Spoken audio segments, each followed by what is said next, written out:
We're live. Hello, welcome to the Warhammer World Cup Tournament stream. Today we will be casting some multiplayer games, and while I myself will not be playing, as I've already qualified, it should be quite fun. If you'd like to do a last minute join, in the description you can go ahead and just click the link and join immediately, or use that to look at the bracket. And also, if of course you are watching from the VOD, there should be a lot of timestamps for you to jump into. So, pretty exciting. Hopefully everything goes smoothly today. And with that out of the way, how's it going, chat? How's it going? All the VOD people have skipped ahead at this point. We're totally fine, just talking about whatever. I see Kaiser Wilhelm. You can't believe you finished watching the 11-hour stream VOD? That's like the entire day. I guess it was the entire day for me too, but that's crazy. Miss New Booty early to her stream, yeah. The tournament today is actually, it is an NA tournament. So for all the NA folks that want to check in and do and play multiplayer and get qualified, this is the time. This is the time for them, which does mean that we're streaming a bit later than usual, but you know, not too different from yesterday, I guess. How's it going? How hyped are you for Chaos Dwarves? Pretty hyped. Have we actually gotten any, like, proper news about it? Are Chaos Dwarves... Are they actually coming? The crazy thing is that, like, getting Chaos Dwarves means that we don't get other factions. That's the problem. If we get Chaos Dwarves, it means that we don't get a Cathay DLC. We don't get an Ogre Kingdom DLC. I think out of all the factions, I am still the most excited about Chaos Dwarves. But it's a shame. It's a shame not to get some actual DLC action on top of that. Though I guess the free DLC might be hype. We want Nagash. Yo, Nagash. It'd be crazy. AP Rem, what's happening? Just a tournament. Just a multiplayer tournament. Should be beginning in a bit. Now remember, this does not take place on my Discord. This takes place on the Warhammer World Cup Discord. So that means that you're going to be doing check-ins over there as soon as, or you're gonna be, you know, finding your opponent over there if you are signed up for the tournament and looking to play. Let me just double check. Let me just double check that. I just gotta double check that everything is gonna be smooth. Our moderator today is gonna be Jay Phoenix, by the way, so they're gonna be helping us out. Let's see here. Will you be starting the tourney? There we go. That continue campaign. This button right here. Yo, what if today I was just like, you know what? Let's just not cast multiplayer today, guys. Let's just, dang, I got to 118. We breezed past turn 100. Imagine if I'm just like, let's just not cast the Warhammer World Cup, you know? I agreed, I have my responsibilities, but like, what if we just load in? What if we just play a little bit of a campaign? Just like a tiny little bit. Hey Loopy, what's up? Campaigns are so fast now. Yeah, if you don't have some crazy challenge to them, it's super duper fast. Like I can beat like a short victory condition in one sitting. Play one turn. You know, while we're waiting, right? While we're waiting, we can just sort of we can boot it up, right? I have a pretty fun battle coming up. And guess what? It's Franz against Kemmler. Who would have guessed? Spoilers. Spoilers for the next stream tomorrow. Yo, but we actually, actual spoilers for the campaign. We actually, like, straight up, Kemmler gonna be getting massacred next stream. That and Vlad might be getting pushed up. Oh, tournament started. For all you folks that are actually here to play multiplayer, the tournament has begun. It's gonna be a 5-round tournament. And if you guys want to send me lobby codes, And I'll spectate. Remember, spec slots. There we go. My due diligence is done. But yeah, it's gonna be, as you can see by my extremely bright face right now, it's gonna be a 5-round tournament. I'm looking at the bracket, and we got quite a few players today. We got, what's this? Any notable players though? Anyone that I honestly not too many. Oh my gosh, Clisson is actually playing. The guy that made the multiplayer mod. That's hype. Do 1 turn of Scarbrand. 1 turn of Scarbrand. It's like 2 seconds, man. All right, here we go. Let's get the army blocker going. Let's get the relaxation blocker going. And see if we can find ourselves a game to cast. Kemmler number 1. Soon enough he'll be falling from grace. And then we will no longer have to fight against endless... Well, I guess even if we do kill Kemmler and Vlad, then I have to beat up Gorst. Maybe I'll transition to the Dowie, though. I feel like the Dowie and maybe the High Elves, depending on who's taking over the donut. I think Mazdamundi's still alive, too. Yeah, I was thinking. I feel like mixed armies might actually be pretty sick for the Empire. And then mix in, like, 2 Empire generals just to be in the air to fight flying units. Something tells me that's actually a pro strat. Anyways, you guys are here for multiplayer, though. Not me just thinking whimsically about my campaign and all the possibilities. I feel like, honestly, mixing in some Empire captains, though, gonna be OP. As much as I hate them in multiplayer, I gotta, like, switch to the single-player mindset. Yo, are these guys gonna drop any lobby codes? What are these guys doing? Do they not want me to spectate? What's going on? You know, if none of them let me spectate, I will play campaign. Don't make me do it. Don't make me do it. Let's see, at Subutai. Do you have a lobby? Question mark. I'm just gonna start messaging players specifically that should do it. What's going on right now? A tournament.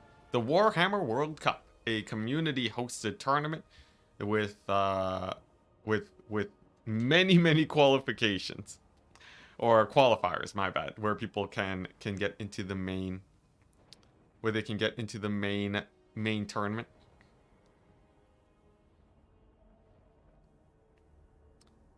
It's a fairly large community event. It involves like basically all the Warhammer multiplayer guys. You know, you got Turn, you got myself, you got Human Boy, you got I think what's it? Who else do we got? Who else do we got? It's like a big community event basically that happens like once a year-ish. Yeah, we got Gromash. There we go. We got Gromash. We got let's see, we got Dov Plays. Everybody. Enticity probably talks about Reichscoach in his sleep, dude. Dude, I'm itching. Platypus? Is Platypus actually a host though? I don't think I've seen a Platypus hosted Warhammer World Cup tournament. I think it's a lot of the older names mostly. But yeah, Platypus, I think he still does. He still does new player tournaments, so he's still in the tournament scene. But yeah, it's pretty exciting. I don't know about the prize pool yet, though. I don't even know if it's been announced. But regardless, yo, are these guys gonna? Let's see. Let's see if I can find this lobby.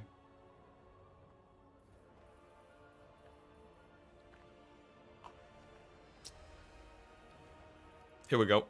Ent WWC qualifier. I think this one has okay, nice. Nice. We've done it. We found a lobby and the password is and the password doesn't work. These guys. These guys. Let's see here. Here, maybe we'll message Clisson. Let's see here. Clisson. Send lobby code, please. And open spec slot. Oh man, it's always such a pain finding lobbies when in tournaments, especially ones that aren't actually being hosted by myself. So I can't You know, my level of authority is lower. No one on Twitch yet either. Yo, anyone on Twitch? I see 8 people. I see the trickle in. Yeah, unfortunately, one of our moderators is away right now, so we don't really have good access to. Ah, there we go. Finally. Oh my gosh. Took a while, but we got there. All right, now we just need a spec slot. These guys. I tell them to send the lobby code and the spec slot. And then they read the first line and they're like, lobby code, I gotcha. And then there's no spec slot. Twitch lol w. Hey, there we go. We got one message. Okay, calm down there. Jeez, I was just making conversation about you know, just how many people are on Twitch. You don't gotta freak out about the end times, man. It's all good, we'll live. Hey, nice, there we go. Whoops. Accidental minor spoilerage of possible army things. Alright, here we go. Here we go. Iron. There we go. Also, you might have noticed I've developed the new tech, guys. Listen, I finally left aligned the leftmost player. If you didn't notice from earlier, the in my last multiplayer stream, I had incredible difficulty trying to get the names to line up properly. But we finally did it. We finally did it. So that means I don't have to finagle that anymore. Hype. It should be a pretty good day. I'm gonna take it a little bit easy because I just did an 11-hour stream yesterday, and I plan to stream tomorrow because why not? So I'm gonna take it pretty easy. Just sit back, relax, enjoy the show. Looks like it's gonna be Dark Elves versus Bretonia too, which is pretty nice.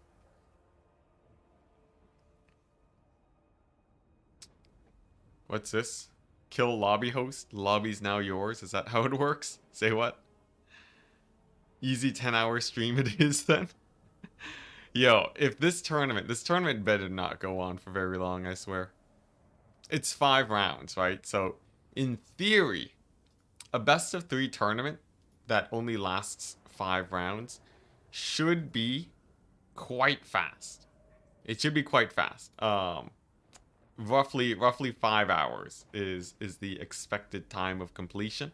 Maybe 6 hours at the longest. And I'm gonna be doing whatever I can to speed this bad boy up. 5 rounds. How long could it take? 5 days later. Hey, Carp. Happy to have you on the Twitch side. Did you get qualified? I am qualified. We qualified actually very early on. I think on my first qualifier I played in, we qualified. It was actually pretty easy. It's the later rounds that are really difficult for this tournament.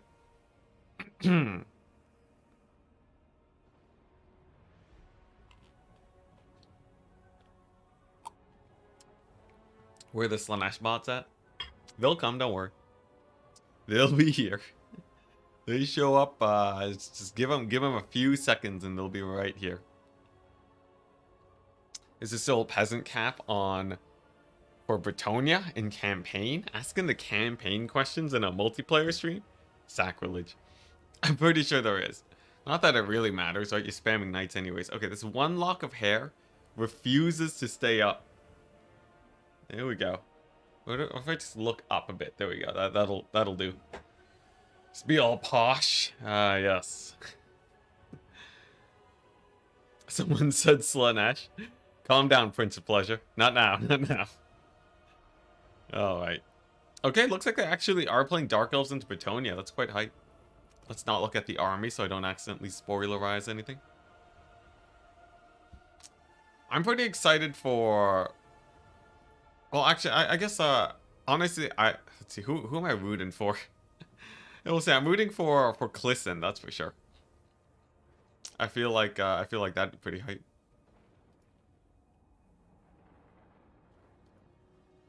Just because if we go ahead and because he helped me develop the multiplayer mod, I'm invested in his success right now. I hope let's see here. Okay, nice. And their next opponent is also lined up after this. That means we should be able to just follow the winner. Best way to do to stream a tournament is to find the slowest guys and just follow them. Ulweeks is excited for Bretonians and lizards. Well, unfortunately, no lizards. You know, it's really weird. The lizardmen have been they're pretty low rated, I believe. I'm pretty sure they're not rated too high in the current rankings. Let's see. Here are the total tavern stats that I will be referring to. The lizardmen rank, oh, never mind, 50% win rate. They actually have dead even win rate at 105 to 105. Dang, look at that. Is the new age of lizardmen upon us? Is this it? I wonder why. What's making it 50-50? They have a 90% win rate versus Zinch. Excuse me. Pretty good. A strangely high win percent against dwarves and Kislev. Weird. I would consider those bad matchups for lizardmen, but maybe I haven't been playing them enough. And there's it's like 5-1 too. There's been a few matches there. And then they fare pretty well into stuff like Khorne, Cathay, even High Elves, Dark Elves. That's crazy. Who did they lose against, though? Tomb Kings and Slaanesh, obviously. Chaos Demons out in 3 matchups. They lose against the Empire because wagons are crazy. And strangely enough, Norska too. Must be the Berserkers winning against the Saurus. Have we achieved balance? Well, as soon as today is over, if anyone plays Lizardmen, then balance shall be tossed up. Wagons! Yeah, yo, if you guys are wagon fans, this is the place to find your wagons. Oh, look at that. Dark Elves and the Vampire Coast. Would you look at that? Dark Elves and Vampire Coast type.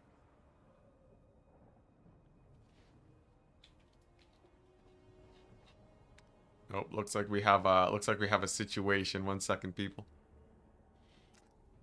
Let's see here. Where is it at?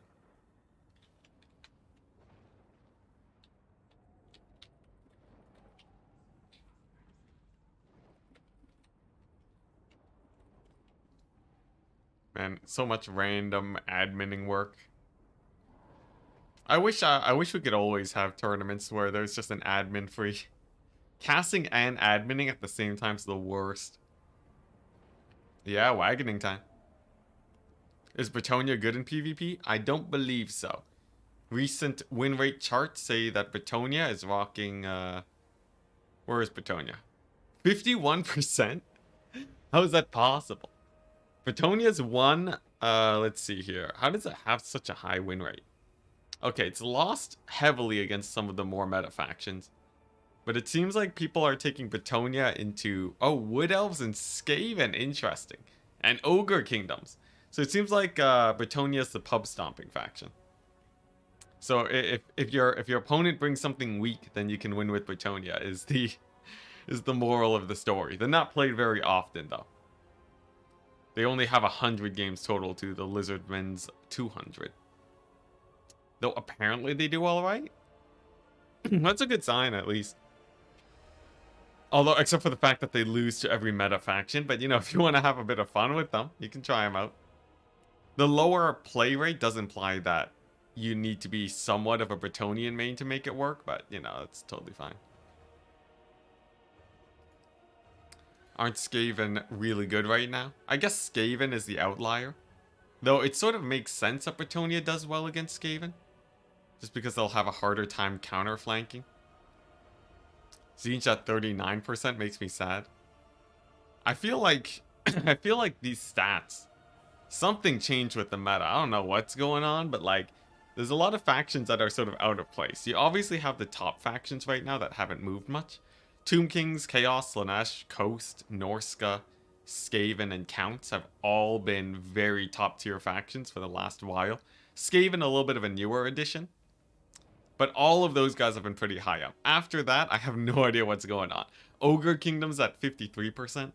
Dark Elves at 52. Greenskins at 51. Is this like people hosting one too many single faction tournaments or something? What's up with this data? Like, obviously, Nurgle's in the pits. Same with Demons of Chaos. Tzeentch, though, is really weird for how common you see Tzeentch played. Apparently, Tzeentch is bad versus most factions, except for Bretonia and Khorne. Weird. I guess they beat vampire counts, but like they're losing to everyone else. Very interesting. Skaven are pretty map dependent, I think. Line of sight can ruin them, I feel. I feel like in a way yes, but also in a way no, because of the poison wind mortars. I heard Turn was rocking the Demons of Chaos the other day. Was he bringing up the win rate? Was he driving that win rate up? Because I do feel like the effect of faction mains have to... That probably swings some of the niche factions higher up if they aren't being played that often, right? Like a single man can swing the win percentage of a faction by like 5% if they're fairly active. If they're very active and it's a very unpopular faction like Demons of Chaos, they could actually launch them into success. Except, I don't know, with Demons of Chaos, they're so bad, I don't even know if that's possible. I know Tzeentch is the god of change, but what does that actually mean? Well, it's change in all things, really. He just wants a bit of spice in life. And by spice, that means blue fire 24/7. You know what they should do? Tzeentch, every balance patch, should just get, like, massive changes. Just be like, yeah, CA should just be like, yeah, we just nerfed blue fire to deal half damage. But, like, the spell that gives you Winds of Magic, we just doubled that one. You know, it's just spice it up. His army abilities, we actually just mix it up. So, like, the barrage ability is actually the first tier. The Winds of Magic is the next one. And then you have the missile at the very top. And then you know what? Just don't even document the changes. That would be amazing. I think I wouldn't blame CA for that. I wouldn't even be able to complain. I wouldn't even be able to complain, you know? I really do respect people that are just really, really based.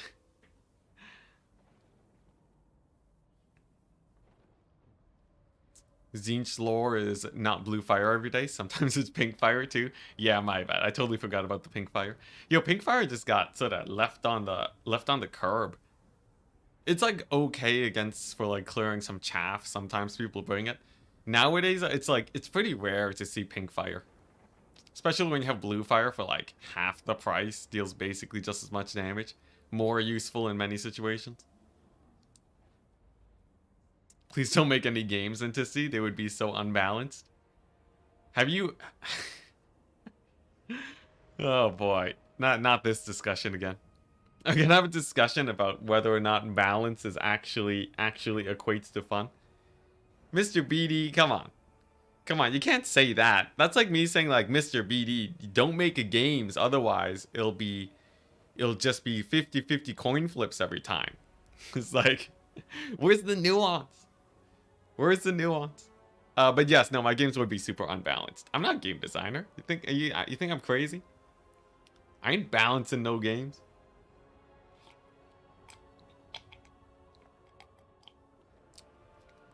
Bubba's Big Blast. Blue fire is overrated.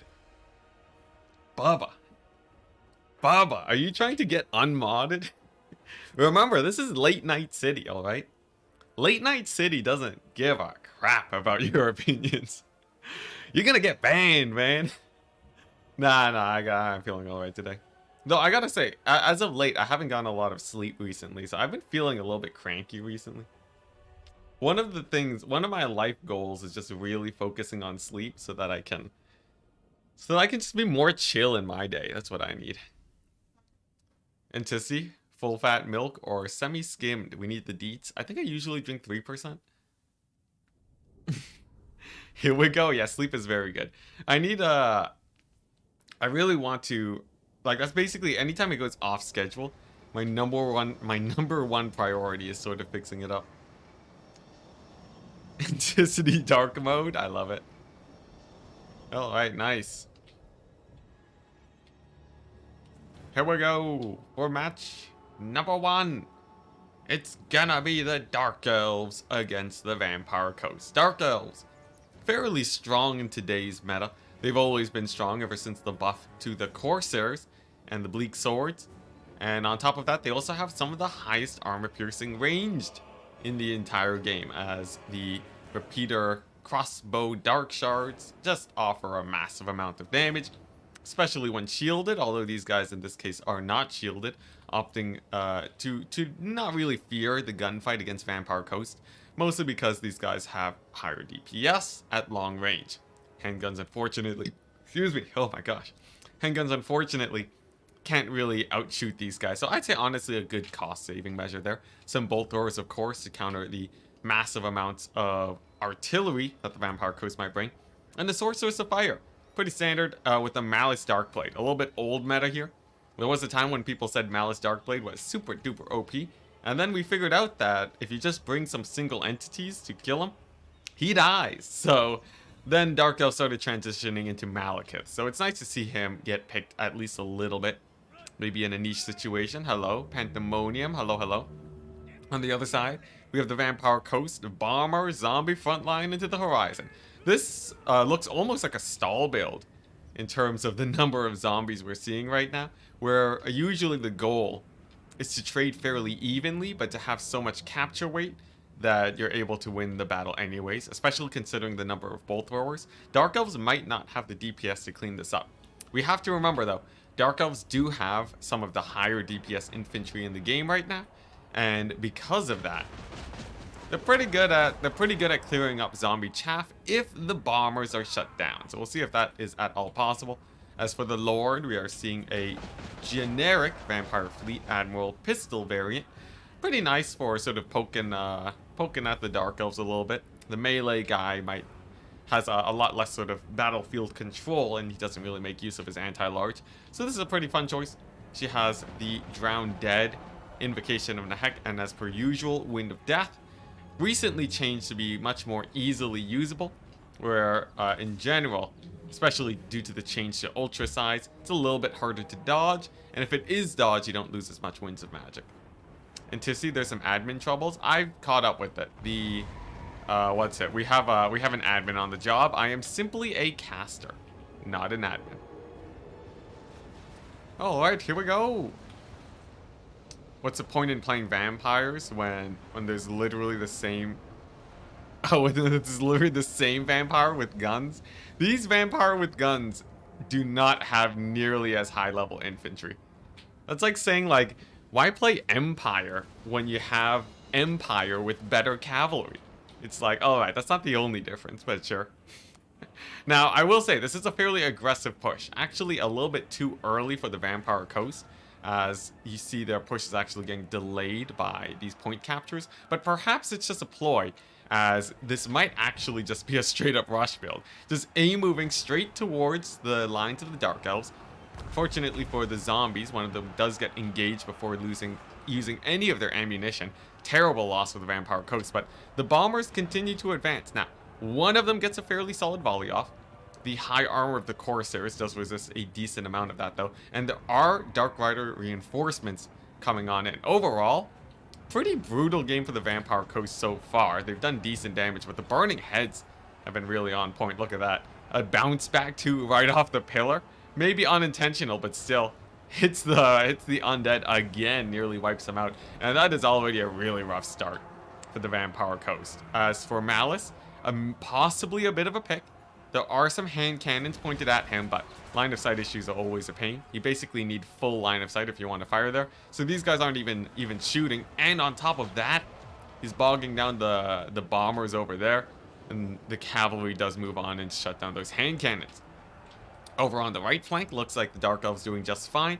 And really, I'm noticing that Vampire Coast is having a very hard time making use of their high DPS tools. Many ranged tools and assets getting shut down. Bombers barely surviving over here. But doesn't mean that it's over, as these guys just have such explosive damage that they can turn the tide even at fairly few models. And let's not forget, the Dark Elves also committed quite heavily to these artillery pieces. And if you look at their values, not that much value yet. They've paid off for about half of themselves, so the fact that they're dying here will be a little bit of a loss for the Dark Elves, but in a sense, not the worst trade ever.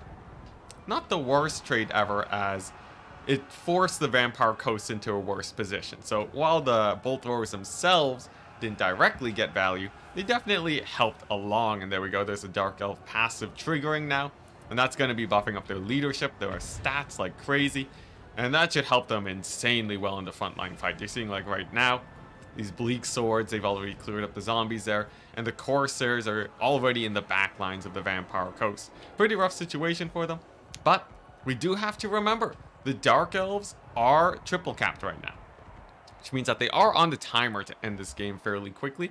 And the thing is that the Vampire Coast, if they manage to stall up the Dark Elves while trading fairly evenly throughout the game, the Vampire Coast could potentially still win this, although I'm a little bit skeptical. The value trading does say it's quite close here, but you can tell that it's pretty favored for the Dark Elves right now. Not too much on the ground. Should have gone deck droppers, as always. Remember, if you are suggesting a unit, you also have to suggest what to cut to get the deck droppers. What would you cut to get deck droppers? Honestly, they have a pretty hard time versus Reaper Bolt Throwers. But technically, you know, if he saw his opponent's build beforehand, he could have spammed like 4 bombers perhaps. Regardless, always 20/20 hindsight. You can see over here, Malice Darkblade does get caught up by a couple dogs. Has insane armor though, so he doesn't really care. Fireball hits the Fleet Admiral, and he's actually quite happy in this fight over here. I'm not too worried about him. And look at that, capture point number 1 getting stolen, number 2 starting to get captured now, and capture point number 3 also getting captured in fairly quick time. Overall, very nice situation for the Dark Elves. The Bolt Throwers even still live, which means that they can continue to get their value. And I think that's basically it. Didn't seem like they did much. What, the hand cannons? Yeah, the hand cannons didn't really do super well, though. I think mostly that was due to a miss micro, in the fact that they just couldn't really get good line of sight, unfortunately. And there we go. Bleak Swords have taken the top area. Nothing left to contest over there. Over on the right side, point number 3. Nothing left to contest, and it's basically just the middle. And even if the Vampire Coast managed to secure the middle point, it's not going to be too great. Just a lesson for those that advance too fast and too furiously at the start of the battle. If you're not able to maintain a fairly even trading situation, you will you definitely do run the risk of getting army wiped. How viable is a Necrofex Colossus in this matchup? Probably doesn't do enough damage over time to be worth it. Necrofex Colossus was used a lot in multiplayer back in the Warhammer 2 days. Nowadays, I don't really think it has a DPS. Domination is very much a game about DPS rather than long kite tools. I like Luther myself. Luther would probably be enough to kill Malice, honestly. But there we go, a very fast game for game number 1. Clisson taps out, and that's gonna be the first win for Akeen. Akeen. I'll go with the Keen. There we go, fairly good damage on the hand bows, loads of value all around, and the bolt throwers, on top of drawing the enemy towards them, managed to stay alive and actually get the value back. Pretty devastating for the Vampire Coast, I will say. And basically no tools to kill Malice, unless he gets a miracle and keeps his guns alive. As for the guns, they did actually pay off for themselves a decent amount, but not the devastating damage he really needed to make up for the fact that his zombies would not really trade super well into the Dark Elves. Actually, they did a little bit better than expected, but I think it was just a slight up trade for the Dark Elves across the board. GG! On to the next game. Screen blocking the value. Ah, yes. That's true. No values for you guys. I'm sure my descriptions were satisfactory. What a nice Cathay landscape. Yeah, I totally just blocked it with the screen blocker. Well, you know, what can you do? Is there any vampire counts matchup in which case where Crabtonia build? Wait. Oh, you're typing VC as in Vampire Counts. If you're talking about Vampire Coast, you do VP. Common mistake. Common mistake from people outside of the tournament scene. But to avoid the confusion, Vampire Coast is Vampirates, as always. So, if you're talking about that, then Crabtonia. Crabtonia builds, they've sort of fallen out of fashion recently. Although, funnily enough, it would work decently against Bretonia, of all factions.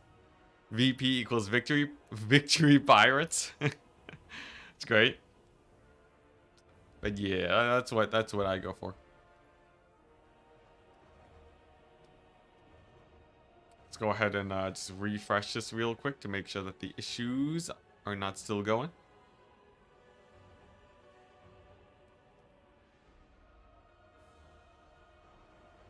And for the win. And for the win. We're not playing though. We already qualified.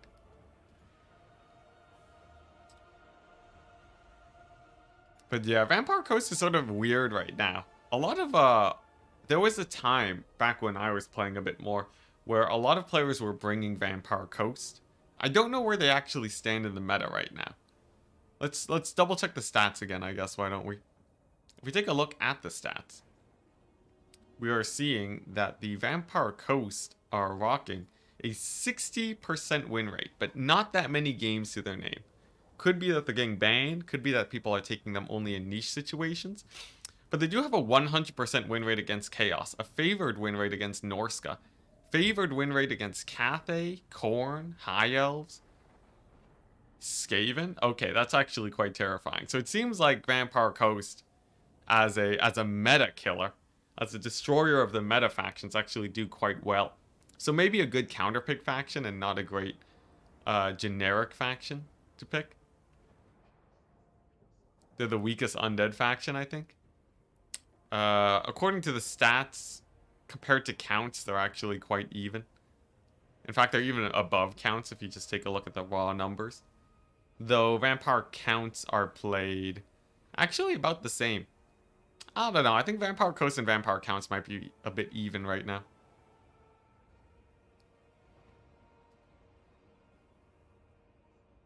The least broken undead faction. I feel like, honestly, the undead factions aren't that broken right now. Except for Tomb Kings.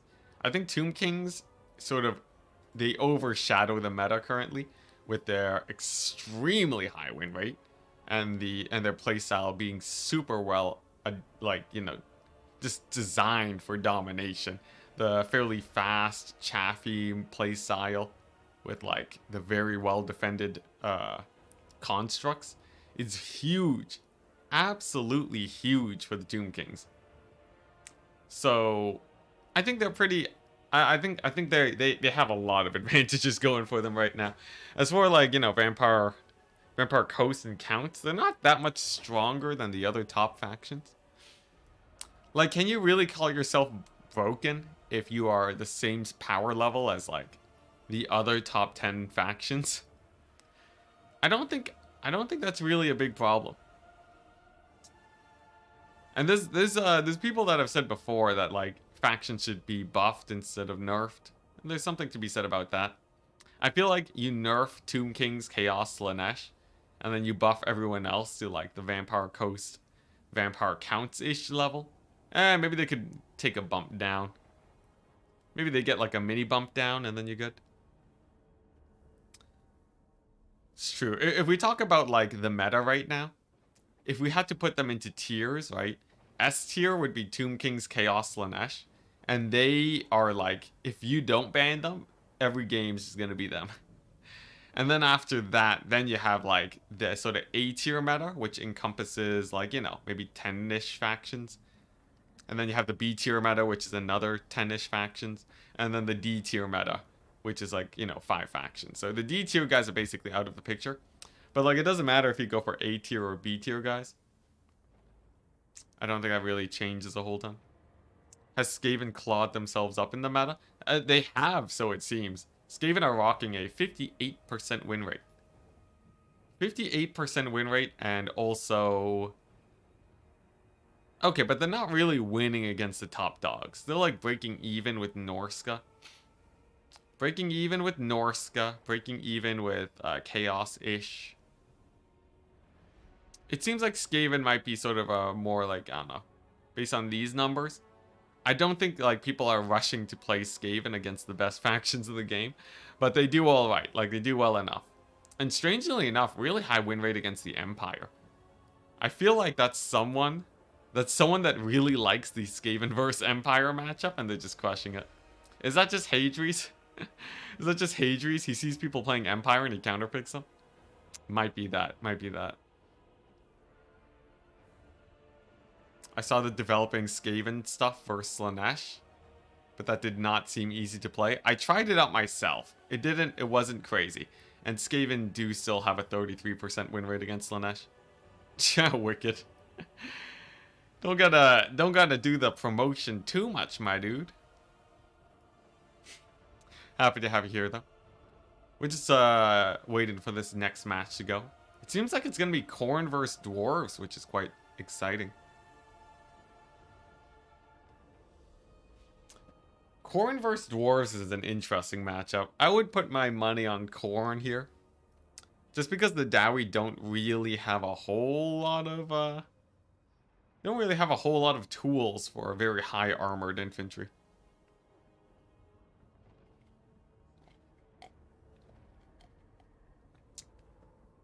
The funny thing is, though, is that both of them are wasting each other's magic resist. So, like, Khorne doesn't care about the fact that dwarves have magic resist.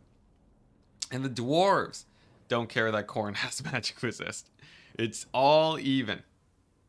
Khorne versus dwarves sounds like it's going to be a lot of thick boys slapping each other. Here's the thing. I don't think that's actually going to be the case. If it comes down to a bunch of thick boys slapping each other, the dwarves straight up lose. They need to bring something other than thick boys. Are you playing in the tournament at all? We are not. We are not. We are simply casting today. As a casual caster, I'm not allowed to play on my own qualifiers in this event. Otherwise, there'd be some adminning issues, sadly.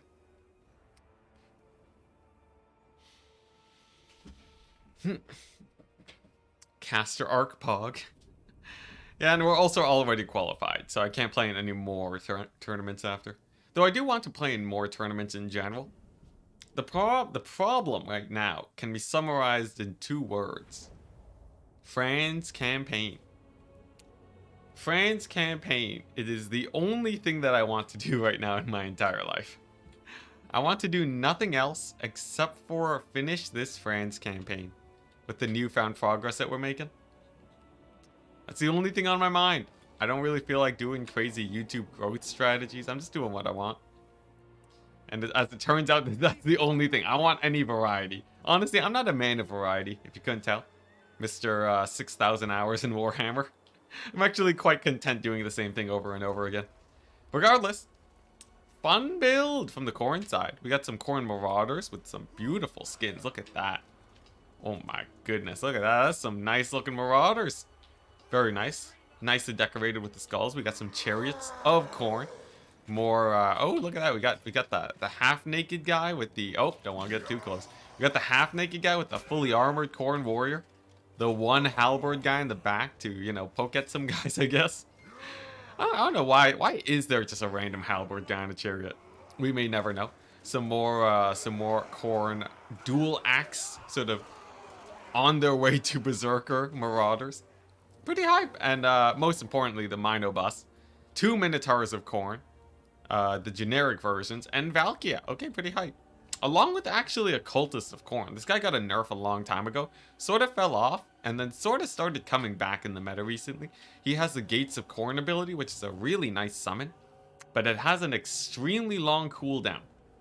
And single entities tend to be able to kill these guys quite quickly before you can get that cooldown going. Multi-stream chatting? 6, I know. Yeah, I forgot. I should have added a stream delay. Whatever, it's fine. Anyways, it's a low-stakes tournament, right? We have Valkia. She's in the sky. And for the cultists, usually they do die to single entities. But against dwarves, I think they're actually a fairly good tech. As the Dowie don't have too many tools to rout those guys off. Now for Valkia, she does have her sloppy spear. pretty high damage ability, but I do believe it will be resisted by the spell resist of the dwarves. And of course the demon shield ability, great for diving into guns. Now for the dwarves, it's actually going to be a bit of an interesting box build over here from Clisson. We have the Thunderers over here on the low ground. We got some Iron Drakes, more Thunderers. This is a gun build through and through with some Longbeards to shut down the Khorne Warriors. Now Longbeards do win against Marauders and such.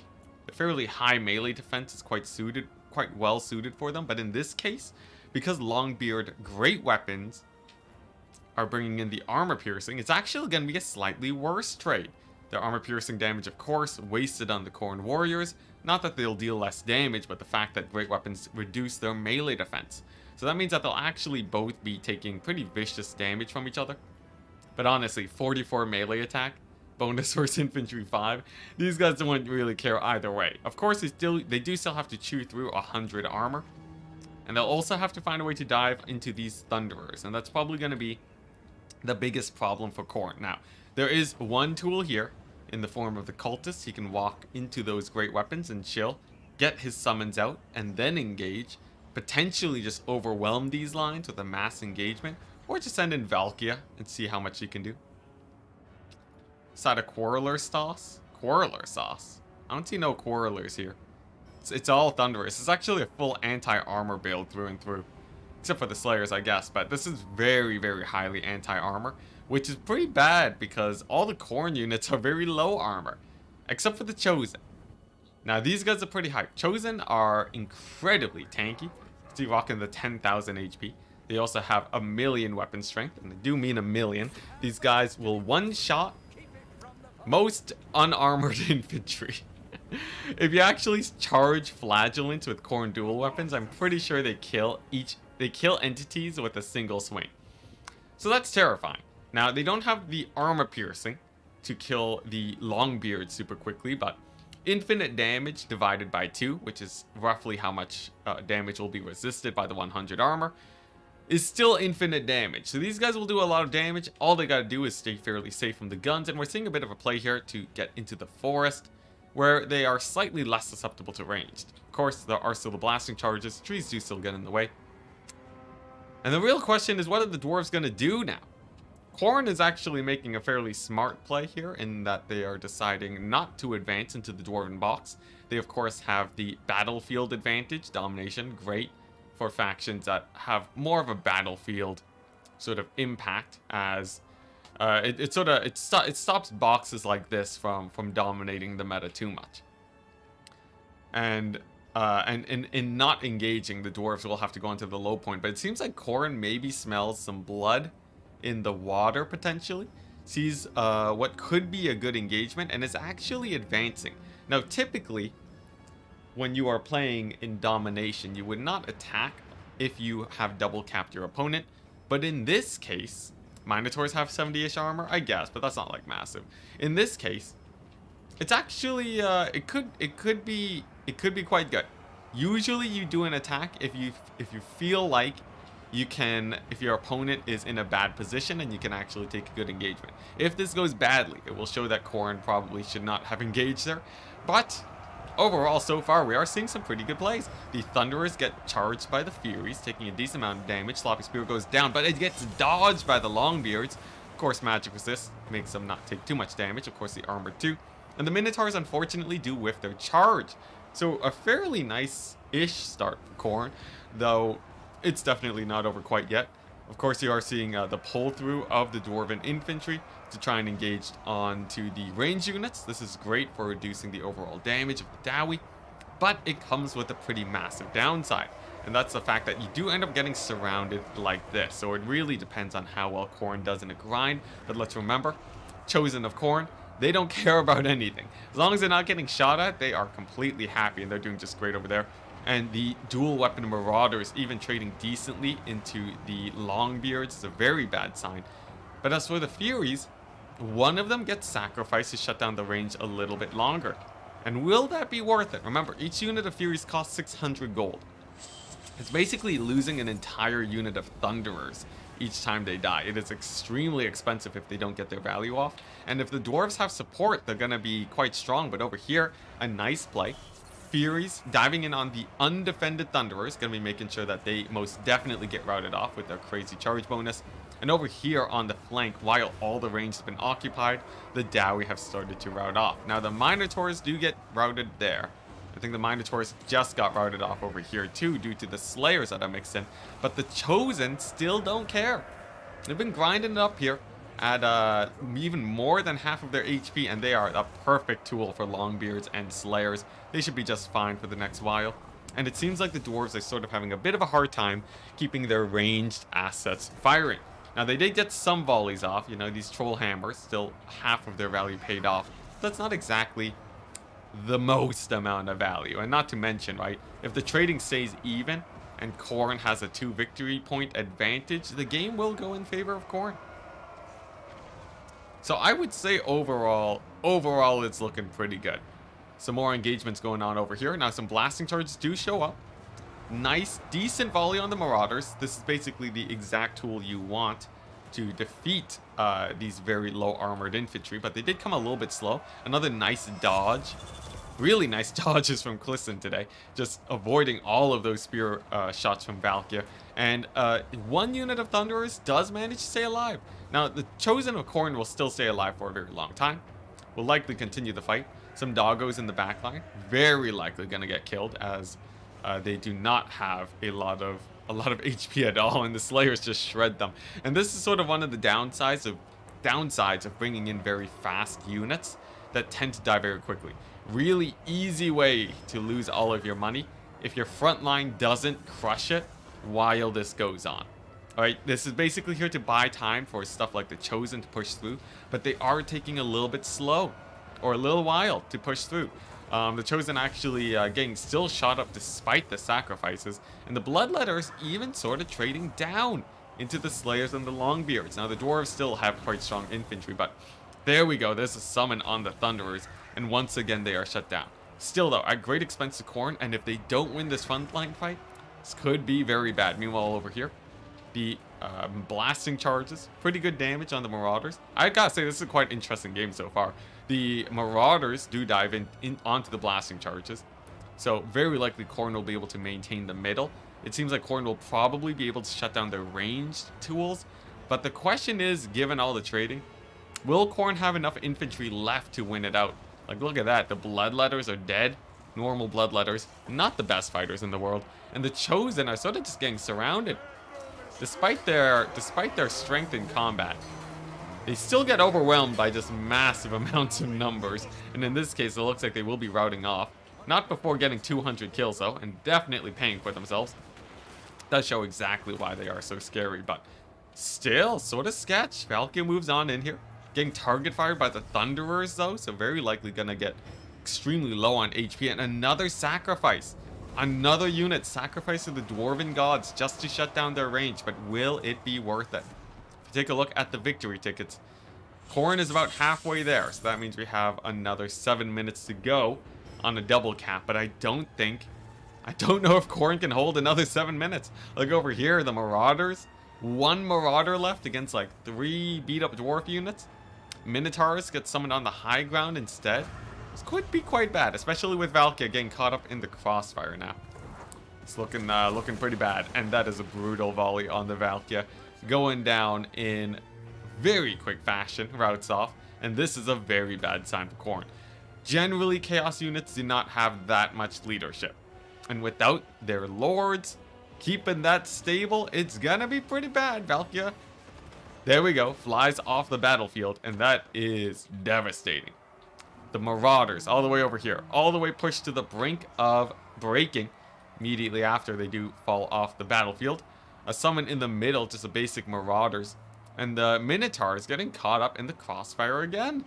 So more ranged tools barely stay alive, and it seems like that's basically it from the Khorne side. We'll see what they can muster over the next few minutes to try and pull it back.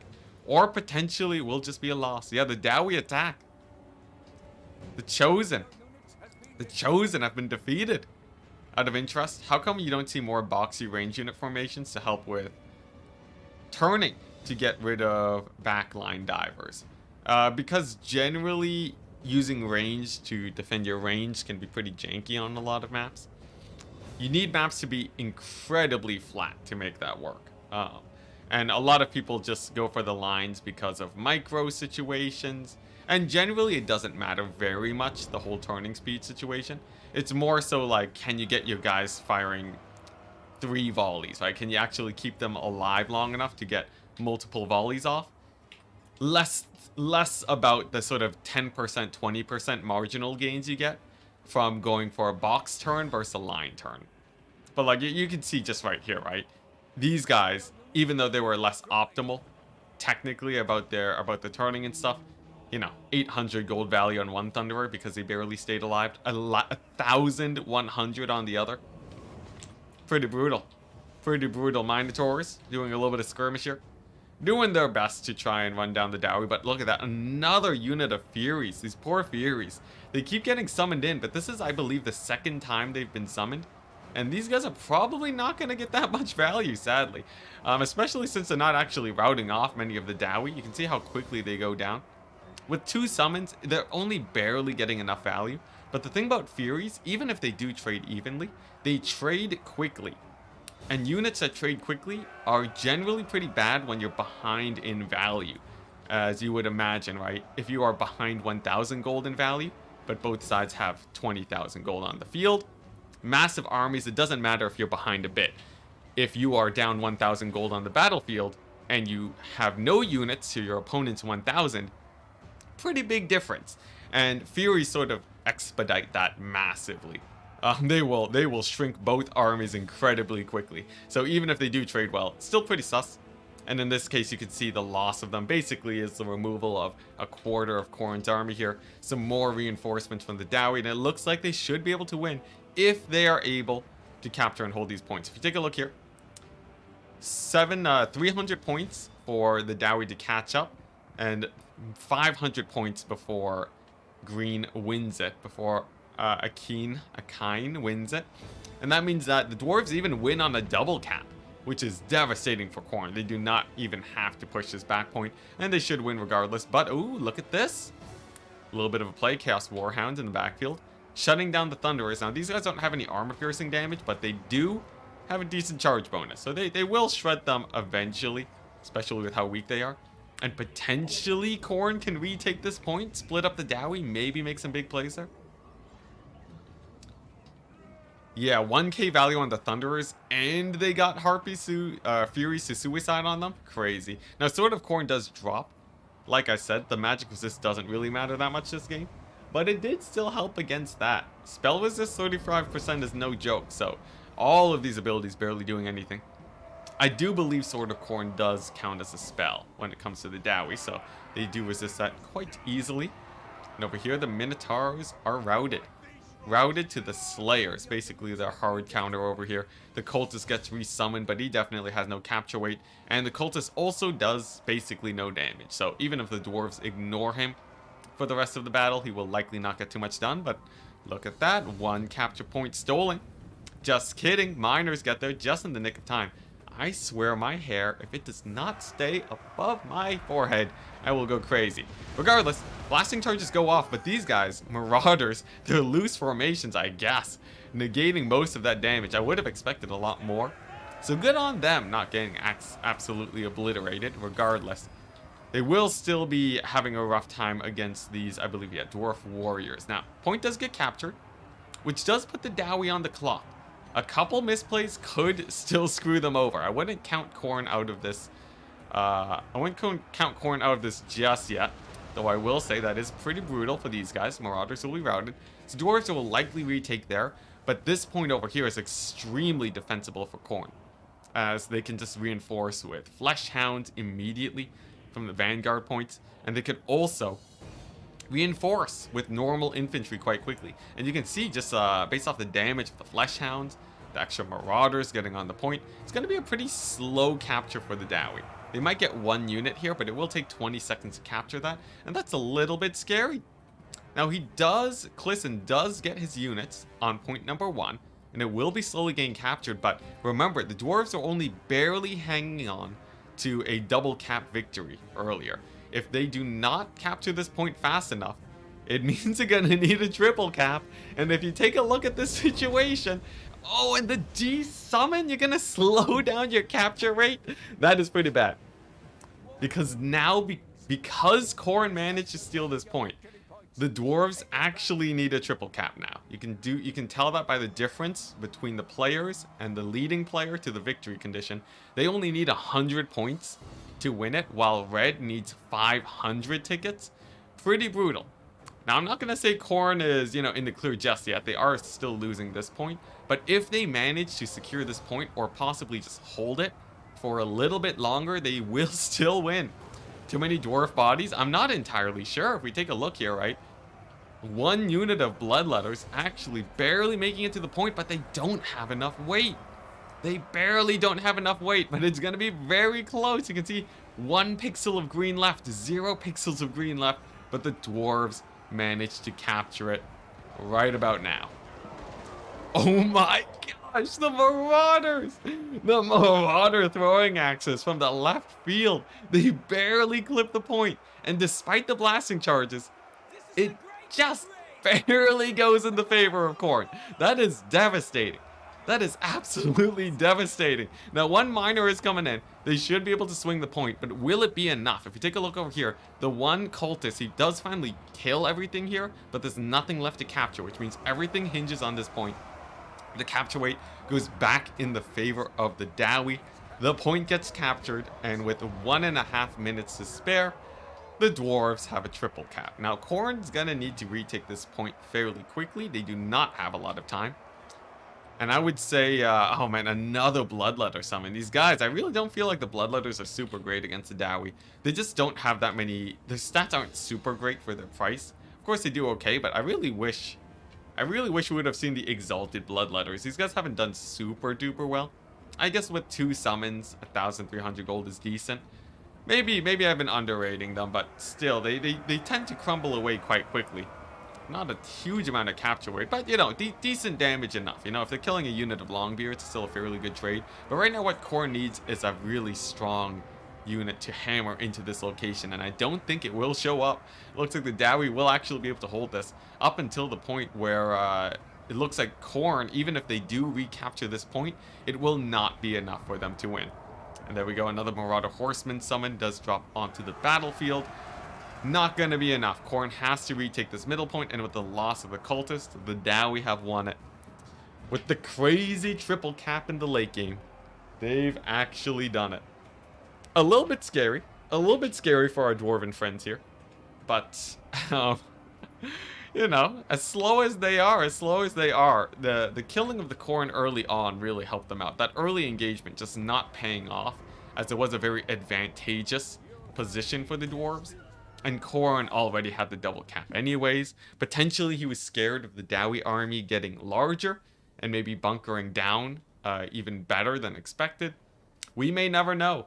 Regardless though, the Dowie come out on top, and that is going to be 0.11 for both sides. Now, if you take a look at the values here, the Chariots didn't really do too well, and I think the Minotaurs, jeez, I can't talk. The Minotaurs actually were probably the big letdowns today. Unfortunately, they are glass cannons, and of course you want to keep them defended by sending Furies and such on the Thunderers, but it just didn't end up being a very good play.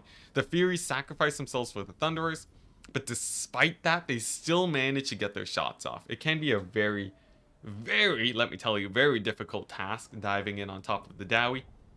And if you screw it up even a little bit, everything's gonna die. So, pretty brutal. But hey, it means we get an ace match. Minotaurs didn't want to leave the Longbeards. Yeah, you really have to reset your cycle charging on them. It's a difficult task, but lack of chaos thickness betrayed them. I guess it's true. Mostly Marauder Bloodletter frontline. They really need to make troop movement more fluid and nerf dwarf leadership. Watching 10% range units on dwarves do 40% Gideon based. You must be new. You must be new to the stream. Even though I know you're not. who may be new to my multiplayer streams. Dwarves are hot garbage. What are you talking about? What are you talking about? Dwarves are hot garbage. They're a pub stomping tool, man. I call them pub stomping tools like 24/7. If you want to look like you're really good at multiplayer, you say that like, man, dwarves are so weak. Then people are like, oh my gosh, this guy, he's figured it out. He's figured out the secret to dwarves. If you're complaining about dwarves, it doesn't look good. Although I think actually in the meta right now, dwarves are decent. Let's see. Dwarves have a solid 46% win rate. I stand corrected.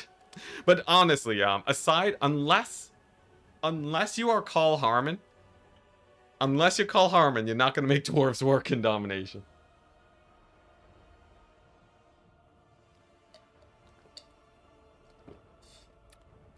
At least not at the highest level.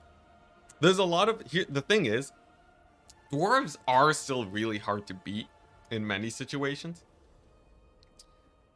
They are really, really hard to beat in many situations. Like, even I have a hard time versus dwarves. What I'm talking about is, like, the top best players in the world do not have a hard time. Mostly because the thing about dwarves is that they sort of peak. They have a ceiling that they can't really push past. And these players that really, really grind the game have, like, perfect engagement timings where number one, you make it where they only fire one volley maximum, and then everything is engaged on, and then you blitz their front line with a really strong composition of just crazy amounts of damage and strong infantry. You can shut down dwarves and make them look super weak. The thing is, if you mistime that in the slightest, you will get annihilated. You will get annihilated. So it's really a knife's edge. And this is also on top of the fact that I'm not arguing whether it is fun or not. Balanced, I will say dwarves are balanced.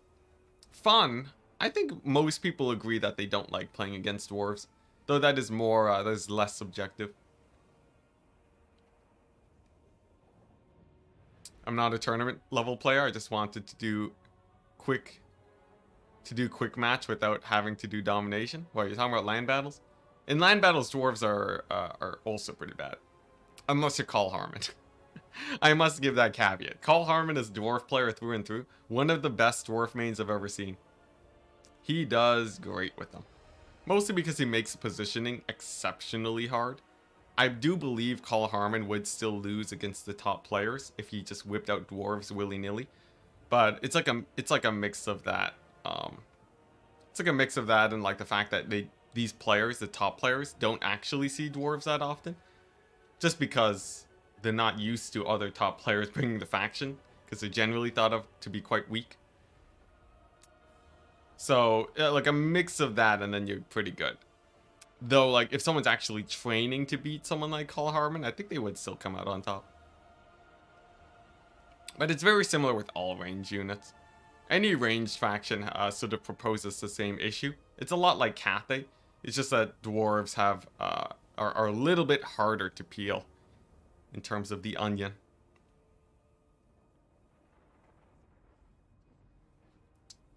I just can't handle how fast dwarves flank me. Yeah, at least they're not Cathay. People hate Cathay right now because Cathay is everything dwarves. Cathay is just dwarves, but like ramped up a tier. They have the incredible leadership, they have the incredible front line, and they have better support tools. So yeah, it's like dwarves if they were buffed into craziness. Cathay's still pretty bad in domination. It's the sad part. Domination does not favor Cathay, but land battle does. And Cathay has been buffed in a way where they get stronger in both game modes.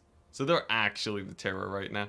Plus actual magic. Yeah, rune magic. Dude, rune magic is such a tragedy. Rune magic is everything I hate about buff spells, just thrown into the same place. It's like, imagine buff spells, but they last even less time than they do usually, and you can only cast them once every 3 minutes. Do you guys know how long 3 minutes is? 3 minutes is enough for some of the faster land battle games to end. 3 minutes. So if you do the math on how powerful rune magic is, the spells on average are as strong as a 6 Winds of Magic spell. A long domination game would last you, say, 18 minutes, right? Let's just do the quick maths, right? So 18 minutes divided by 3, that means that you get 3 casts. Or no, I mean you get 6 casts of your spell, right?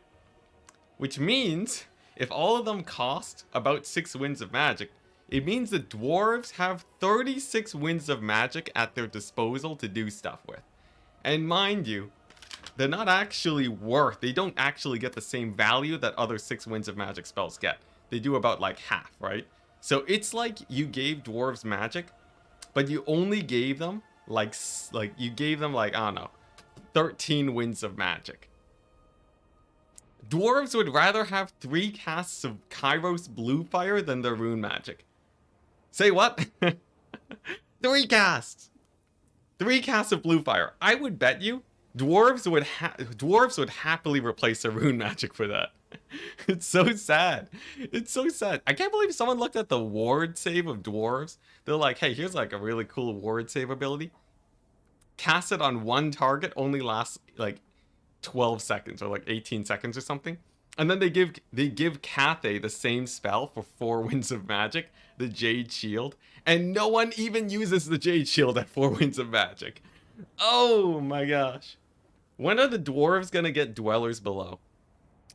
Give the dwarves 1 Dwellers Below, that'll solve them. And to see how do you fix high elves having no armor-piercing missiles and very little armor-piercing infantry or cavalry. Yeah, Loopy's got it. Use Sisters of Avalorn, man. Sisters of Avalorn are sick. They are amazing. They're tanky. They got the leadership. They don't die super fast. And then you do everything you can to support them. If you think about it, 2 Sisters of Avalorn is basically all the DPS you need in terms of armor-piercing damage to kill things. It's like, it's crazy how much damage they can do. But you have to keep them safe. That's a big problem. And that is one of the weaknesses of the High Elves. They don't have vast amounts of armor piercing. Especially for killing cavalry, but... that's sort of like, you know... That's just like their hard counter, right? It's like Bretonia, right? It's like, hey, what do you do with High Elves against Bretonia? The answer is to not find yourself in that matchup. Excuse me. Or play Domination, where Bretonia sucks. Enticity, are you competing in this or are you watching? We are casting. We're casting because we qualified. Already.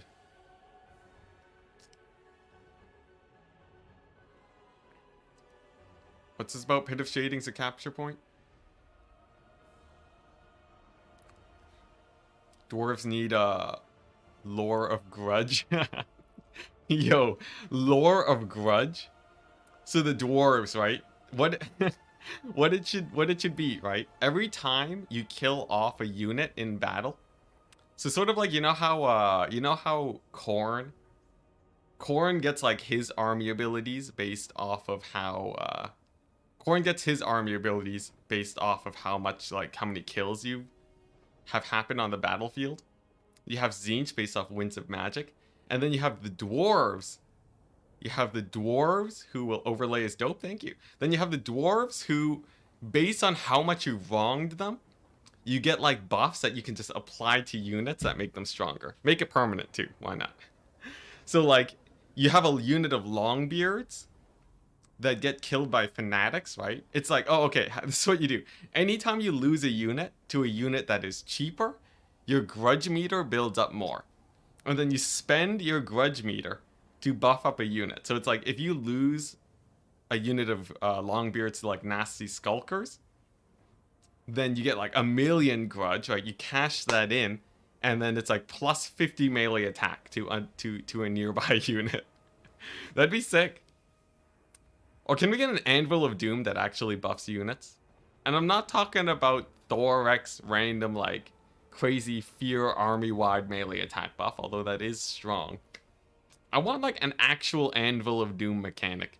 Like Thorak would have been sick if you gave him the rune system and you had like expand on that rune of doom, you know?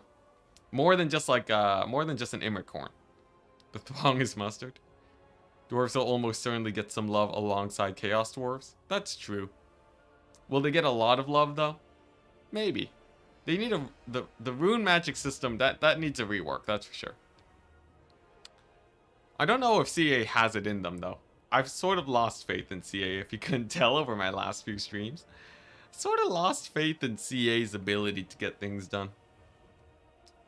So I'm sort of just like rolling the dice on like, you know, I'm just rolling the dice on like, I'm planning around things not working at this point, which is sad, but hey, you know, at least I'm still streaming Warhammer.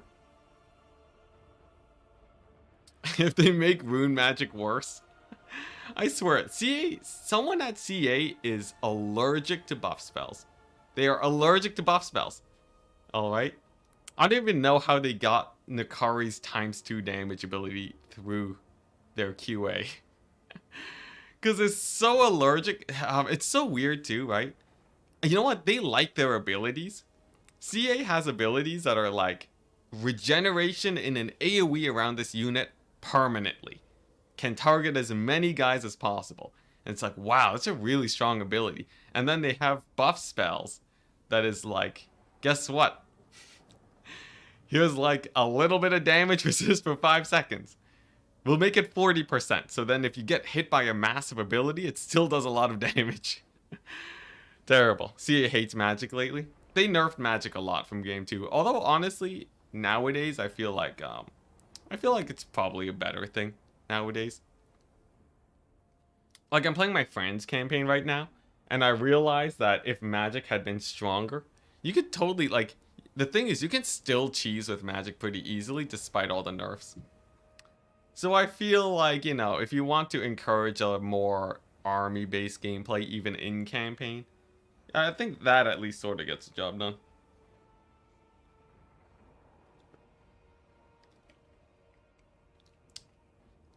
But it sort of depends on what your preference is on magic. Because like other people just might be like, I prefer stronger magic in Warhammer. And you'd totally be fine in believing that.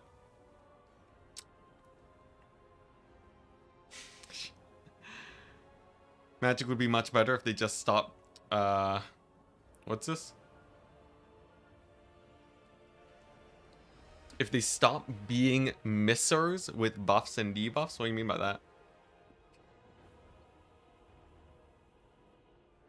Magic in Warhammer 2 definitely felt too strong. Yeah, I feel like Warhammer 2 magic, because of the knockdown thing, because they got knocked down, and then like that would do a bunch of extra damage. That really made magic like really strong. Like you could take Burning Head against armor, and it would still be pretty good.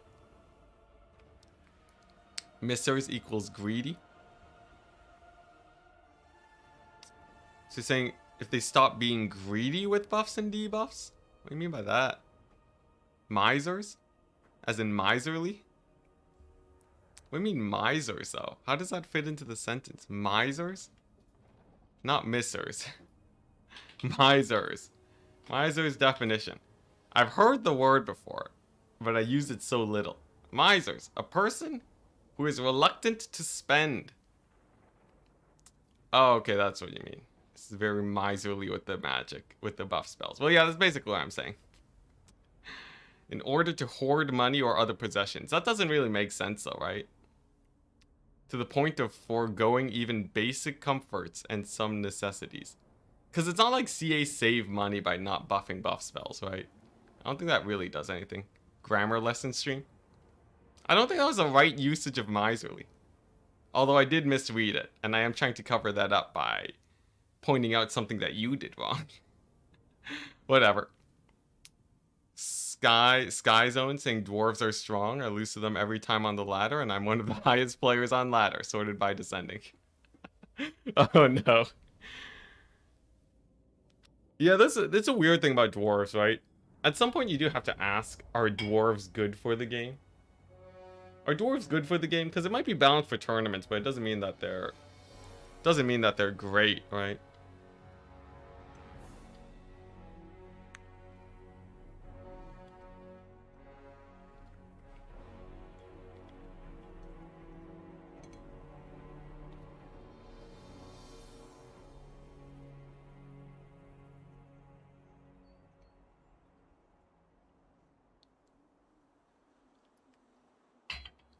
Here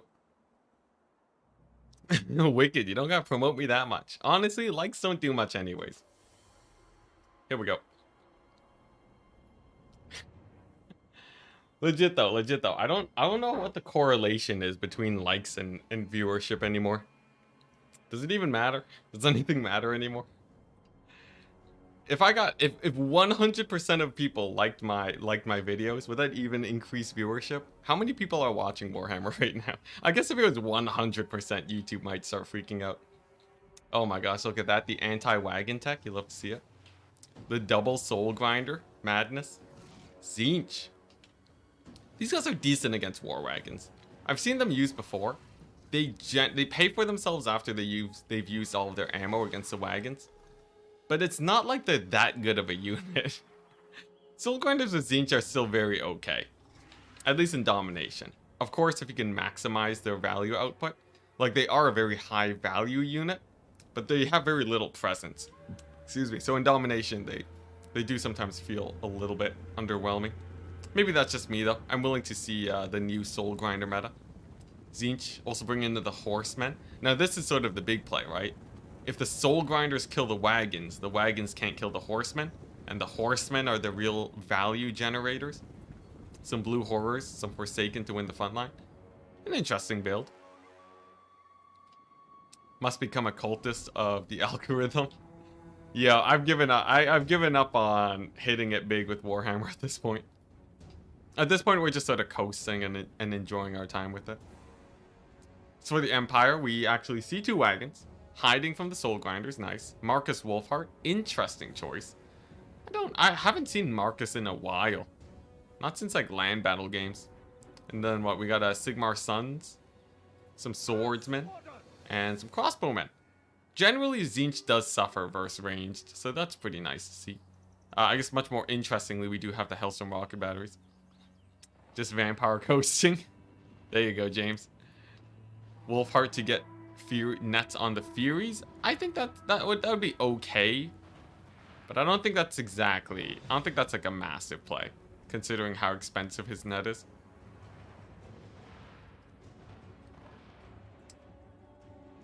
Oh, we vampire coasting, jeez. 2 of you guys? Here we go.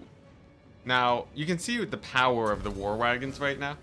They are pretty good at picking off targets, and you can see here Summon of Fusilier is doing quite well too. The Herald running for his life, running for his little life. Now he does get a spell off on the Hellstorm rocket battery. Not that much damage though. I believe you would need to get another Overcast Pinkfire if you want to actually kill crew entities there. And fun fact about artillery pieces, they don't care how much damage they've taken. The only thing that matters for them is how many artillery pieces are left alive. So they're actually still at full capacity. And a little bit of disaster here. The Lord looks like he might be dying. Now, he is a speedy boy. Not anymore. There's the net. Marcus plonks him with an arrow. And that's going to be the end of this guy. Now, that is a pretty massive loss for Tzeentch. And by pretty massive, I mean absolutely tremendous. That is brutal. That is brutal. Not only does he lose 1,000 some odd gold, his guys are super prone to leadership penalties. So the Furies in the back are suffering. Gonna be getting close to crumbling in a second. The Marauders of Tzeentch nearly breaking. But oh, look at here. Maybe a bit of friendly fire. Shockingly little. Shockingly little friendly fire coming in from the rocket batteries. The other one targeting the Marauders. And the Furies are moving on in.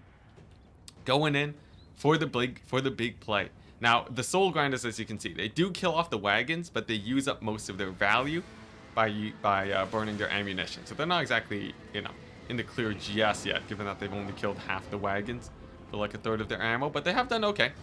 Made about 850 gold value so far between the 2 of them. Remember, they do have to pay off for themselves by like 3,000 gold, even more than that. So they still haven't really made their worth, considering that the wagons have already dealt their damage. And over here, Furies do dive in onto the Hellstorms, but will it be worth it? As always, as Dominion has transitioned into a more trading, value-heavy type game, the Furies have really lost their place in the meta recently, and we're sort of seeing why right now. Despite diving in and getting a little bit of damage in, we still have to remember these guys cost 600 gold. This is the equivalent Losing 2 Furies is almost the equivalent of losing your Lord in terms of money. Or like losing your caster in terms of money. It is a pretty big expenditure. And another one dives in on the Hellstorm Rocket Battery. If the Rocket Battery lives, it was totally worth it. Over here, the great swords of the Empire actually show up. And they actually attack the netted Marauder Horsemen. Pretty nice for them. And on this flank, it seems like the Hellstorm Rocket Batteries are doing a bit of damage. Nothing too crazy over here. Now, the Pistoliers do get routed off, but the Furies do die. That's 2 Furies for the price of 1 Pistolier. Absolutely terrible trade. But Tzeentch does find themselves in an interesting position. The Empire is incredibly spaced out, and potentially Tzeentch could make use of this to pick off maybe some artillery pieces, maybe pick off their ranged. But by the looks of it, it seems like most of the money honestly just went into resummoning their Lord. Almost a necessity at this point, as this guy just, without him it'd just be crumbling 24/7. But it's pretty rough having to resummon that guy. He is a very expensive Lord, and because of that, we are now seeing a pretty massive boost to the overall army value on the battlefield. Now, we do see a Flaming Sword drop on these guys. You can see what massive impact the Flaming Sword did to these Marauder Horsemen. That mighty extra 20% damage, increase the 20% damage dealt to the Marauder Horsemen. Increase that by, that got like an extra maybe 500 gold. 500 HP damage at best. For the low price of 8 Winds of Magic. I'm still gonna hate on Flaming Sword. That was not a very worthwhile Flaming Sword, but regardless, Empire does maintain their lead. And if they did rout them off, maybe it was the tipping point that routed off the Marauder Horsemen before they dived in on the Hellstorm Rocket Batteries. Maybe Empire doesn't care because they just have that much of a lead. Regardless, I still hate Flaming Sword. The battle continues though. The Forsaken not doing super hot in the back line, and Tzeentch is sort of starting to run out of units now.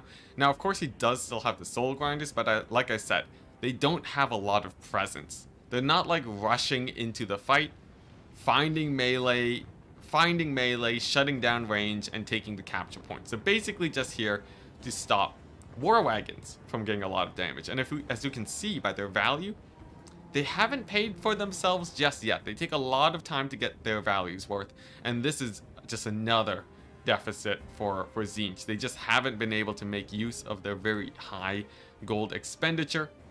And we can see the Empire sitting pretty comfortable on a double cap. Now, there is still a lot of time left, especially if Tzeentch can manage to take one of these points, but the overall gold is basically single entities. Herald and 2 Soul Grinders are going to have to make some sort of play. These guys it looks like they will be able to probably take out the war wagons. It's good for them. A little bit of poke damage. Remember, 2 war wagons is cheaper than 2 Soul Grinders, and the war wagons have gone their value. So right now, Tzeentch is still behind there, despite the soft countering happening. And over here, the great swords. How great are they? Decently great. It seems like they will actually pay for themselves in a very rare instance. Nice to see great swords actually find a little bit of a use today with their Burning Sword of Ruin. Flaming Sword. What's this? It's called Flaming Sword because Enticity complains about it all the time. I can and I will.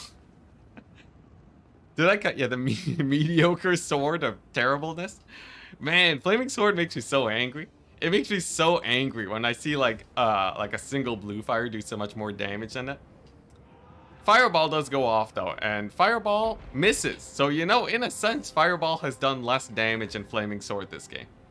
Pretty nice for the Fireball. And you know what? The blue fire even missed too. Maybe all magic sucks.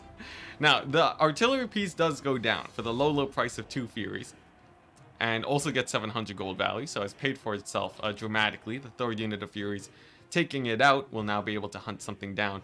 And remember, the battle's not over until the victory tickets capture, alright? The Soul Grinders do find themselves in a fairly good melee situation, fighting against actually Demogryph Knight Halberds.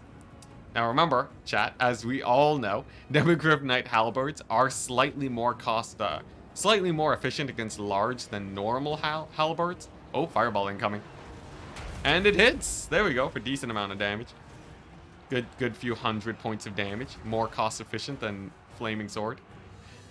Anyways, the Demigryph Knight Halberd slightly more slightly more efficient against large. They're like 20 to 10% better against large than normal Demigryphs, so that will help a tiny bit. But they do still get routed off. On top of that, the Free Company Militia also get routed off, so a slightly value trade for Tzeentch there.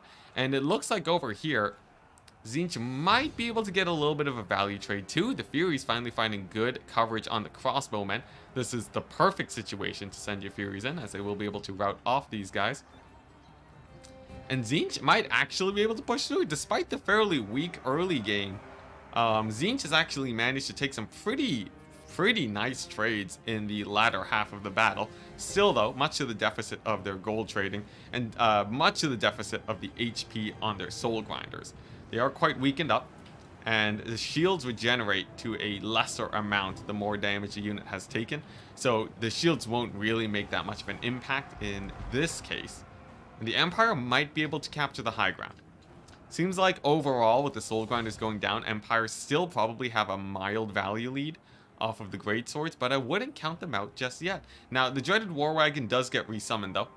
The terror of all things Tzeentchian, as they do not care about Furies, and they don't care about most of the blue horrors in the slightest. So they will probably be able to do quite well here. Blue fire, dealing roughly, wow, 1,200 damage for 5 winds of magic. That's a lot of damage. Oh my gosh, and the fireball dealing insane damage? Why would you cast buff spells? Anyways, no judgment to the players. The flaming sword might have just been an emergency cast to rout these guys off. Or maybe against very specific Tzeentch units, but I like to meme it up anyways, if you players are watching me while we cast today. Regardless, fairly good damage on the wagons. Now, they are still at full entities, but oh, there we go, the Flaming Sword! The Flaming Sword gets dropped, gets the Soul Grinder killed in maybe a half second sooner than he would have, still gets his volley of shots off, so that means that doesn't really make a big play, but here, oh my gosh, those fireballs are insane! Those fireballs are actually bonkers. They kill off the Tzeentch Lord again, and he gets crumbled away. And the Flaming Sword, massive, absolutely massive. Just I just can't. I can't not, chat. I can't not look at Flaming Sword and track exactly how much damage it gets, and then see a fireball just snipe a poor Tzeentch Lord from orbit.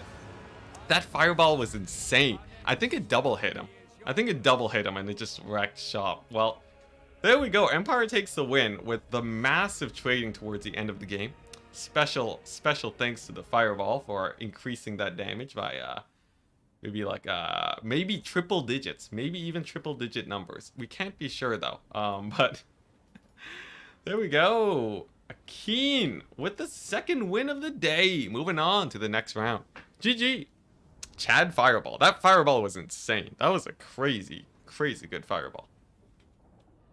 Tzeentch units with low morale running into the trees. Yeah, crumbling in the jungle. Yo, the soul grinders, they did get their they got pretty good value. This is why they're really good in land battles, because you can go for the long con value trading. But because the fight gets underway so quickly, and because your opponent can just choose not to summon the wagons, it's very rare to get good values on good trading on them. They didn't really capture any points at all either. They were basically just value guys. So unfortunately, they did okay, but not great. The Lord, not crazy amounts of damage, and then without the extra support, it seems like all the other units did not do too great. That is brutal. Furies, oh my gosh, there's very little value for the poor Furies. Rip, but we move on to the next one. We'll see where we can spectate next. And also, you can see the bracket. We're going to go ahead and check out the bracket, make sure that everything's running nice and smoothly. Ah, and it's glitchy. And to see, was the Flaming Sword applying weakness to fire? So the fireball did more damage. Fireball also applies weakness to fire. All fire spells apply weakness to fire, so it actually, it doesn't matter. Yeah. It don't matter. It don't matter. And to see what are your game settings for projectile trails, they seem really minimal compared to other streamers. I'm pretty sure I have maximum graphics. So it might just be that, it might just be the lighting. Maybe the higher graphics is just ruining the trails. Let's double check, I guess, while we wait. If we take a look at my options, and you guys can't see my options. I don't think there's a way to make projectile trails bigger though, right? That's only in other games. Because if there was a way, I would make them massive by this point. Yeah, no projectile trail settings, sadly. Doesn't look like it. Flaming Sword of Ruin, greater than Dwellers Below. Oh boy, Dwellers. Alright, here we go. Another one. Maybe we jump into this lobby here. I'm seeing if we can find another lobby going on, but I guess this will do. Oh my gosh, why did they make a lobby called Ent WWC Qualifier? Open up a spec slot and then make the password a password that I do not know. Any lobbies? Any lobbies open? Give the password and open a spec slot, please.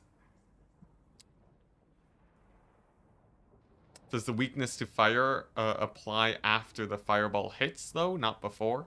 The debuff happens as the spell finishes casting, and it lasts for a while. So it's not actually attached to the spell, it's attached to the caster, and it happens after they cast the spell. Which means that anytime you cast a fire damage spell, you will be getting that sweet, sweet value.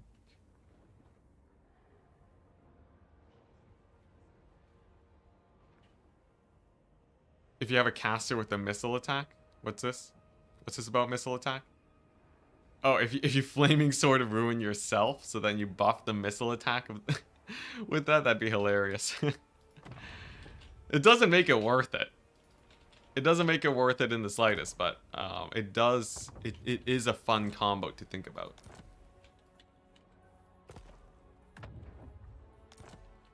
The thing is, right, if Flaming Sword doesn't double the damage of Fireball, it is less worth it than the Fireball. Because you might as well just cast 2 Fireballs.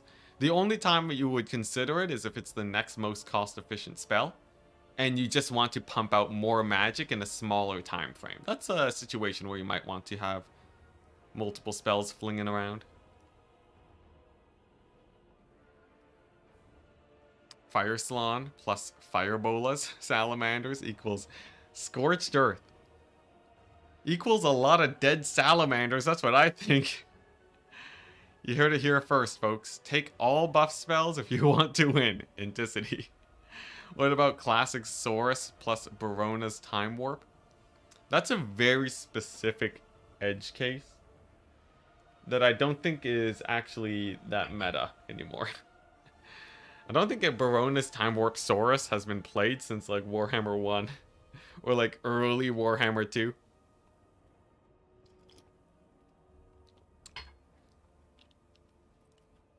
Barona's Time Warp is okay.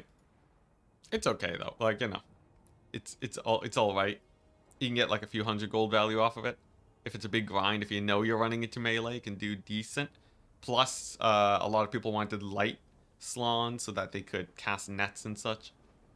It's like all right. Compared to like the Dwellers Below, look, if you gave Lizardmen Pit of Shades, you give Lizardmen Pit of Shades, I don't think people talking about Barona's Time Warp anymore. You give them Dwellers Below. Well, they had Dwellers Below, and they did use that most of the time. I think Life Magic was far more popular back in the day. Although back then, Magic was just even more crazy. So it's interesting to see that Barona's Time Warp was taken at all. But I'm pretty sure that was a way to push Saurus Warriors above the fighting strength of Berserkers. That was like the main thing. It's like, this will guarantee you a 1 frontline against Berserkers. So it was like a very specific situation, but it did get the job done. It's true. All buff spells could easily last twice as long and still be underpowered. Basically, yeah. Basically. There's a few buff spells that would go from good to pretty good. To pretty good.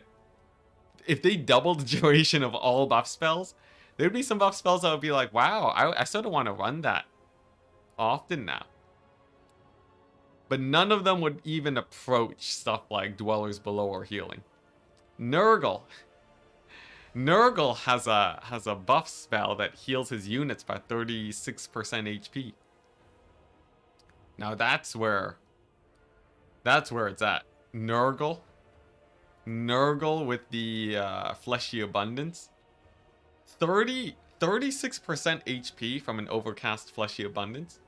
If you think about it, if you heal a unit 30% of their HP back, you basically gave them 36% permanent ward save that triggered in the past, right? If you think about it. Or no, it's not 30% ward save, right? It's like slightly less, more. If they heal 50%, then that's like they had 33% ward save, so the ward save would be slightly less. Doing the math is it's weird. It's not exact. Regardless, right? Regardless, it's roughly equivalent to like if you had just if you heal a unit 30% of their life, it's as if you gave them ward save for the damage they had taken earlier. It's like, but it's like for all the damage they've taken. That means that it was basically permanently cast on them. For example, like if you cast an Earthblood on a unit, it's as if they've had 10% ward save the entire game. Sort of, right? Sort of. So if you compare that to any damage resist spell, it's like, oh, that's doing nothing. I wish you'd change Shield of Sapphire so that it gives units in the area barrier points. That'd be so cool.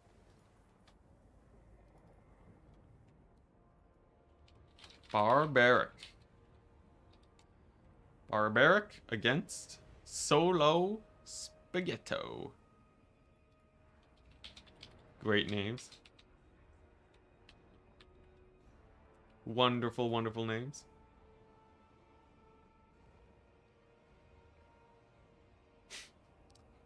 It's that or 2 chevrons on tier 2 infantry, up to you. For what? The cheapest buff spells are okay as ways to spend spare change magic. Spend your spare change magic. If you aren't gonna get up to 16 wins again, might as well burn off the last bits of wins with something. That's the problem. Because most spells are cheaper than buff spells. Most spells are cheaper than buff spells. Buff spells are actually quite expensive across the board. Like the vast majority of buff spells. And healing spells. And healing spells. And the fact that you're not putting chevrons on units, that's actually the least cost efficient thing. Buff spells can cost upwards of like, 130 gold. That's enough to increase. That's enough to increase the tier of a unit by... That's enough to like go from like a unit of dwarf warriors to like almost longbeards. Not fully longbeards, but like you can upgrade a dwarf warrior unit to like, I don't know, like the ROR miners with blasting charges. That is a massive difference. That's the difference between your frontline holding. Put in another way. That's the difference between your frontline holding for like, a minute or a minute 30 seconds, right? Just like upgrading the level of your unit. He asked about Hand of Glory. That's what I was responding to. Oh, Hand of Glory. What's Hand of Glory? So I'm skimming chat. I didn't mean to misrepresent. Hand of Glory, this spell. This bad boy right here. 40% reload skill, 20 melee attack. Still not worth it. I made a video on Hand of Glory. You can use it on like some range units to do okay. But yeah, it's like it's okay in specific situations. So if you find yourself in the situation to use Hand of Glory, it will actually get its value back. But it's not a guaranteed value thing. And that one is a little bit cheaper, so it is like a little bit better. The thing is though, there's like basically no buff spells that I can think of that are like Super great, right? Hand of Glory. It's like, why have Hand of Glory when you can heal a unit by like 500? Like, so if you take a look at a lot of the... If you even take a look at Apotheosis in the same lore of magic, that will heal you maybe 600 HP on a single entity. Maybe 500 to 600 HP on a big single entity. So that means if you want to get roughly the same HP damage ratio, right? Like the same HP or damage value, you have to get about 600 damage with Hand of Glory. If you normal cast it. Which is doable, but the situations where you do that is a lot more rare. It's a lot more rare. You only have like maybe one situation where you can use it. Why would you take high magic to start with? Loopy knows what's up. There we go. Loopy with the... Yeah, we're comparing weak sauce to weak sauce too. Just go on to like any other lore of magic, you know, and it's usually... Just go ham with that. You know, yeah, I guess. The nerf to Tempest really ruined high magic, didn't it? I wish Cathay had a lore of fire. Cathay sort of has lore of fire with their, you know, Yang. You know, there's some Yang there. Gust of Truth Light, not too great. There's a lot of... So here's the thing, right? When we're talking about spells, it's not that they do something. It's that they need to do more than the best spells. So Fate of Yuna, right? Fate of Yuna is a spell where you click your opponent, you click them, and they're dead. Spirit Leech too. Spirit Leech, you click their lord, and then their lord has 1/4 less HP. No other scenarios asked for. It's literally point and click adventure Warhammer, right? You want Gust of Truth Light or like any of these buff spells to work, you need a very specific situation for them to get their value, and only then do they barely get their value. Death Frenzy. Death Frenzy is an interesting one. I think I tried it out once with the Wolf Rats against like Beastmen. It was a very okay spell. So if you cast Apotheosis on the duel between two single entities, isn't it highly likely to get its value back? Yeah, if you cast Apotheosis, you're very likely to get your value, yeah. So like healing spells are the same situation where it's very easy to get point and click value with them. Mantle of Gorok is hype. If only it didn't cost like 1,000,000 Winds of Magic. That one does... Mantle of Gorok is that's the Beastmen, the Lore of the Wild one that is like insane buffs, yeah. So Mantle of Gorok says, for 26 seconds, you gain 40 melee attack, and then you're like increasing your damage by 50%. Pretty hype, right? Pretty hype. You overcast it, 20 Winds of Magic, for a 52-second duration. You're like, wow, that's like really sick. I wonder what else I can do for 20 Winds of Magic that's in the Lore of Death that kills units for free. I wonder what else. I wonder what else. Yeah, you can get a Flensing Ruin for that. You can get a Flensing Ruin instead of a Mantle of Gorok? Jeez. Flensing Ruin overcast is 20 Winds of Magic. Compare that to Mantle of Gorok. Flensing Ruin is like point and click, 1,500 AoE damage on that location, chases the units, and reduces their armor. Mantle of Gorok is like, if you are willing to sacrifice your most expensive unit, you too can get some damage on. Except for when if you get some debuffs with the Harpies, but then we're talking like 26 Winds of Magic. And then like, why aren't you just, you know, Fate of Yuna? Beastman magic equals lore of milk. I need my milk themed magic. If CA is gonna add an homage to me, it shall be that. Mantle of Gorok, the thinking man's buff. It does, yeah. The thing is, these spells aren't bad. That's the worst part. They're good enough where I bet someone at CA can make a decent argument on why they are good, and then they don't get buffed. So like if I go to CA and then I say, hey, this spell needs a buff, right? And then who knows what goes on there, right? But if they do, like, you know, in their tests, It's either that or they're just saying like, hey, we don't have time to buff spells.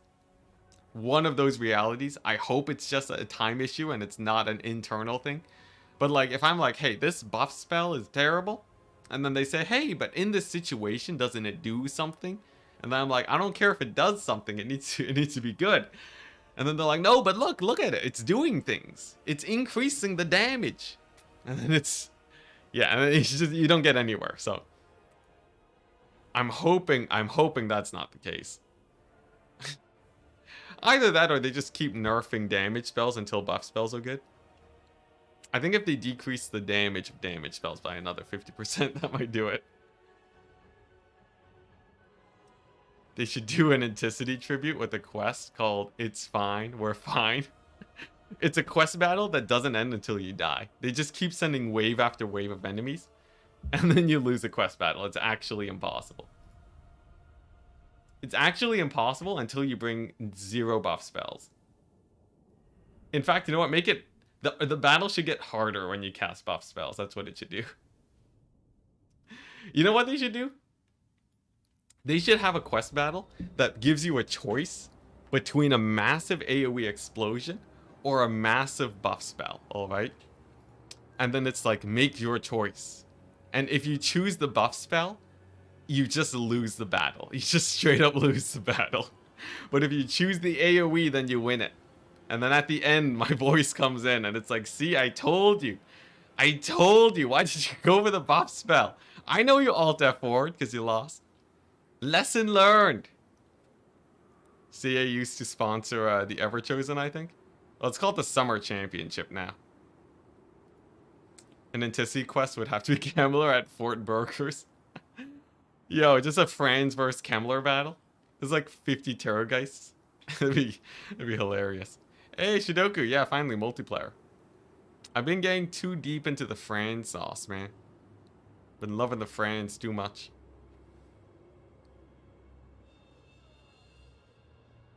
Boo Radley saying, I know he's gone on a half-hour tirade about something I didn't say. Yeah, at this point, it's not even. Look, I'm willing to accept that in chat. Oftentimes, it's you guys just don't say something and then I misread it and I totally interpret it the wrong way, so I can go on a rant that I've gone on multiple times before. I know what I'm doing. Which campaign after Franz? Probably some Blitz campaigns. Oh, and there we go. There's the battle. Great battle, guys. Great battle. Let's see if we can, here we go. Snipping tool this. At Barbaric. At Solo Spaghetti. Let's go ahead and do this. Show off their other units. Fair is fair, where if there is a crash, you do this. You save the army so that both players know what they're doing. Excuse me. Oh my gosh. And arm blocker. Yeah, very close battle. Very, very close battle. Did you go to UC Berkeley? I did not. I did not. What makes you say that? Do I seem like a UC Berkeley type guy? How about a Norskin Marauders only campaign? Sounds like a lot of Marauder Horsemen, which I do anyways. Honestly, a Norskin Marauder like Blitz campaign could be fun.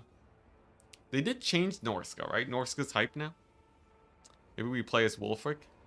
I always play as Throg, so I actually haven't played a Wolfric campaign before. Imagine it's just a... Yo, I was thinking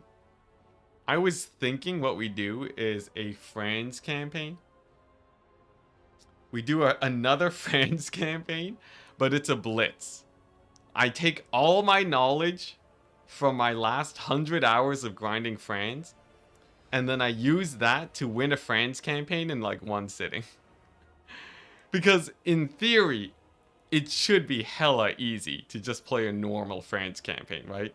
There's no way that lasts longer than like 3 hours, right?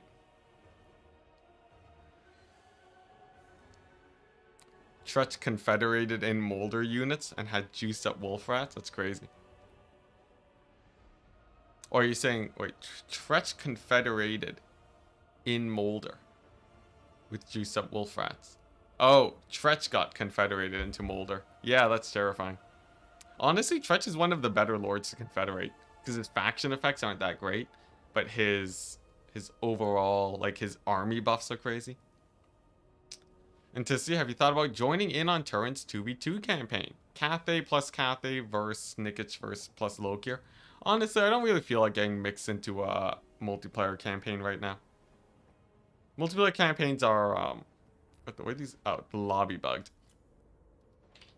Multiplayer campaigns aren't really, they're not really, my jam right now because of the time commitment. Also, I didn't get invited. That's also a fairly large factor, but I'm not going to ask about it. If you auto-resolve everything, maybe. I think we'd probably get a super fast campaign. Maybe not 3 hours, but I think single sitting. Like 6 hours, I think I could probably... Like, what do we have to kill to win a France campaign? I guess I don't know how to confederate the Empire, but maybe we just kill everyone. It's not unfeasible that we just kill everyone in the Empire, right? Like, oh, we just mass expansionism them. And then we go ahead and we kill Vlad. He's pretty chill. Kill Festus with, like, War Wagon Doomstack.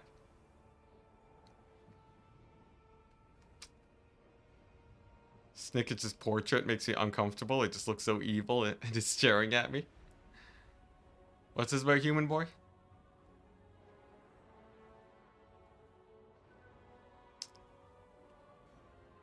You look like someone I know on campus. Weird. Well, I never went to UC Berkeley, so... Wouldn't be me. Wouldn't be me.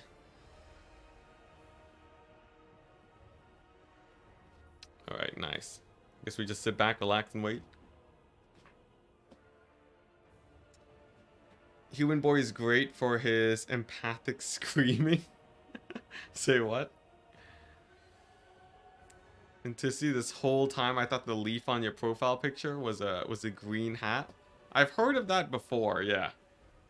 It's not exactly the most readable profile picture, but I've grown so accustomed to it, I don't want to get rid of it at this point. I was on a Berkeley campus about 10 years ago. Maybe that was me. Do you look like me, McRightface? I assume not. Oh, did they switch places? No. Yeah, I don't think they switched places. Oh, I guess it doesn't matter if I have the army blocker. They're using the same builds. Demons, that's right. Demons of Chaos.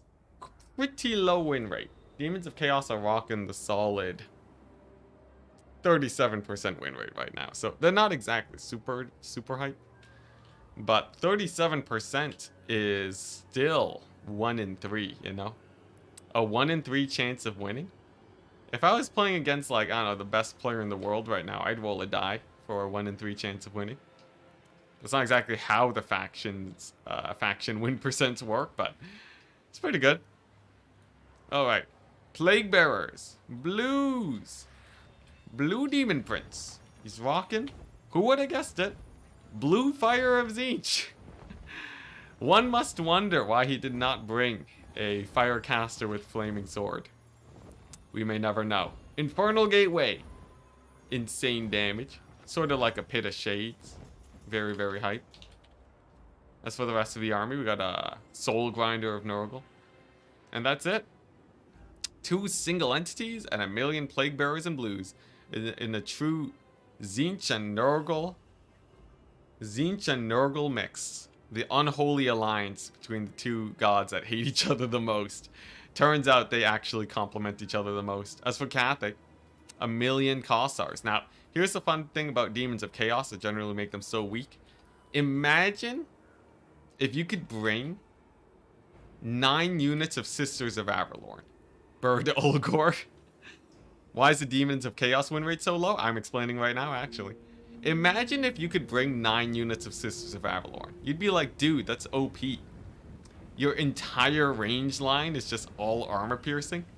How's that? How do I survive a fully armor piercing army?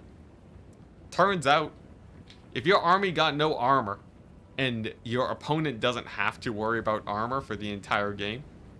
It turns out Kossars become Sisters of Avalorn. Now, they don't quite match up the same level as Sisters of Avalorn, but it doesn't matter when you got 9 of them. And Demons of Chaos, yeah, they have basically no armored units. So, it really, really allows for people to go for these sort of all-in, non-AP builds that are super duper cost efficient. And that generally means that your troops will trade down in basically every single situation. It's pretty rough. Kislev also got a note. Boris Ursus with some AoE damage. A little bit of extra damage and a rampage. Yes, the Patriarch with the heal. Pretty classic combo. And the Little Grom. Pretty hype. Summons in a second Little Grom, which is an interesting choice though. I will say though, the Nurgle Soul Grinder is pretty hype. Could probably get some poking in here. And probably the reason why we see another Little Grom. We'll see if they actually manage to get their value back this game though. Yeah, no sturdy infantry. You don't have any infantry to force your opponent to take like super expensive Thunderers or anything. Oh, and the Overcast Bluefire.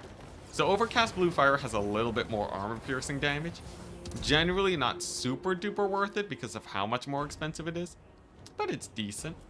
Chips off a little bit of HP off the sled. Doesn't take any HP damage for his troubles. But little known fact about Little Groms, they actually do quite a bit of damage to infantry. The cannonball bounce is quite devastating. And actually quarter HP off Plague Bearers with each shot is pretty good. Little Groms getting some work done. Now of course this isn't like super massive damage. Take a look, 100 gold per shot. You're gonna need to use most of their ammo before they actually pay for themselves here. But really nice to sort of stay active and get some value in the early game. Another shot. Clips a couple Plague Bearers, takes out one of them. But the question is, what is Kislev going to do about this situation? Kislev has but a single capture point, as it stands right now. And nothing else. They have to push forwards and make some sort of play if they are to win this here game. So I'm just checking the bracket to make sure things are moving smoothly, and it looks like they are. Yeah, Kislev's going to have to make a play here. And the sort of slow approach is worrying me a little bit. Seems like they're going for the low ground play. This means that reinforcements will show up at roughly the same time, thus not losing them too much of an advantage. And with Boris and the Patriarch and 2 units of cavalry, it is expected that Kislev wins this. But it is still at a bit of a cost. The infantry are taking quite a bit of damage from the Soul Grinder, and that little bit of poke will whittle these guys down a little bit. Now, will it kill any entities? If we take a look, they do start at 90, so chipping down a couple of them. But the damage is still a little bit exaggerated on these guys. I think they would still do quite well against the Plague Bearers here. And over here, Kislev starting to get a little bit of capture weight. There we go. With just a tiny bit of damage on those Plague Bearers, and especially Boris here. Pretty good. Now, there is a spell coming down here. Oh my gosh. Calling in the magic on his own position. Is that an overcast? No, it looks like it might have been a normal cast spell over there, based on the damage that is being dealt. The Infernal Gateway actually chunks down the Plague Bearers so that they die, and the Kislev Griffin Legion, their passive procs, and that's gonna be keeping their leadership pretty good. Now they will be able to continue fighting here, getting some pretty nice damage, but does look like with the help of the Demon Prince, there will be a route here, and actually pulling away the heroes. Interesting choice, choosing not to fight here, but perhaps smelling a little bit of blood in the water, going for the Soul Grinder.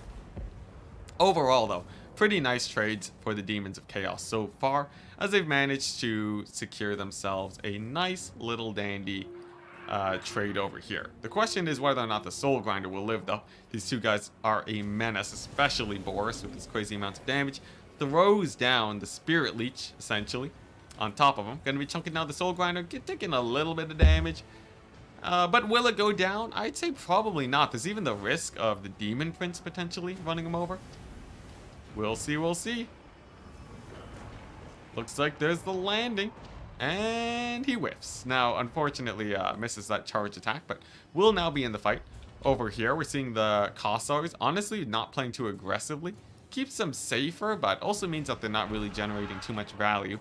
And the Demons of Chaos do still have that value lead.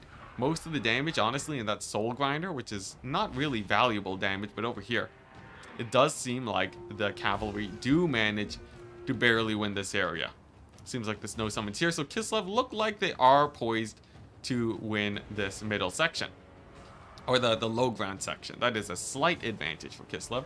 Over here, Boris showing off exactly why he is such a beast. Basically full HP, taking no damage. Because he is getting healed up by that Silax Lullaby. Actually taking literally no damage. But opting to snipe out the Patriarch. Very nice play from the Demon Prince. Barely takes any damage too. Has actually fairly nice stats for himself. And it looks like he will be slapping that Patriarch down. Though still taking a bit of damage himself. Boris still an absolute beast. A little bit of a scuffle there. Tiny bit of a trade. And if we take a look over here, it seems like Kislev does manage to secure the bottom. Now, Dervishes and Griffin Legion against Flesh Hounds. We'll see exactly how well this goes. Usually, Griffin Legion will win this trade. In this case, though, they are quite a bit lower. And it seems like the Dervishes, they do get torn apart. Their lack of armor really hurting them here. And it seems like, honestly, the Flesh Hounds probably save it. The Flesh Hounds do save the bottom point, and that is a really nice win for the Demons of Chaos. In the meantime, over here, Boris and the Patriarch still taking a bit of damage. Nice Ice Blast over there. That was most definitely an overcast. Ice Maiden's Kiss, the proper name for it. Gets some pretty good damage. Boris gets out of there, but the question is, will the Patriarch get out? Seems like his mass sort of getting bogged down by these 3 units of Plague Bearers. Gonna be meaning he's taking a lot of damage here, and he may very well rout off. That would be quite devastating. An engagement from the forces of Tzeentch and Nurgle over here too on the Kossars. And wow, look at that. Massive damage on them. With 3 Kossars sort of out of position, not able to help. It's a pretty sketchy situation for Kislev so far. Now, the bottom point looks like it will be contested once again. Nurglings here to stall is good for the Demons of Chaos. That's a cost-efficient way of stalling these Zargard. Means that they will have more guys on the high ground, and boy oh boy will they be making good use of it. Demonettes of Slaanesh, extremely fast, and as long as they don't get shot at, they are very happy to take this fight over here. And a big dive in on the Kossars. This is pretty bad. Kislev with the slight misposition of, or being slightly out of position with these Kossars, not really being able to support the rest of the infantry here, taking massive damage, but potentially a bit of a comeback. A nice turn and fire into the Demonettes, though not too much value so far. Takes out about a quarter of their HP, but oh my gosh. There we go. The barrage from the Mortar Nurgle Soul Grinder wrecking those guys. And I would say Demons of Chaos have actually taken a pretty nice lead so far. I'm seeing chat talking about how much they love Demons of Chaos. It seems like they're doing quite well. Now the Soul Grinder does look like it did finally die to the little Groms that were focus firing him. So he is down, but I'd be pretty worried if I was Kislev right now. The trading is fairly even, but they still haven't been able to secure a point. If we bounce over here, Boris taking some pretty nasty damage, and the Kossars just aren't firing their they just aren't finding their shots. Look at this insane kill zone that is just a complete waste for these 3 Kossars. Now, some more mobile units will be going in there, but nice play from our Demons of Chaos player here. Going to be dropping in a bombardment onto these guys, and now they're caught in a catch-22. Fire or die. And in this case, or you know, retreat or die. In this case, they choose to shoot instead, getting a little bit more value on their way out, but it does mean that they will be eating a nasty bombardment here. Strangely enough, this one actually doesn't take that much damage, but nevertheless, pretty massive on there. The Demonettes have successfully done a strong flank, where they were at least at risk of getting shot at. And overall, I'd say Demons of Chaos have done a great job making sure that they take good engagements here. Demonettes have successfully won over there, and the Flesh Hounds are on top of the Kossars, and not a lot of movement here. Infernal Gateway dropping on these guys too. Devastating. Is it overcast? I can't tell. Seems like it is a normal cast Infernal Gateway. We'll still rout those guys off though. They are most definitely dead. And that is actually a triple cap now from the Demons of Chaos. Absolutely brutal. Going for an early game poke build with the Tzeentch Demon Prince and then the Soul Grinder seems to have paid off, along with a very strong flank engagement. Nice collapse in on the Kossars. Not too much Not taking too much damage from these guys, and generally gonna be taking a pretty decisive victory. So that's game number 1. And our Demons of Chaos player has done it. They've won with one of the lowest win rate factions in the game. Soul Grinder with the 1000 value still didn't really pay for itself. But I will say the Blues and the Demonettes and the Fleshhounds. All very powerful tools that, if they can find the right matchups, will do exceptionally well. And we saw just that. Yeah, unfortunately, the positioning in the micro just was not favoring our Kislev player today. Poor Kossars. Yeah, going very bear shape for Kislev. I think Kislev, you know, there was actually a really strange lack of war sleds that game. Demons of Chaos have a very hard time dealing with Kite. And I feel like war sleds probably could have done great there. I hate micro, wish it was more strategy. I hate micro. I feel like that's an unpopular statement in a real-time strategy game. There's other games that are more strategy. The appeal of real-time strategy games, though, is the real-timeness of it, though. So, you know, to each their own, but I feel like I don't think we'll be seeing a massive change away from micro for Warhammer. Dowie. Dowie's a pretty good faction for strategy over micro. Actually, sort of, yeah. Dowie's weird, though. Dowie, you actually still have to micro a lot. There's a lot of maneuvering you have to do. But you need to predict so far in advance that it, like, adds a layer of strategy and thinking you have to do to see that far in the future. Because the thing is, you can play Dowie and be bad and still get a lot of value. But a good Dowie player is actually using a lot of, like, foresight to make their plays. So it won't reduce the amount of micro you have to do. But if you want more strategy, you know, you could try Dowie. The whole positioning and knowing when to maneuver is really important for them. And of course, well, yeah. And of course, it's not about making split decisions, too. So the number of moves you're doing is the same. But the speed at which you have to make the moves is much reduced.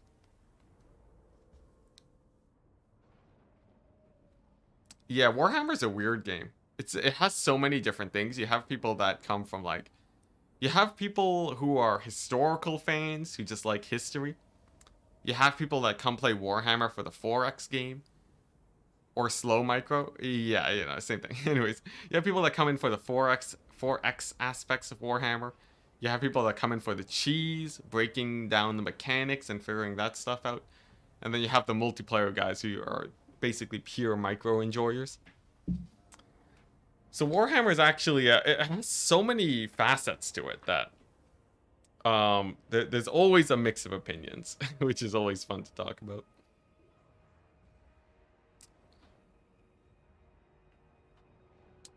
Or I guess the ladder would eventually just put you against other people who don't love micro. Unfortunately, we don't have a working ladder for Warhammer. But most people on the quick battle ladder, you can out-strategy them just fine. Good decision making will go a long way in Warhammer. You really don't have to get that good at micro until about until you're winning like your first rounds in tournaments. But if you're just here to play some ladder, like, look, I can win ladder battles without good micro, all right? Anyone watch my Slaanesh game where I didn't right click? If I can win as Slaanesh without right clicking, you can win Warhammer games without micro, man. Play whatever faction you want without micro. You just have to be really good at your knowledge, your game knowledge. Also fantasy enjoyers. Yeah, you have the historical and fantasy enjoyers meeting together.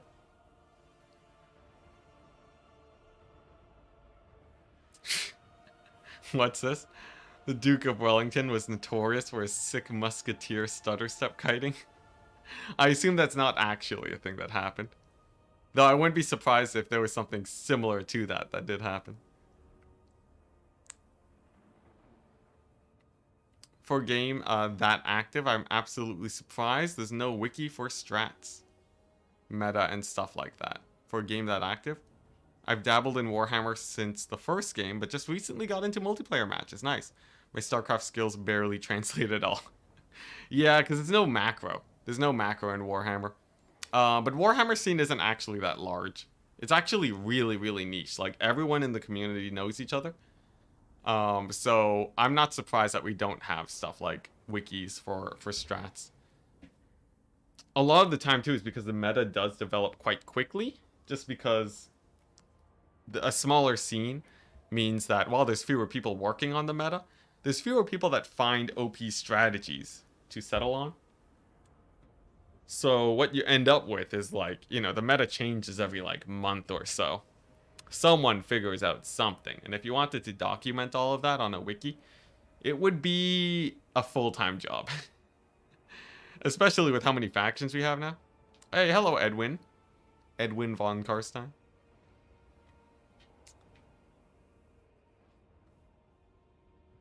So much less plate spinning. Yeah. StarCraft is a lot of plate spinning.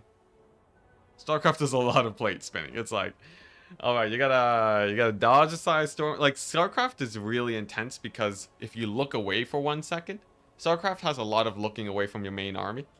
And when you look away from your main army, like, all your Marines just got side stormed and the match is over. And then you have to worry about scouting, and you have to worry about your macro for your economy and macro for your military. Honestly, between scouting and macro, it adds so much you have to do in StarCraft. Plate what? There's a lot of players online constantly, and matchmaking is pretty healthy. Yeah, but that doesn't mean there's like... It doesn't mean there's enough to be like a Warhammer multiplayer wiki. Because like, who's gonna do that, right? The community is made up of like... In terms of actual hardcore community members that spend a lot, like a significant portion of their time just like doing community stuff, the Warhammer scene has like, I could think of fewer than like 20 people that are actually like invested in the Warhammer community. And then most of the knowledge is just stuck in clans, basically.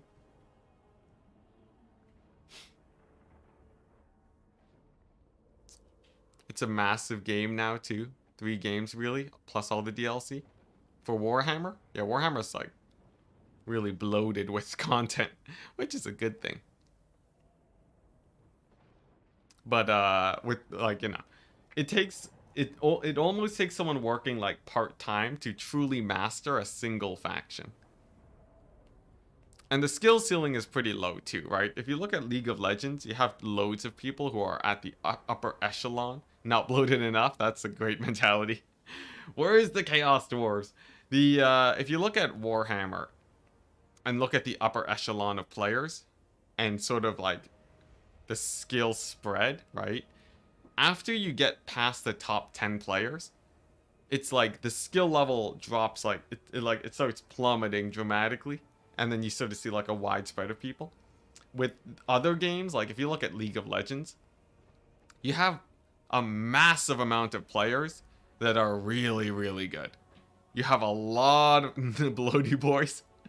I'm not going to contribute to the bloat. You have a massive amount of players that are really, really good at the game that are all sort of like, you know, roughly the same skill. With Warhammer, you know, you see like one guy that's always like winning. I guess for other games you also see like the one guy that's really crushing in that tournaments, but like in Warhammer, you know, like it's not too uncommon for us to see finals where it's not even close. Sometimes you get a lot of finals where it's just like very, very just one-sided, like, oh yeah, this guy's just a god. There's no beating him. Just tap out early, guys.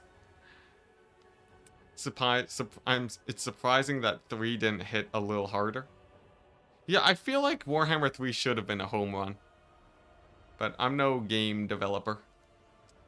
And honestly, games are super risky business anyways. Games flop so often.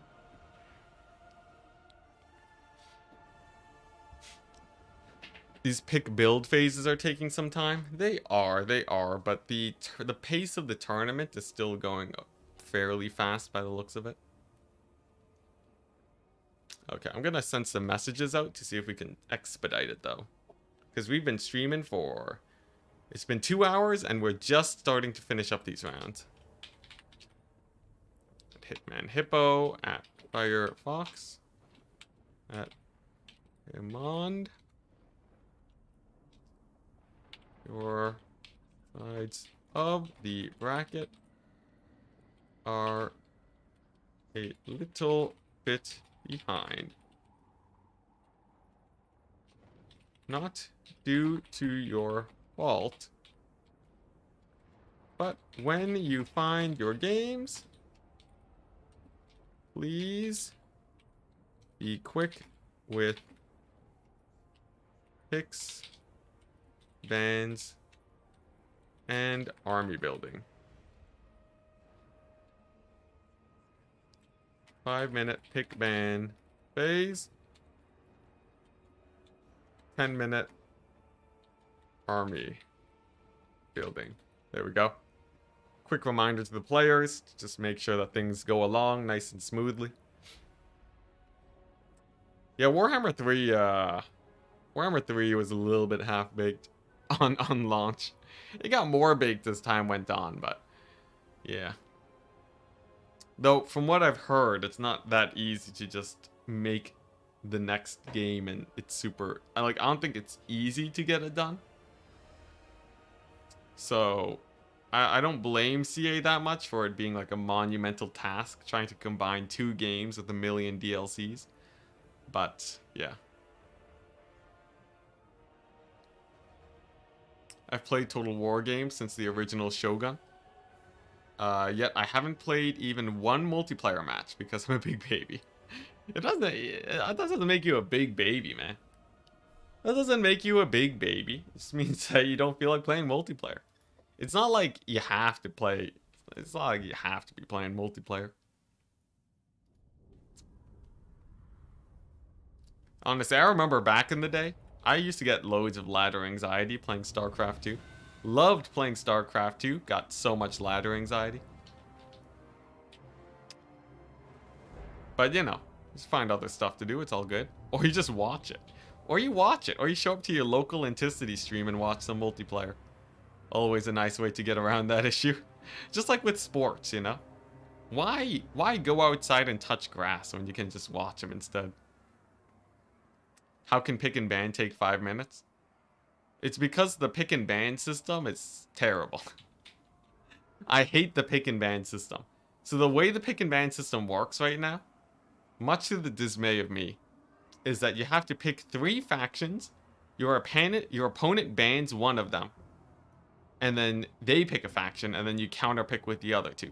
Seems fairly simple. Guess what? It's not. If you actually want to play optimally in that pick and ban system, it means that your 3 factions, if one of them has the chance of being banned, that means each pair of those factions has to be good against every faction in the game.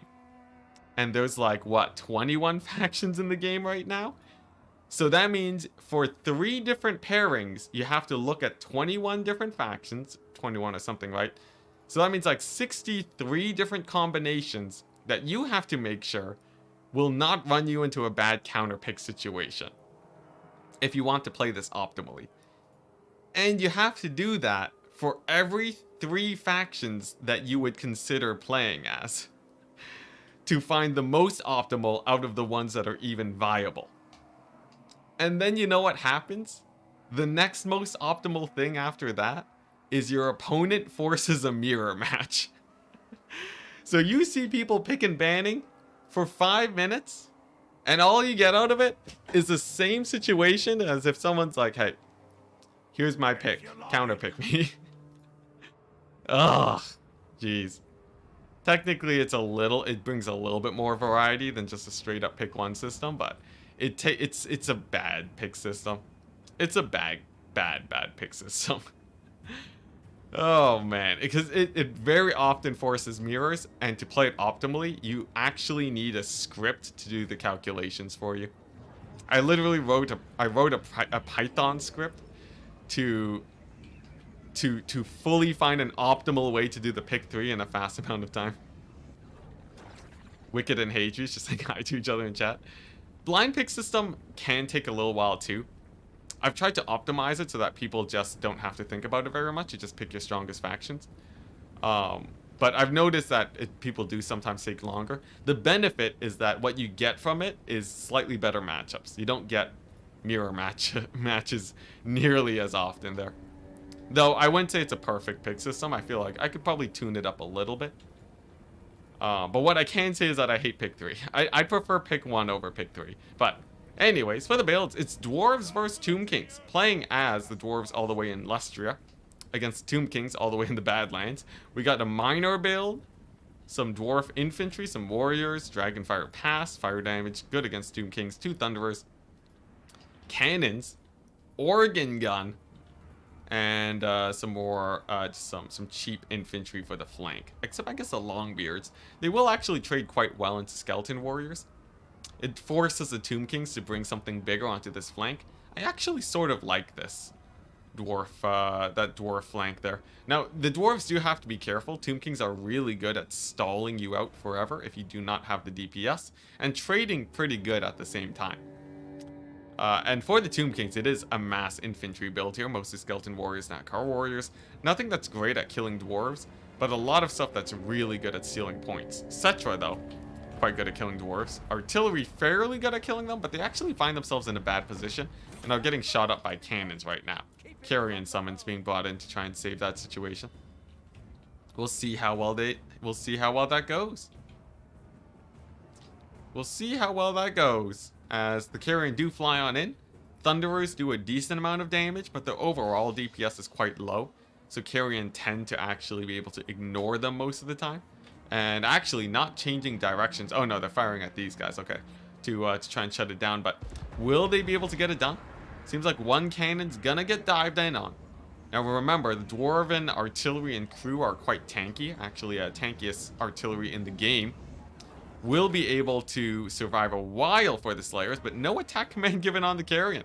Very interesting. The other artillery piece does get dived in on.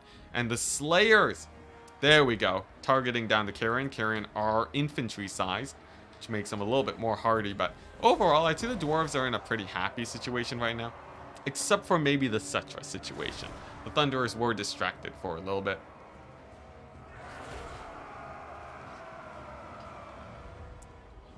How does this one tend to go? Are Dwarves about to get rolled?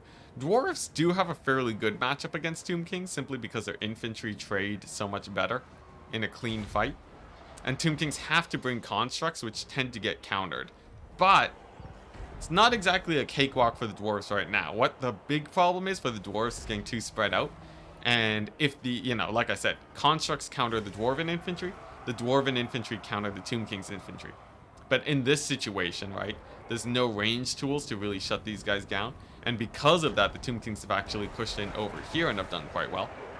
Of course, gyrocopters can always change the tide of the battle, but the Tomb Kings are one of the tankiest factions in the game right now. All of their spells, their passives, result in a ton of healing for their infantry. Makes them very, very hard to kill. But the dwarves do have a few plays to make. Longbeards over here. They're going to be slowly grinding down the skeletons. I would expect them to eventually win there. Bombing run on the skeleton spearman, looking pretty hype. Or actually, no, I think that was a Thorek. I think he used a Rune of Wrath and Ruin over here to blitz those guys down. Pretty hype. Along with a few bombs. We'll be holding the middle.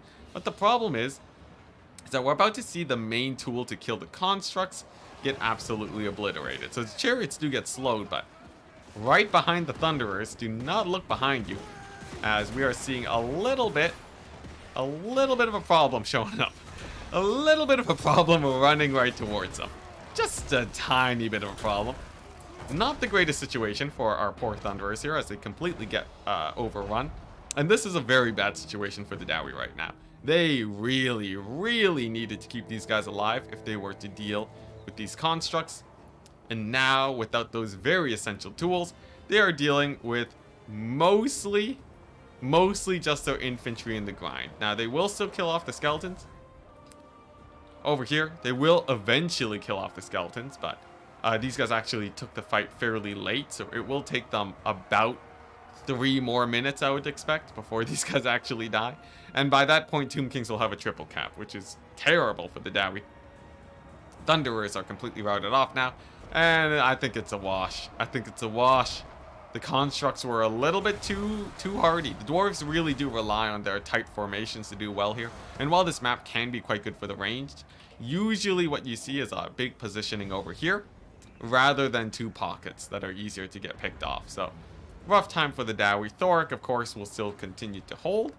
In fact, it seems like the middle is technically still in the favor of the Dowie somehow, some way, but that should be turning with the Ushapti. There we go. And Cetra, of course, still in high health, doesn't have to worry about very much. Look at that Carrion. Pain in the butt for Dowie, as they are extremely cheap, but very expensive to deal with. And some miners, they do show up. Perhaps we shall see a blasting charge volley. Perhaps, there we go, the right-click target and the Skeleton Spearman. A fairly nice volley does come on it. Skeletons, eat it to the face. Get obliterated, that's about half their HP gone, but a single skeleton shall not be enough. And there we go. Screaming Skull Catapults even... the Screaming Skull Catapults, I wonder how well these guys did. They took a lot of damage, but they didn't lose a lot of entities. Seems like they didn't get that much value, but they did draw the artillery fire for a long time. Overall, I'd say middling value. How good are Thunderers with great weapons? That's basically just Streltsy, right? Which is to say not very good. These great weapon ranged infantry just don't have the melee stats to actually land their hits. And you don't want your ranged infantry in melee. Rip Kislev. But yeah, the thing is, your ranged infantry will never trade up in melee. Which means, if you are using those great weapons, you are making a misplay. Sad times, sad times. Thoric over here, you can see, he is incredibly hard to kill. All of these units here would probably have a hard time killing Thoric, but of course in domination that doesn't matter. Battlefield control is a much greater factor to your success. So Thoric likely won't do too much this battle. Wow, surprisingly accurate Screaming Skull shots here. Barely not hitting those Nahakar warriors, except for that shot, which obliterates them. Another beautiful blasting charge volley here, but here's the problem. So it's 8 minutes into the game, and both sides have traded down about 5,000 to 6,000 gold of their value. That means that both armies are still very plentiful across the map. And because of that, it means that overall, I wouldn't expect an army wipe anytime soon. And that means that the Dowie likely will not be able to recapture their points. Over here, you can see the grind. The grind continues. I did say it was an interesting choice to have these guys here, but they probably should have gone full throttle onto these skeletons. Maybe not even have the miners there. I think the Longbeards probably could have won it, but a shame. A shame that so many resources could be tied up. This is a cost-efficient trade for the Tomb Kings, because this is actually much, much cheaper than what the Dowie brought. And because of that, the Tomb Kings way, way, way in the lead over here. Now, a couple more range units do get summoned for the Dowie. We do see a normal Iron Drake unit get brought in. Could get a little bit of damage here. But I think if the Tomb Kings AFK'd, it'd probably still go their way. The Dowie, they tap out. And that is going to be Barbaric. Taking the second win of the day. No. That is Solo Spaghettio. My bad. Did I have them in the wrong positions? Did they swap positions, chat? I think they did. I think it's 1-1. Solo Spaghettio takes a win. Unless we screwed up. Is it 1-1? Is it 1-1? How well did the organ gun do? Terribly. Although the cannons did pretty good. Mostly because of the Screaming Skull Catapult kills, I think. But yeah, the constructs were just too chunky. If you want to kill Dowie, that's basically what you do. You bring in a bunch of large units, and then you make sure that they don't get shot to death. Easier said than done, but that's the gist of it. Would you want Legendary Lords to carry over some of their buffs in multiplayer? I'm not talking about Gorse zombies, but Isabella's buffs to Vargeist and that kind of thing. That does carry over, though. Unless it, like, she doesn't bring in the global buffs, but it'd be weird to pick and choose what you bring over, right? That seems like a lot of work for CA that would waste time from us getting the Chaos Dwarf DLC.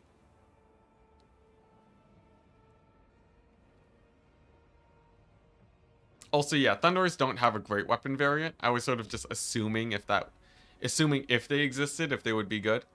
But no one takes Quarrelers with great weapons. So my guess is that you wouldn't really take them.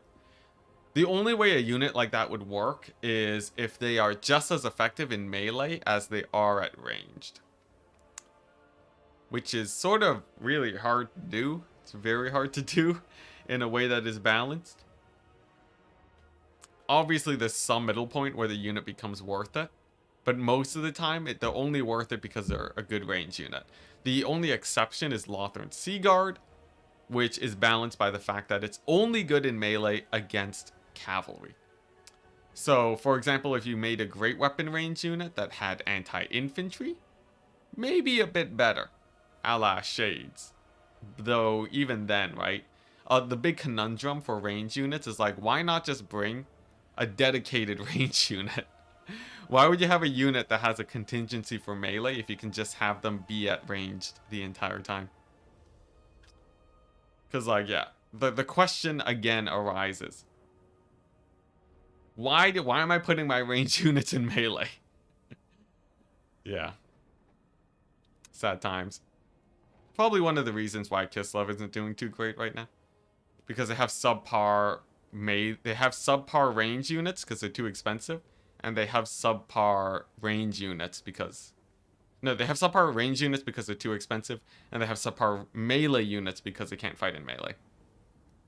Seaguard are a big difference, though. Seaguard are insane. Spears? It's great. Honestly, Kossar Spears would be great in a different roster. I'm sure people would be spamming those guys in many rosters just as a pseudo Lothern Seaguard.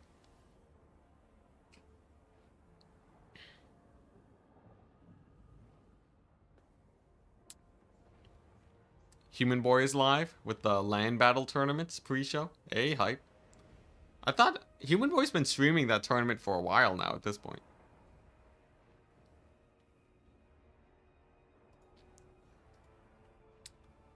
Some folks don't let you stay at range. Yeah. So, like, you know, that's the thing though, right? If you have a faction like the High Elves, and you know that your enemy is gonna be bringing in a lot of melee infantry to rush you, you don't bring Lothern Seaguard. As High Elves, you don't bring in Lothern Seaguard that often against Chaos. More often, the correct solution is to bring melee units. Right? Hybrid units have a place. They're not a generic unit that you always want to bring. So, it's like, you know, in a pinch, right? If we're talking real life situations where, like, hey, I don't know what I'm gonna go up against. Maybe we want units that can sort of do both things, right? Hybridness, great. If we're talking about, like, Warhammer, and it's like you're designing a build against a faction, you just gotta bring melee units against melee rush factions. You don't have to bring range units that will still do worse in melee. Because the thing is, if they don't let you shoot, and the unit's bad in melee, why would you bring the hybrid unit? The only reason hybrid units work is if they are specifically filling a niche where you do definitely need a range unit, and then you definitely need them to do very well in melee. And they have to be better than just splitting them into 2 units. Whoa! Sotek again? With the raid? Is that raid notification loud? I feel like it's a bit loud, but thank you very much, Lore Master. Look at that. Yo, we're just here complaining about hybrid units. Let's see our stream. Labs OBS dashboard. I'm gonna make that raid sound a bit quieter, but thank you very much. The dark tide comes. The dark tide comes. Yo, have you been playing Dark Tide, or are you just saying the Dark Tide comes? Happy to have you here, guys. Yo, you guys are catching a the midpoint of this here tournament. We're looking at a it's not loud. Oh, it's only loud for me. All right. But yeah, we're at the midpoint of a tournament right now. Looks like we're seeing a game between Beastmen and Corn, but mostly I'm just hanging out with chat. We were streaming Darktide. All right, nice. There we go. How are you enjoying Darktide, by the way, Sotek? On a scale of 1 to Warhammer 3, where would you place Darktide? Is this the question you're not allowed to answer? Are you gonna place Darktide above Warhammer 3? I have a crazy idea for you, Enticity. Need to message you about it. Yo, hype. Sure, give it to me. I haven't played a lot of Darktide myself. I played a little bit of it. I enjoy Darktide. I don't know if I would like enjoy it enough to make it my thing for the foreseeable future. Let's see here. I think I have to log out and then log back in as a Twitch thing.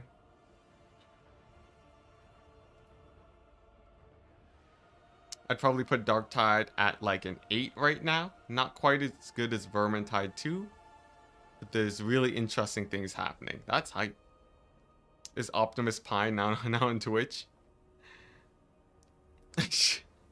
Oh, Barktide. Barktide sounds like Vermintide, but it's all Wood Elves. I'm liking Darktide, says Stony Strikes. Interesting. I enjoy the game, but I just, I don't know. I'm like a big RTS fanatic. That's probably just it. As much as I enjoy FPS games, can't get over the RTS. Alright, nice. There we go. I'm gonna make the raid sound just a tiny bit quieter just for me. So then I know when it happens, but then it'll be a little bit quieter for you guys, but that's fine. I'm gonna get food. I'll be back later. Alright, peace out, Sotek. Catch you in a bit.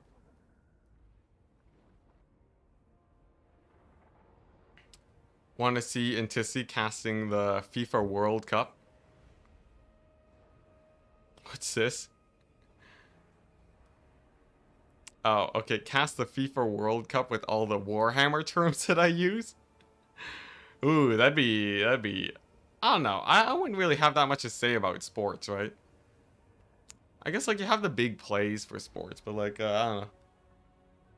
Map control, there's not a lot to really talk about, right?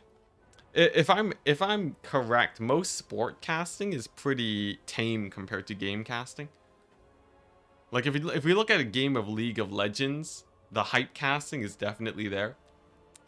I've seen tennis games where it's like, I know it maybe not all sports, but I've definitely seen tennis games where it's pretty chill.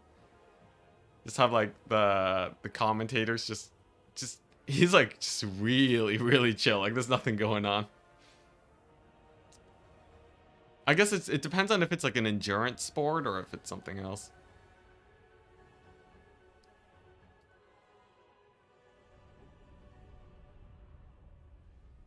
Alright, nice. Just dealing with some DMs, not a problem. Alright, nice. Ooh, interesting. Very interesting builds. I'm seeing some Beastmen Cygor shenaniganry. Double Wargore mount against Scarbrand the Exiled. Pretty hype. Give us your hype cast, Ent. I needed to stay awake. I don't know if I have the energy to do a hype cast right now. Hype golf commentary. I can't even imagine what golf commentary looks like. When the ball rolls closer to the flag, do they like really start freaking out? Campaign hybrids, excellent idea. Multiplayer hybrids questionable. Situational. Oh, you mean hybrid infantry and stuff? I've seen hybrid skirmishers do well. Like the whole reason why Marauder Horsemen are really good is because after they run out of ammunition, they're still a good cavalry unit. Alright, here we go. On the blue side. Coming in. Into the ace match with the tournament lives on the line. The Beastmen. bringing out an extremely rare pick for the beast. Extremely rare pick today in the current meta. We are seeing double Ungor Raider, an extremely unorthodox pick. And I'm talking about the Beastmen, not the Ungor Raiders, a bunch of Ungor herd. It's one of the most interesting builds we've seen today, but it gets even more intense. The double War Gore on the chariot, supported by none other than the great Bret Shaman of Wild, coming in with Traderkin and Bret Scream. We've never seen this before, chat. One of the most interesting builds we've seen today, and a Cygor on top of that with the Cow Minotaurs. The Cow Minotaur skins with the regenerating, what are they called? Butchers of Kalkengard. How very exciting. Oh man, yeah, no, I'm too tired. I'm too tired to hypecast this entire game. We're just gonna stop there. We're gonna stop there. We'll wait until something actually exciting happens for me to go wild. We got a Scarbrand. He's pretty hype. He's pretty hype. He's gonna take a rock to the face. You know what? Let's do a poll. The Scar... Scar... Rand, take a rock to the face this game. Oh, look at that, walking right towards the camera height. Alright. Place your bets, chat. You only have a limited amount of time before this Cygor starts throwing some rocks. I feel like the odds are fairly unlikely. It's a pretty bad idea to throw rocks at Scarbrand, but you never know. Unfortunately for Twitch chat, I don't have an easy way to do a poll. I tried doing a poll once, and then it glitched out, and it didn't let me, so I stopped doing it. In the red trunks. Yeah, with what must be one of the builds we've seen today. Yeah, Scarbrand's pretty high. I feel like Scarbrand is actually one of the best fighters in the game right now. Wow, really? 86% chance of rock to the face on Scarbrand? Are you crazy? Are you crazy? He's gonna be throwing rocks at the skirmish cavalry, man. Look at that. Pretty nice boulder hit. Takes out 3 of them. Pretty minor, honestly. The close range skirmishers, though, is pretty intense. Cygor doesn't hit the ground. I guess if Cygor does a melee attack against Scarbrand, there's a chance. Second rock throw. Pretty good damage on the horseman height. PvP has capture points now? Dang. From your ball, you have not seen a lot of multiplayer for Warhammer then. It's been in here since Warhammer 3 has launched. Domination, the new game mode that uses capture points to stop box builds and corner camping strats. It has some pros and cons, but overall, I think it's a fairly good game mode that needs a little bit of touching up for some of the more major issues. Now, we are seeing a little bit of a problem with Scarbrand. He does get mooed on. Cygor still facing away, but the triple character and the Butchers of Kalkengard are quite scary for him. They do disengage though, which I'm a little bit surprised about, to dive in on the skirmishers. Perhaps they just feel like Scarbrand not really going to be able to escape after chasing these guys off, and they do actually route them. The terror route due to the terror on the Butchers going to be quite massive, and look at that, the double skirmishers going to be piling on top of Scarbrand, but he does manage to pull away. However, down to half HP is a pretty rough time for your boy Scarbrand. Pretty beat up in the distance. Let's just take a quick look. Looks like Chaos Warriors most definitely going to be winning these engagements against some basic Ungors. Fairly good for them. And it seems like the Forces of Khorne do pull back slightly. Skirmishers in good health. And it seems like the Warriors are making good work at just being just an unstoppable wall for the Beastmen, really taking good advantage of their superior infantry. But look at that, the axe throwers getting into the backs of these Chaos Warriors. They stop chasing the Centaurs to dive in on the Butchers, and that's going to be quite brutal for them. Halberds get basically ignored. Poor infantry against monstrous infantry. But, however, the Butchers still take massive damage, and of course the fire damage stops them from regenerating nearly as much. Now, Scarbrand, he does dive in on the Cygor, and oh my gosh, the walk to the face! The walk to the face! It's true, it happened! Someone clip it! Someone clip it, the walk to the face on the Scarbrand! Now, the second attack hits the Flesh Hounds. Will we get a second walk? No, looks like Scarbrand gets a disengage. Running away from the Centaur throwing axes. Nice play from Scarbrand, but Beastmen do have to leave this point over here. And look at that, triple cap from the Khorne. I forgot, these guys are all expendable, so they have like no capture weight. That means Khorne can do quite good. What's this? Good lord, that was said 20 minutes ago? What was said 20 minutes ago? Rock in the face. I'm catching up with chat. I don't see a single one. What's this? What you guys talking about? Alright, whatever. Anyways. Such an upset Cygor. Makes a 0-yard throw. Yo, I don't even know where he gets these rocks from. Is it actually that common to have like massive boulders just like in the ground that you can reach for? And how does he run out of ammunition if he keeps pulling them out of the ground? We may never know. Regardless, Skarbrand, fairly good in a single one-on-one duel. Does manage to rout off one of the Wargors. Very nice. And honestly, the Beastmen are sort of suffering right now. Despite the early trades on the Skarbrand, I feel like if they had committed to killing him, instead of diving the skirmishers, they might have been able to get the kill. Of course, easier said than done. And the Beastmen do have a little bit of a nice anchor piece in the middle here. The Koroks Man Rippers. Regiment of Renowned Vestigor Horde. Armor piercing. Very strong against these warriors, but they are taking a lot of damage from the skirmishers. It seems like the Beastmen don't really have a good answer for these guys just yet. Though, they do have the minor advantage in terms of single entities. Chariot's still doing strong. Nice charge in the back on these guys. But the skirmish games is a little bit lacking. Skarbrand, fairly safe too. Except for the great weapon Centaurs. Oh no, look at this. Centaurs dive in onto Skarbrand. Full surround on him. And that's going to be pretty rough. These guys, they don't have anti-large, but the charge is still vicious. Armor piercing on the high 90 armor of Skarbrand will be doing a lot of damage. And it looks like your boy Skarbrand will be going down. The Centaurs pulling him down way too fast. I don't think Skarbrand can retreat. Looks like the Butchers of Kalkingar doing a good amount of work there too. But actually, no. Oh my gosh, it's a double collapse. The collapse over here of the skirmishers goes down too. Getting worn down by the Cygor. One Wargor rallies, gets absolutely massacred, but the rock doesn't get thrown in that direction, so they actually do well.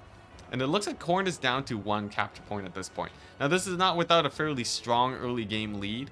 Over here, Skarbrand, still a beast. Despite getting chased down, he still has 1,000 HP. Despite looking like he has basically nothing. He is a tanky boy. And will be able to hold out against these guys for maybe another 500 HP before he starts crumbling. Could potentially tear out them too. That would actually be fairly huge if he saves Skarbrand. But oh my gosh, look at this. 0 leadership. 3 leadership, and oh my gosh, he barely keeps himself stable. Routes off those guys as they run away. And I would expect a D-summon from Skarbrand now, unless he just wants to keep him around for terror. It'd be a risky move to keep him for terror, but it would be a minor benefit if Skarbrand doesn't die this game. Seems like choosing to leave him on the battlefield for now. We'll keep an eye on that. Over here, it seems like the skirmishers have gone down to the Cygor. Actually has been a magnificent pick this game, with a solid 800 gold value. Paid off for half of itself, but still at half its HP, half of its ammunition. Baited out Skarbrand for a bit. A fairly good tool. Butchers of Kalkingar getting caught up. I'd say overall, Beastmen are... they're in an okay position, but they're not in the greatest position. The single entities are still pretty beat up. It looks like they will steal this point, but oh no. Oh no, the Sword of Khorne just dunking on all of those guys. Brutal, brutal loss of infantry there. However, the chariots shall prevail. It looks like they do win there. Oh my gosh, wait, is this guy? Okay, no. I thought the Cygor was going to throw a rock at Skarbrand. At this point, if the rock hits Skarbrand, he straight up dies. At this leadership, ooh, nice breath attack. At this leadership, if he gets hit by a rock, he is going to crumble away. One rock, slamming into those marauders. Looks like they will be getting pretty beat up at Skarbrand. Hiding in the forest. Staying safe.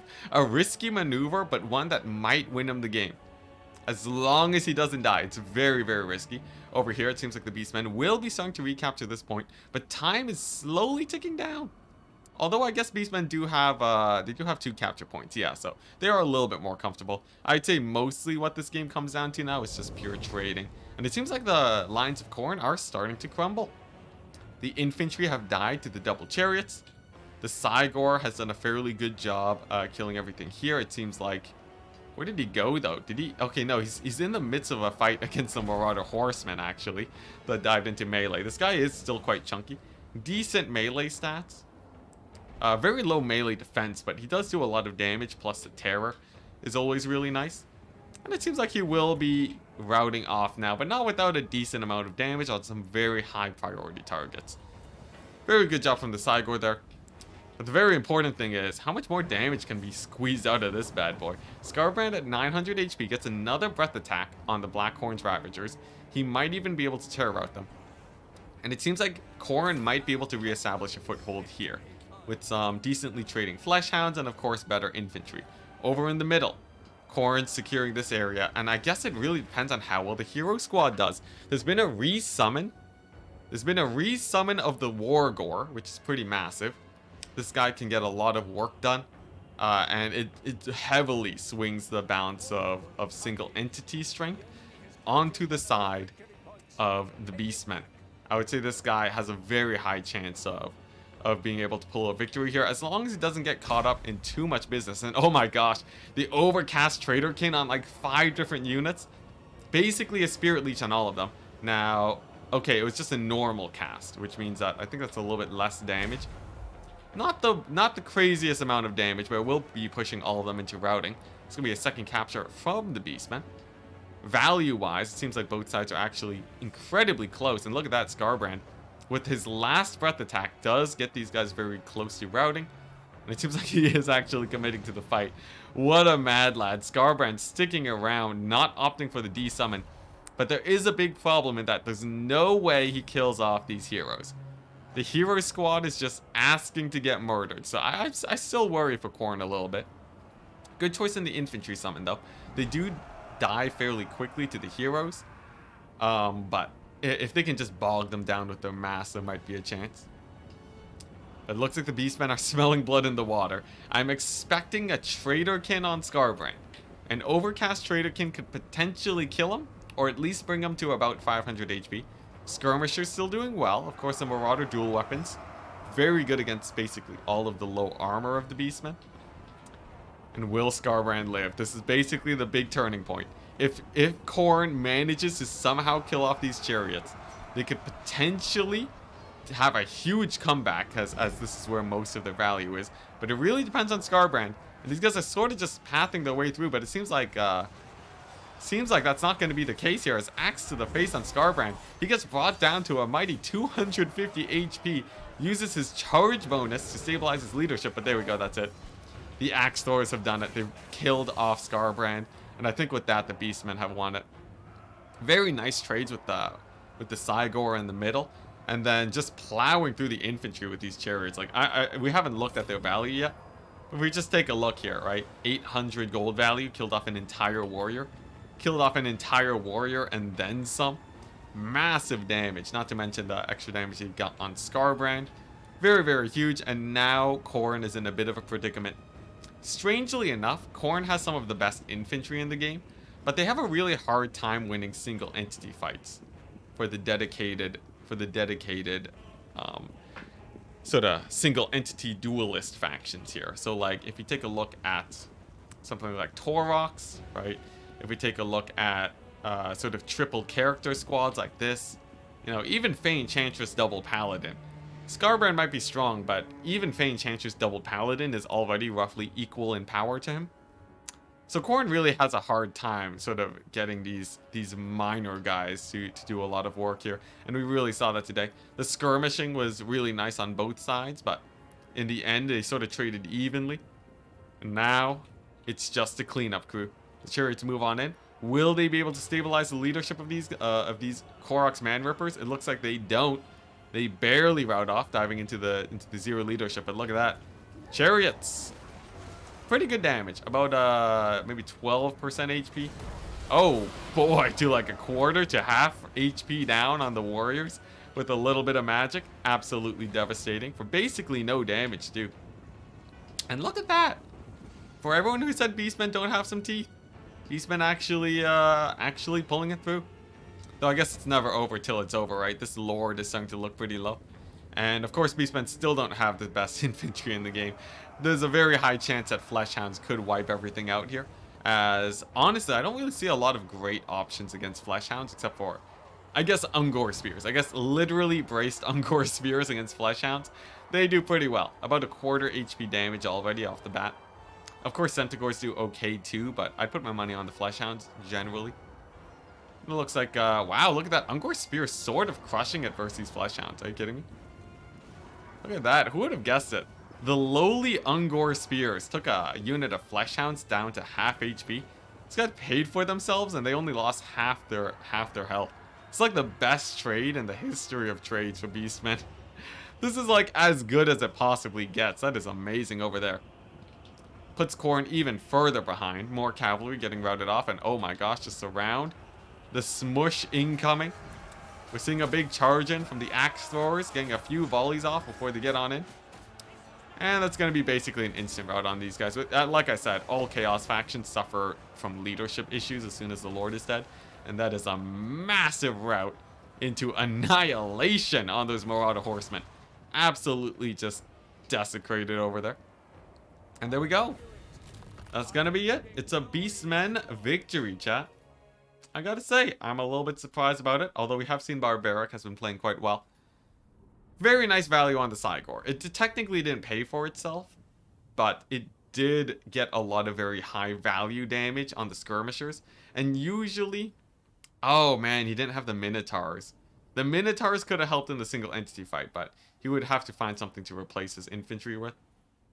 I think overall, though, the Beastmen just did a little bit better maneuvering there. Very high damage on those characters, though. Time for a comeback. Time for just Beastmen to win it, honestly. Charge Reflection is a hell of a drug. You know, the Charge Reflection there. You don't want to be charging into Brace Spears, though. I think that sort of makes sense. Utterly unbelievable. Yeah, that was a cursed loading screen quote. Oh, it's the Nurgle one? Oh, jeez, I hate that one. But yeah. The Khorne did get pretty good value with their Fleshhounds, but unfortunately was not enough. Look at this, poor Scarbrand, 1600 value. He did as well as like one guy on a chariot. Rough. Absolutely rough. Well, that's gonna be that. And that means, let's just follow Barbaric. At Barbaric. What's the new lobby name and code? Question mark. I don't know why they gotta keep leaving the lobbies. Why can't you just stay in the same lobby? As a tournament host, it makes my life a lot easier. This is a glorious day. Honestly, not too often that you see Beastmen win it. Especially when you have something like, you know, Slaanesh just being a better Beastman.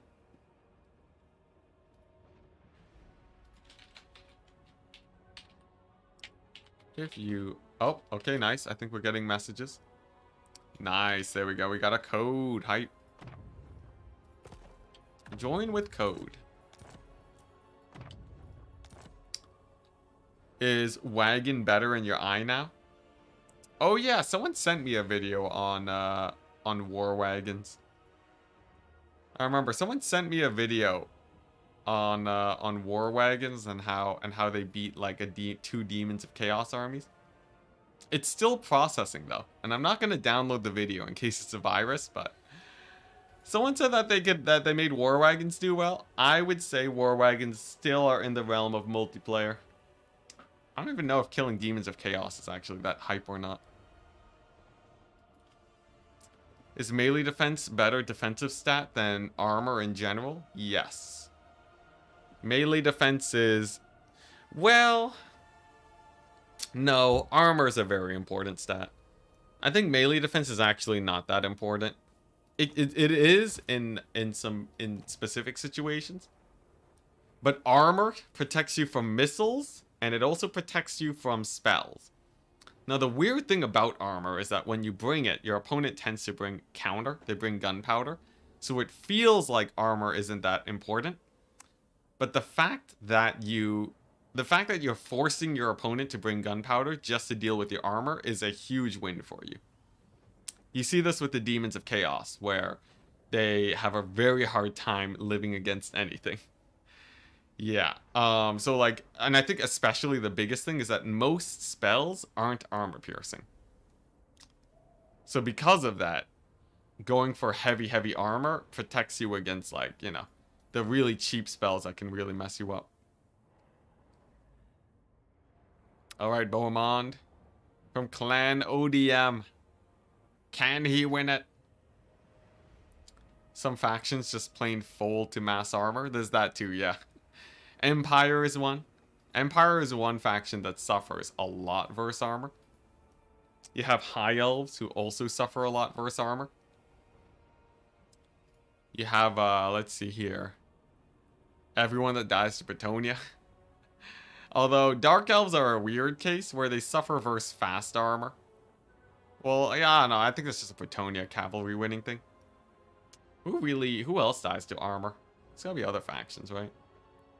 I know a lot of the Warhammer 1 factions can have a rough time. Dwarves sort of have a hard time versus armor too. It's weird though. But in general, dwarves have a hard-ish time versus armor. Why do High Elves lose to Ogres? What do you mean, why do High Elves lose to Ogres? Under what basis of information? Under what basis of information do you say High Elves lose to Ogres? On Total War stats, it says High Elves have lost 8 games in a row against Ogres to 0 wins. Wow, that's brutal. I don't know. Why do High Elves have 8 losses in a row against Ogres? Here's my theory, alright? Because the tournament stats take from everyone that's playing in tournaments, and not actually the high level meta, I would say that High Elves are losing to Ogres because I don't think this is like peak meta. And I think Ogres can do well in I don't know. I don't know. Why are they losing? Is it Stonehorns? Maybe it's Stonehorns. I feel like Stonehorns probably do something. The packed infantry has much less of an impact than you would think against artillery. Artillery is basically just as effective against packed infantry or spread out infantry. It's actually shockingly similar. It's just how consistent the damage is, but like, you know. I would say probably because of Stonehorns and the fact that Ogres do have some like high armored stuff. And probably because the only person playing Ogres is Flying Taco. Maybe that's what it is. You have like, I don't know, maybe it's Flying Taco. Flying Taco isn't playing in a lot of tournaments though, right?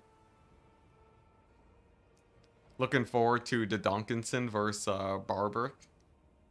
Barbaric match if they win both of these. I'd put my money on Bohemond just because he's ODM. But ODM has sort of fallen off the Dominion train recently, so I don't know how well we'll actually see a Bohemond do. I haven't seen him play in a very long time. Bohemond.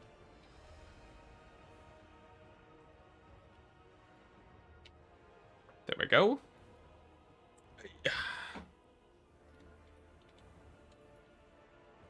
Barbaric.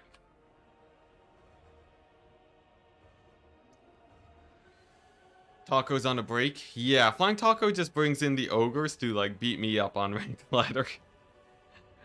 So who is it? Who is it that's winning ogres against high elves? And who is playing high elves against ogres? That's like such a rare matchup in higher meta. Because in most high meta matches, you would see like vampire counts, you see dark elves. I don't know if Tzeentch has fallen out of favor with the recent nerfs to his skirmish cavalry. Sometimes you see Skaven. I haven't seen a lot of Norse. I don't know. I haven't seen too many high level games. Sometimes you see, honestly, sometimes you see like Chaos fighting itself a lot at the highest level. Like look at that. Warriors of Chaos. Warriors of Chaos. They have played 100 games. 22% of the Warriors of Chaos games were mirrors. That's disgusting. Tomb Kings. Their most played matchup is the mirror. Slaanesh. Their most played matchup is the mirror. Oh, but it's counting twice. Still though, even despite that, the most played matchup is Ogre Kingdoms and the mirror. How weird. Who's playing the Ogre Kingdoms? Why do they have so many games? Ogre Kingdoms just have... They've played against like everyone. And for whatever reason, they've been doing exceptionally well versus High Elves. Weird. That's like a weird outlier. In theory, you would expect High Elf Silverin builds to do well against Ogres. It's a new faction. That is most definitely not the reason. I don't care. I don't care what narrative you want to spin. That is most definitely not the reason why Ogres are beating High Elves. Yeah, Ogres aren't actually that bad. I'm not saying that Ogres aren't, like, I'm not saying Ogres are, like, super terrible. But that doesn't explain a 100% win rate against High Elves. 8 games?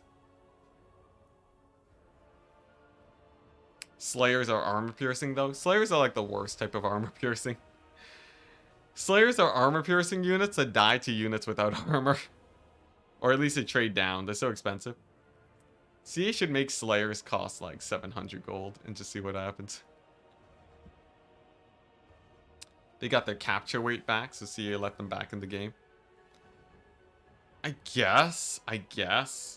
Capture weight is good. Ogres aren't the worst at trading, so maybe they just trade up and then they capture really quickly.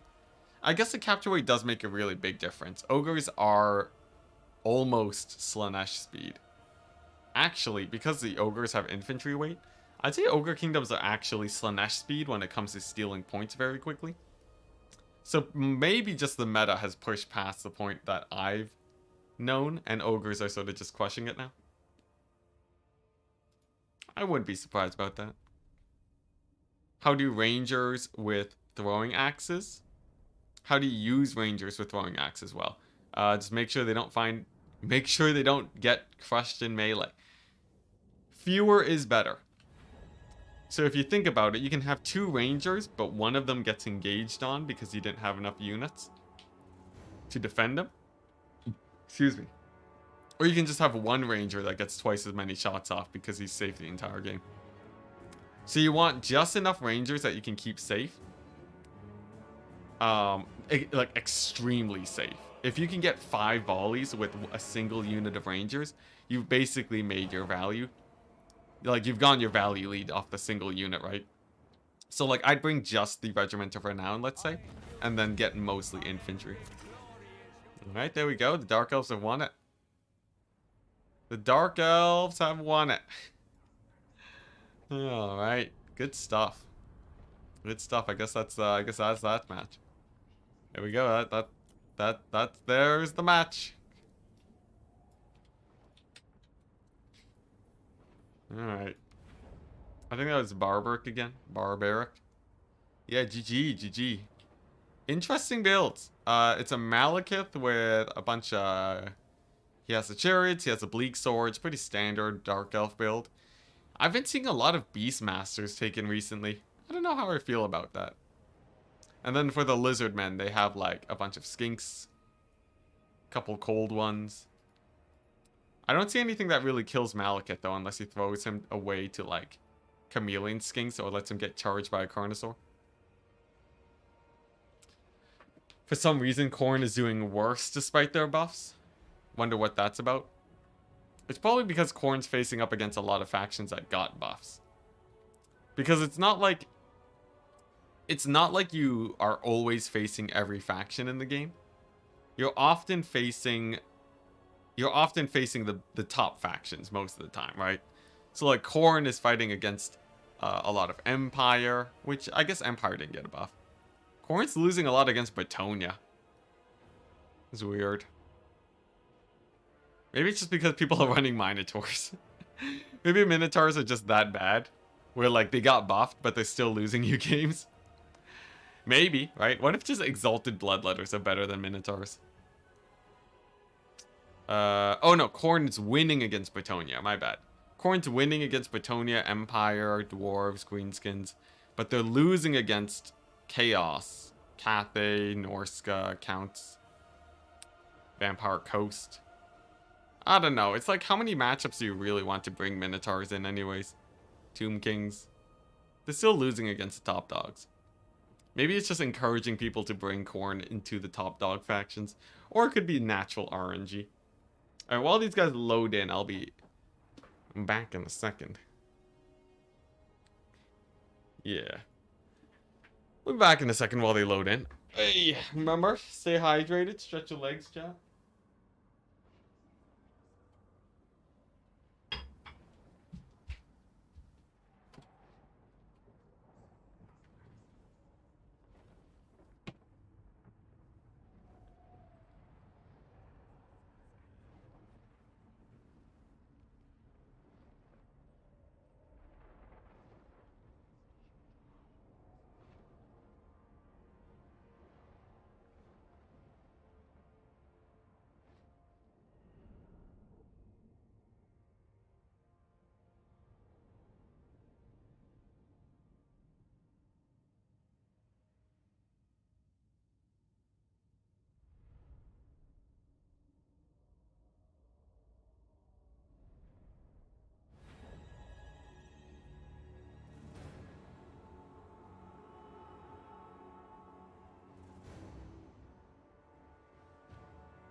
And we're back. They still haven't started yet. What is this? Hopefully it plays out quickly. I think this is the one that's lagging the most. Like, this series is the one that we want to finish the quickest. Does Questing Knight do better against heavy large units than Knights of the Realm? Questing Knights do better against everything than everything. Yeah, Questing Knights with their armor piercing damage make them insanely good. Alright. The match begins. We are seeing a Malekith and a Flying Master. Wow, look at that. Flying Master coming in hot with the Encourage. And that's it. A lot of people have been taking just generic Masters for an extra single entity. I've never really tried it before, but it's actually been slipping into the meta pretty hard. I'm interested to see how it plays out, because they tend to be quite cheap. So they're sort of like Paladins, if you think about it. Anti-large, armor piercing, great stats. So we'll see how that plays out. For the Beastmen, or for the Lizardmen, we see Skink Priest of Beasts, hype. Million chameleon, just a million skinks across the board, but not a lot of mass. And because of that, I would suspect things like these chariots will probably do well. Though, Malekith, almost walking into a bit of a trap here, could take a little bit of damage. Now, he is a tanky guy, he won't be dying here, but this should be a fairly good trade. Chameleons. And there we go. Oh, but a nice dodge from Bowman. Manages to avoid the majority of that damage. And the question is now, is Oxyotl going to get absolutely massacred? If you take a look at the current state of things, right? So we have a Master over here. He is unshielded, but fairly high armor. Takes a little bit of damage from those javelins. And it seems like there is no attempt at sniping out the Lord here. Scourge Runner Chariot's not getting too much damage. And I would say, overall, the trading is maybe slightly in the favor of the Lizardmen. I think the composition, though, is more in the favor of the Dark Elves, though. What is meta? Like, meta in general or meta for Warhammer? The meta in Warhammer right now, I'm a little bit behind on it, having not played too many games recently. But, like, you know, I'd say this Dark Elf build is very meta. We're seeing a lot of just strong tools overall. Malekith, Scourge Runners, the buffed up Bleak Swords. Lizardmen, though, on the other hand, usually I'd say you more often see Saurus type builds, but this is a kite build through and through. It just has a lot of shields that it has to chunk through, which is usually the big problem that lizardmen run into. So we'll see what their solution for the infantry is. Looks like it's going to be Razor Dawn hunting packs. Very interesting. They do have a lot of DPS and can do quite well, but this is what I mean. Undefended skinks. Lizardmen are a really strange faction where they actually have surprisingly little mass, and they do get abused by high mass things quite often. Lizardmen are like, they have mass when they're attacking because of their single entities, but they have basically no mass when it comes to defending their infantry. So they have a pretty hard time going wide. And as you can see here, fairly good chariot plays. For Dark Elves, yeah. Missile Chariot meta. Thankfully that's moved on since Domination. Oh, and there we go, the Carnosaur. The glorious Carnosaur shows up. Little, some yellow and blue action. Gonna be charging straight in towards here. And we'll see how much damage it does. Carnosaurs are decent against against infantry and melee. They're more specialists against large targets. As you can see here, this one looks like he's going to be getting kited out. Not to mention they're also a little bit squishy, so potentially the Manticore could get a dive in there. We'll see how that goes. Over here, we're seeing some interesting plays with the chariots, but oof, look at that. Master getting some work done against the skinks. Pretty good damage, though it doesn't look like he will kill off this skink priest. Oh, one more hit and then the disengage. That's actually a perfect route. If no, actually no. Okay, never mind. It looks like what is going on here? He has a move command to go away, but he's just killing the skink priest anyways. Must be a lag thing. Regardless, skink priest gets routed off, and now we're seeing sort of the big problem here for lizardmen: cavalry. So lizardmen generally have a very hard time killing off cavalry. Razor Dawns are slightly better than most, but despite the initial very strong volley on them, they're getting all mixed in with the Razor Dawns now, and they will likely rout these guys off. More cavalry over here winning that flank, and all the way on this side, we're seeing the Carnosaur indeed getting caught out, taking quite a bit of damage. Sad times for the Carnosaur, sad time for Oxyotl with the Malekith just routing him off, and I think this will probably be game. I don't really see how the Dark Elves can I don't see how they can how the Lizardmen really pull back here. If we're taking a look, I guess potentially there's a lot of comeback plays from this Razor Dawn, but at this point it's gonna be pretty hard to be dealing with the Beast Malekith. Doesn't matter how many chameleon skinks you have, his healing, his damage, his fighting potential make him basically indestructible. Lizardmen do have really good tools, but they have a lot of overlapping tools. I think that's actually the problem. So, I think, they have, like, amazing chameleon skinks, right? But if they want, like, a fast unit that can rush down in melee, they don't really have that. If they need a cavalry-type unit to provide mass and sort of stick around and be a great fighter, they don't really have that either. And oh my gosh, look at that poor feral Carnosaur. The Scourge Runner Chariots with their anti-large just wrecking shop forces them to rout off immediately. Malekith secures the high ground, and now it's sort of just a, it's really just a low ground where the Lizardmen can come back. Now they do have the Ripperdactyl Raptors. They show up. I do believe these are the anti-infantry ones. Yeah, the RORs have anti-large, so a pretty nice pick here. I do worry about Malekith though. Will the Lizardmen have enough to deal with Malekith? Potentially, you know, maybe they won't have to deal with him. It does look like they have secured the low ground. They got some skinks fighting some spears. That's a fairly good trade. You know, if the Lizardmen can keep distracting the Dark Elves on the high ground, maybe there's a chance. Maybe there's a chance, or some crazy surprise pick on Malekith with a bunch of cavalry. But Malekith is, like, extremely hard to kill. Like, Malekith does not die to anything. You can see he's been getting kited out for the past minute now. Only down to a quarter HP against 3 skink units. Just plowing through them. Look at that, the poor little bodies getting flung down the cliff. Gonna be a rough time for that side, but you know, it is a double cap. Lizardmen will only have to hold for about 10 minutes. About 10 minutes, and then they'll be almost won the game. So if the Dark Elves don't manage to make a play in the next 10 minutes, we could see the Lizardmen do quite well. Oh, it looks like the Beastmen actually, I I totally lost track of him. He was actually chasing off some cavalry. Even worse. Even worse for the poor Lizardman. Now we're seeing a sort of weird situation. So the Dark Elves have sort of chased pretty aggressively here. This does allow them to run down the chameleon skinks and such. But is it really going to be great? Is it really going to cause them too many issues? We might see the Dark Elves loop around here. It's a little bit risky due to all the reinforcement points, and it looks like they're opting for the high ground approach instead. Not a terrible choice because it will be able to stop this force. And I will say the Lizardmen have done a really good job at winning this area. You know, the Razordon Hunting Pack have done great. The Ripperdactyls have killed off basically everything. And they've been nice solutions here.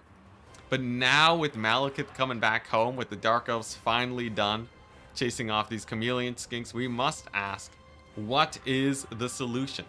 Potentially, maybe they'll just kill everything on the ground and nothing can capture for the Dark Elves. Though they are a rather fast faction. Hey, Phoenix Mercer. Question for everyone.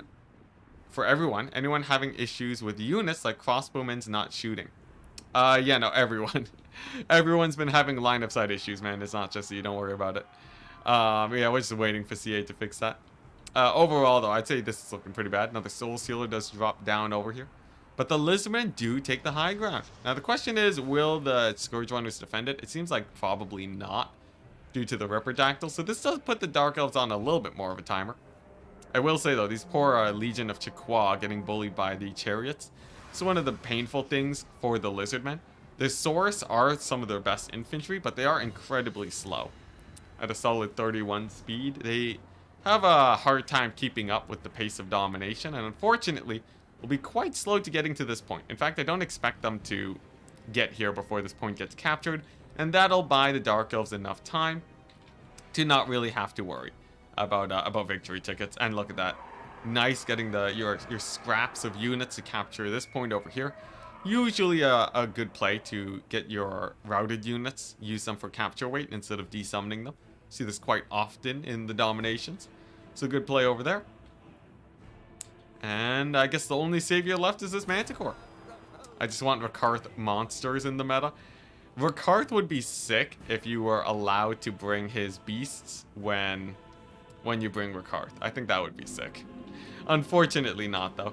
Now, the real question, though, does the Master actually win against the Manticore? He does have 50 melee defense. That is 10 more. That means that this Manticore only has like a 25% chance of hitting. Oh, wait, no, it's much higher. It's way higher. Yeah, you know, Manticore's at like what? So 35 and then... No, actually it is 25%. Dang. Manticore with a 25% chance of hitting the Master. I guess he is tired though, which does vastly reduce his melee defense. And it looks like instead he's just going to be taking the safe route, landing in the midst of the Cold One Knights, and that'll probably keep him safe. But 10 melee defense actually makes a much bigger difference than I would have thought. That's like a pretty massive reduction in chance to hit. Regardless, over here it looks like Malekith has indeed, as suspected, secured the high ground. Fun fact, Chariots, as long as they're at full entities, will have full capture weight. That's why this is ticking up so fast. And there we go with a triple cap. Triple cap from the Dark Elves. Master even manages to stay alive, and at this point I think indeed the Lizardmen are out of the picture. A mass summon of skinks. There they are, chat. The Skink Tide. We need a Skink Tide game. Imagine you're playing Vermintide and you see this coming up towards you. That'd be sick.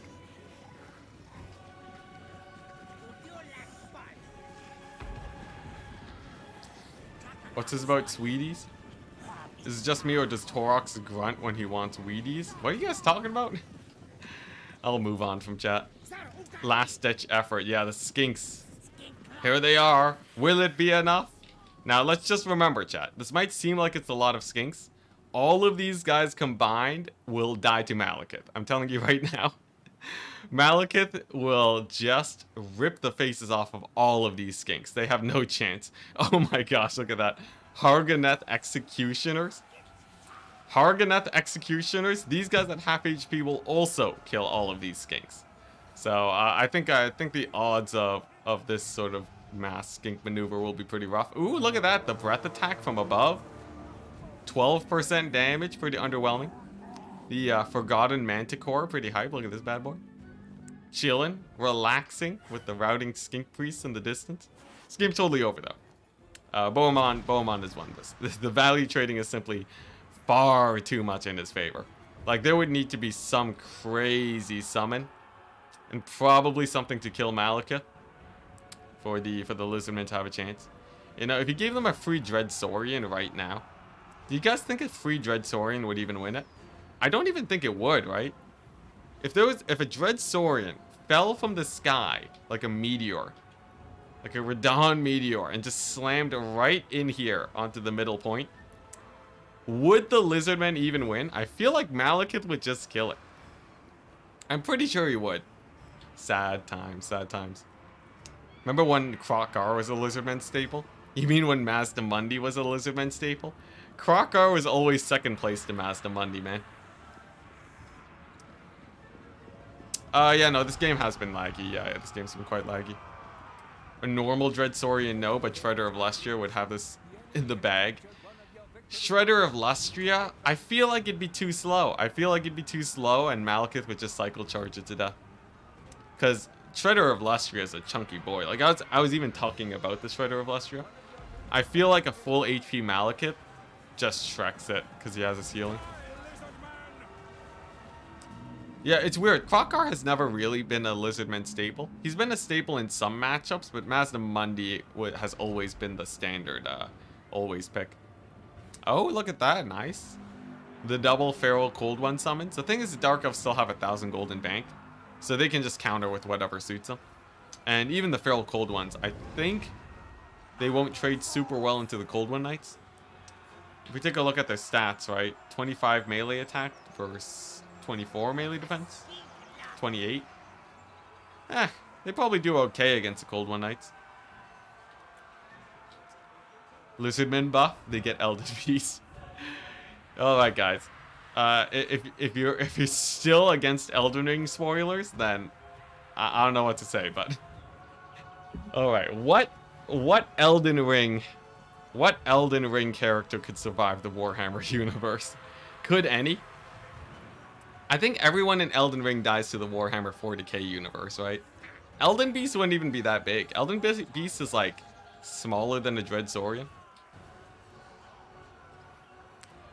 I'm pretty sure. So like, I feel like, you know, we're gonna tiptoe around spoilers where we can. Like, I'm not just gonna start spilling the beans, but I'm still gonna talk about it a bit. I feel like, I don't know. I feel like, look, if a random player character can kill every boss in Elden Ring, I feel like Malekith would just annihilate everything. Right? Doesn't Malekith just kill everything? Melania. Here's the thing. Sigvald is Melania. Think about it, chat. Sigvald's basically Melania, except he doesn't need to attack to heal. That's crazy, isn't it? Sigvald is like, and he has 60 melee defense. I'm pretty sure he dodges everything. I think honestly the power level of Warhammer is too high. Spirit Leech Melania to death, Spirit Leech Kiter.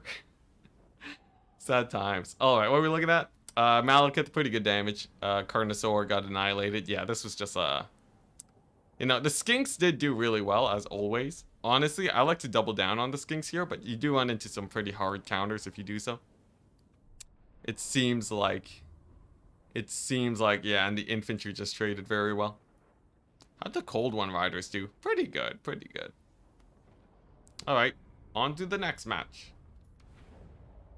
Any surprises from factions considered weak today? Not really. We haven't gone to the later stages of the tournament yet. Okay, and it looks like the player has withdrawn. Bohemond advances. Barbaric has left. And that means that that will actually expedite the tournament a little bit. Soldier of Godric's got this. That's not... I'm not, you know, obviously, right? Obviously. We're talking about, you know, the rest of the cast. Ancestral Spirit. Your Ancestral Spirit. Ancestral Spirit is died to any group of infantry. His poor thing. What is he? What is the equivalent to Ancestral Spirit in Warhammer? I feel like it has an equivalent.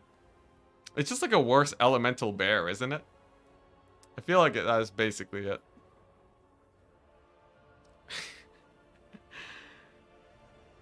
I feel like Radahn has the... Radahn, actually? Yeah, Radahn. Radahn could kill a unit of infantry, I think. Radahn is, he's a beast. If we're talking lore Radahn, he would go ham. Honestly, Radahn's pretty juiced. He's pretty juiced up. I feel like he could, I feel like, yeah, he would just annihilate.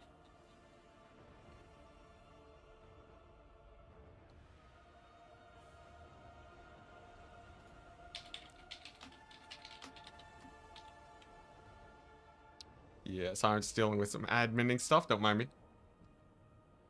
Alright, nice. So it's the Donkinson against a Bohemond now, right? Yeah, who would kill Radahn? Radahn is like... He's like, he's Legendary Lord level, I feel. In the same way that Melania is Sigvald. Yeah, exactly. He's a beast. I don't know. I feel like he would beat most Legendary Lords, right?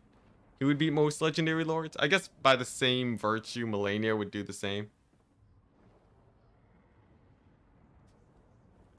Lore of Heaven's caster, instant lose to Radahn. Yeah, he's a caster too, that's true. Yo, I would play an Elden Ring Total War. Can I just say that? Total War Elden Ring. Yeah, GG Barb. GG Barb, you did well. Ah, timed out. Yeah, the NA time zones do be like that. We're just here talking about Radahn, don't mind me. You had some good matches though. Yeah, Radahn is, oh man, a Total War Elden Ring. I guess the thing is the rosters wouldn't be that good. I think the Legendary Lords would be sick, but the rosters themselves would be like just basic infantry. I guess you'd have trolls, you'd have some troll action. You'd have like those weird fire guys.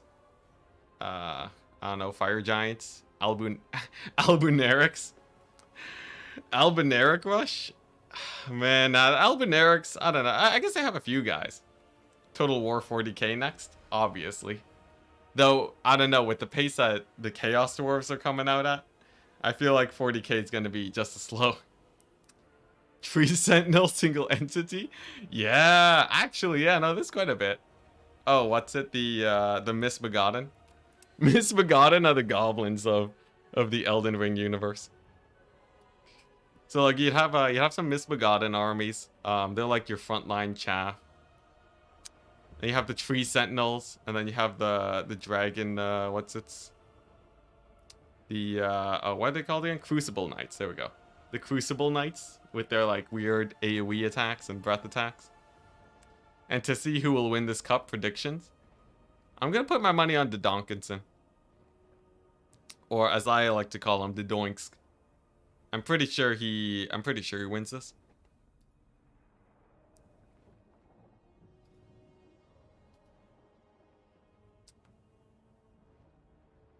Exploding enemies from Elden Ring just become a swarm of bloaty boys. I don't know if you have a unit of that, right? Well, I guess, I don't know. I guess they can group up together fairly well. Oh, yeah, and then you have the Kalid birds. Yo, you already have the Kalid birds. They basically do the same thing that, like, you know, eagles and manticores do, right? Honestly, as a... there's enough variety in the Elden Ring unit roster, like enemy roster, where you could probably make two factions. Like, you have the generic human faction with, you know, Soldier of Godric as the Legendary Lord. So you have, like, a bunch of, like, you know, your general state troop guys. You obviously have, like, the ballistas and stuff, the shotgun ballistas. And then you have your proper... Then you have, like, you know, your more monstrous heavy, like, other guys. There's just enough variety there. And then you can have different variations. And they have, like, you know, the upgrade. Yeah, you can do it. You can totally make it work. Corn time? Oh, dang, look at that. Corn versus Beastman again? Take two, people. Who do you guys think wins between Khorne and Beastman? I want to see your votes, YouTube chat. Estelle? Estelle, natural born of the void. The thing is, the sad thing about Estelle is that he's basically just a Coatl. In terms of, like, how I imagine his power level. I think a Coatl shreks Estelle.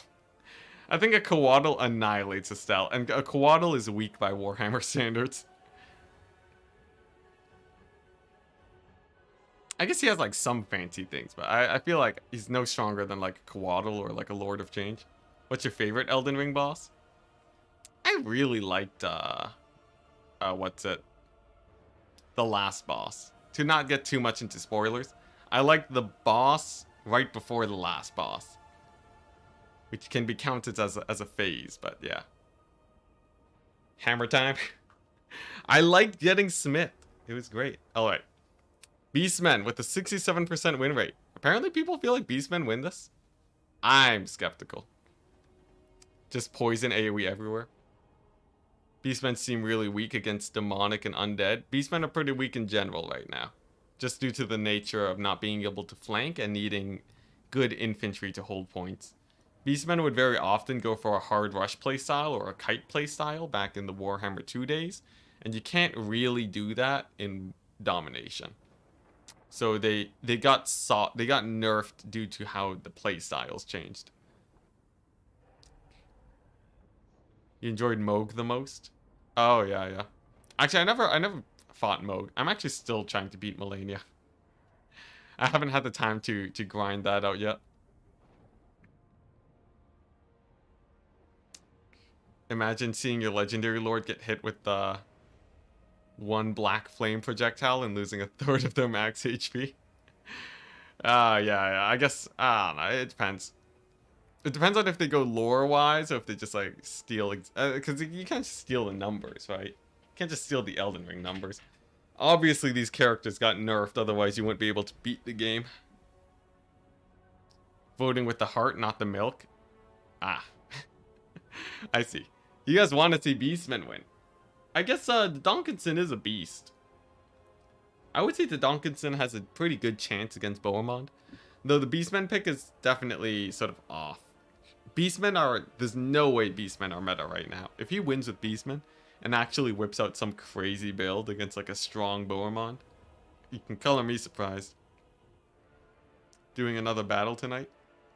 Well, I'm not playing tonight. After this tournament's done, then I'm out of here.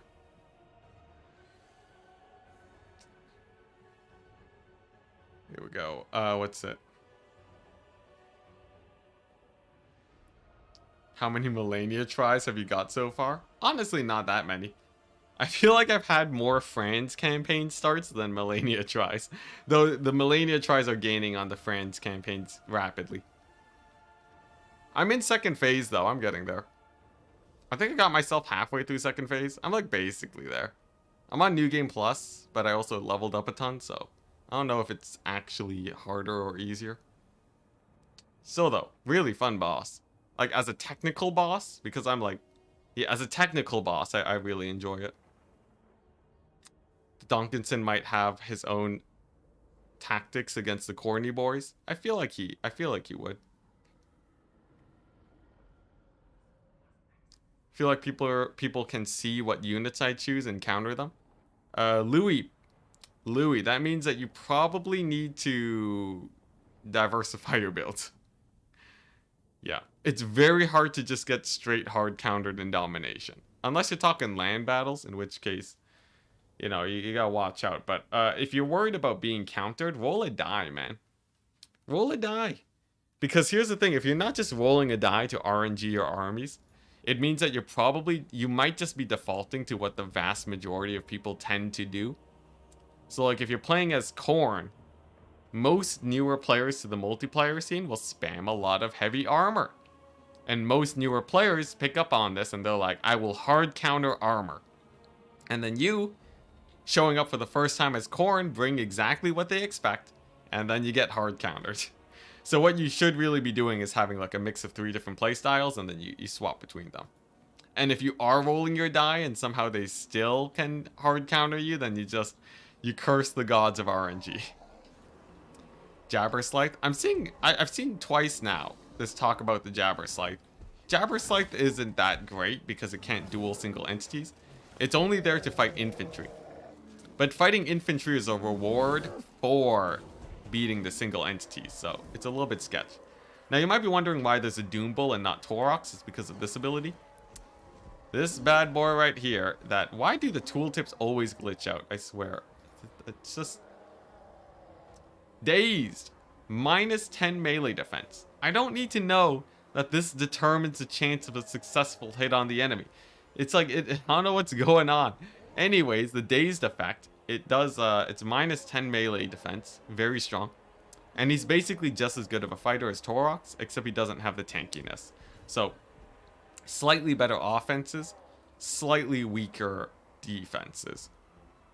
Jabber Scythes eat Skaven. That's true, they do be good against, at just rushing down gun lines. They do okay versus dwarves too, but I wouldn't take it against Khorne, especially where you have stuff like this. Good old Marauder Horseman. But anyways, it's cow build. We got the Doom Bull, some basic Minotaurs. Nothing too crazy, though I will say that the Bestigor herd, most people don't like Bestigor herd that much. It's weird to see them more in domination, but I feel like that's a necessity thing due to the nature of domination. Mantle of Gorok again, one of the more popular spells I've seen for the Beastmen. We'll see if it actually makes a huge impact here today, though. Could very much swing some of the single entity fights with how much melee attack it gives, but you basically need to be able to get some crazy burst damage to make that work. So maybe we'll see it on the Minotaurs. Maybe it's for the Bestigors, just to be able to win against Khorne's front line, since direct damage has been nerfed. We shall see. Enticity, I hardly play multiplayer, but would like to try it out soon. Is melee defense or armor? We got asked the same question earlier. Armor is the better stat in a general situation, because most commonly available spells are not armor piercing. So high armor ends up being very good spell resist. The thing is, if your faction can bring armor, your opponent's probably going to bring armor piercing. So it's sort of weird.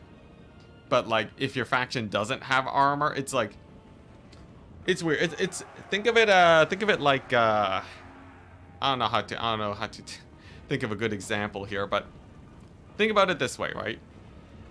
In the medieval times, if you carry a sword at your side, you might never use the sword, and if you don't, it's doing its work, right? Like it's a situation where you threaten with armor, right? But most of the time you don't want to have to bring armor a lot of the times, unless it's factions that particularly have a hard time against it. Anyways, I'm sort of butchering this analogy, but once again, I'm sure you guys get it. Well, on to our first engagement. Spear time. Bestigors get absolutely annihilated. Now, they do have the Mantle of Gorok, and it seems like the Mantle of Gorok does help. It helps a tiny bit, you know. 12 winds of magic, a decent amount. But the Minotaur battle begins. We're seeing two Minotaur great weapons trying to get some coverage on each other, but one of them looks like they will be able to get a charge. Will it be a botch charge, though? Oh, no. Look at that. The botch charge on this Minotaur in the middle. They charged the wrong one.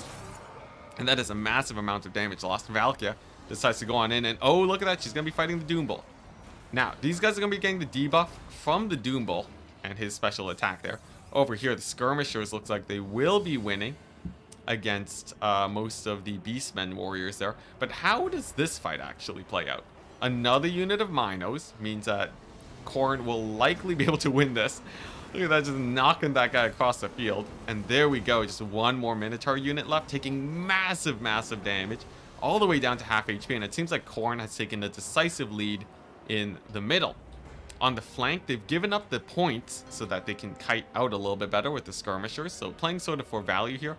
But a nice play from the Beast when we are seeing the Sons of Gorus going for a big flank play.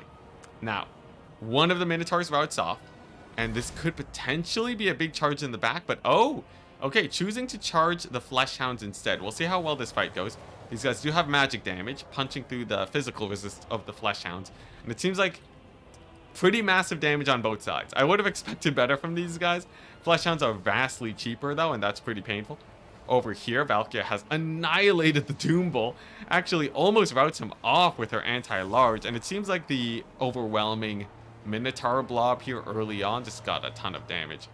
Sons of Gorse starting to trade down against the Fleshhounds now, and Khorne has taken the lead.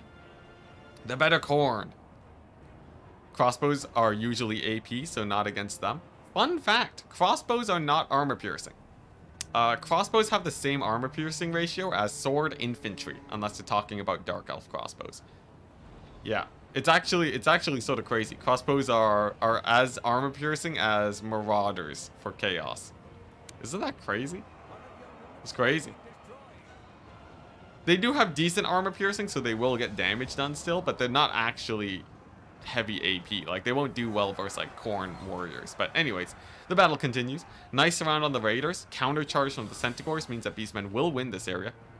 I think Khorne is starting to falter here a little bit, though I guess the 2 skirmishers probably are enough to sort of keep trading there. It sort of depends on how quickly Khorne wins in this area, and it seems like a little bit of a awkward situation for Valkyria. She does get saved by the Minotaur charge on the backs of these guys. The Mantle of Gorok is procced on them, but the charge on the back is quite painful. We'll see how long they hold for. Doesn't seem like that much, and unfortunately they actually don't get that much use out of the ability, as they will be routing off in a second, it seems. And Valkyria is on the hunt. She really wants to kill off this Doom Bull. Going right for him. Unfortunately wastes her Demon Shield, so it doesn't get too much damage. These guys route off without getting too much damage. I swear, buff spells. At most, they're decent. And Khorne does start to capture the middle point.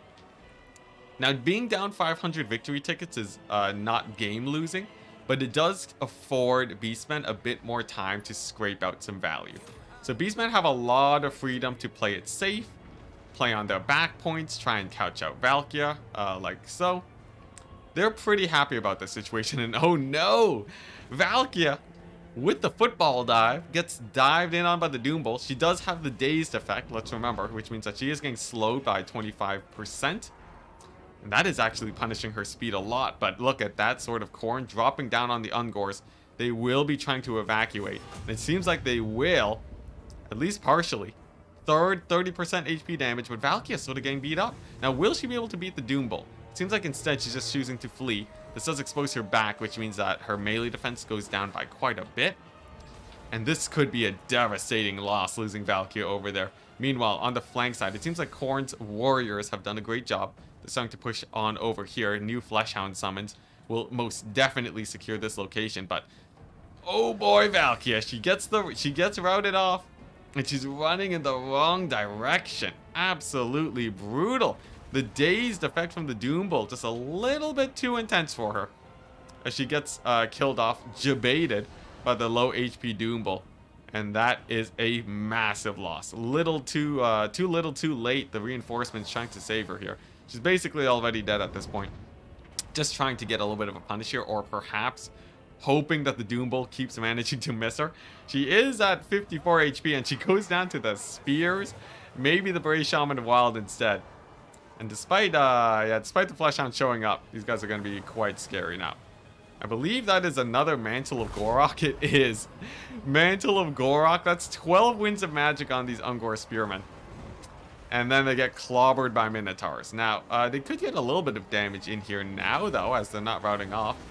We'll take a quick look. Decent damage. Decent damage. I don't think it was super worth the 12 Winds of Magic still.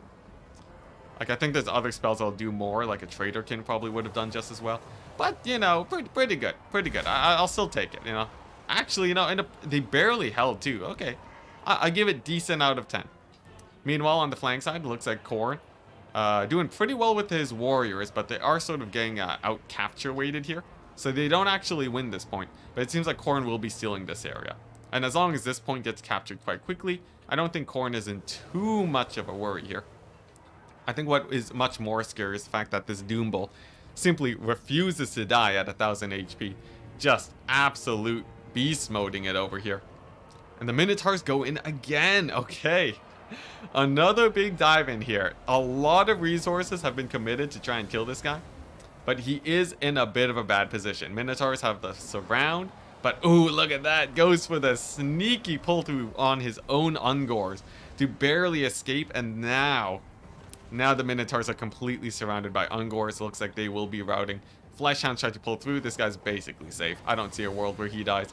In the meantime, all the way over here, it looks like the Marauder Horsemen have finally whittled down this area enough to finally scrape by a win. It's been extremely close, and I gotta say, the Ungor Spearmen have proven quite effective.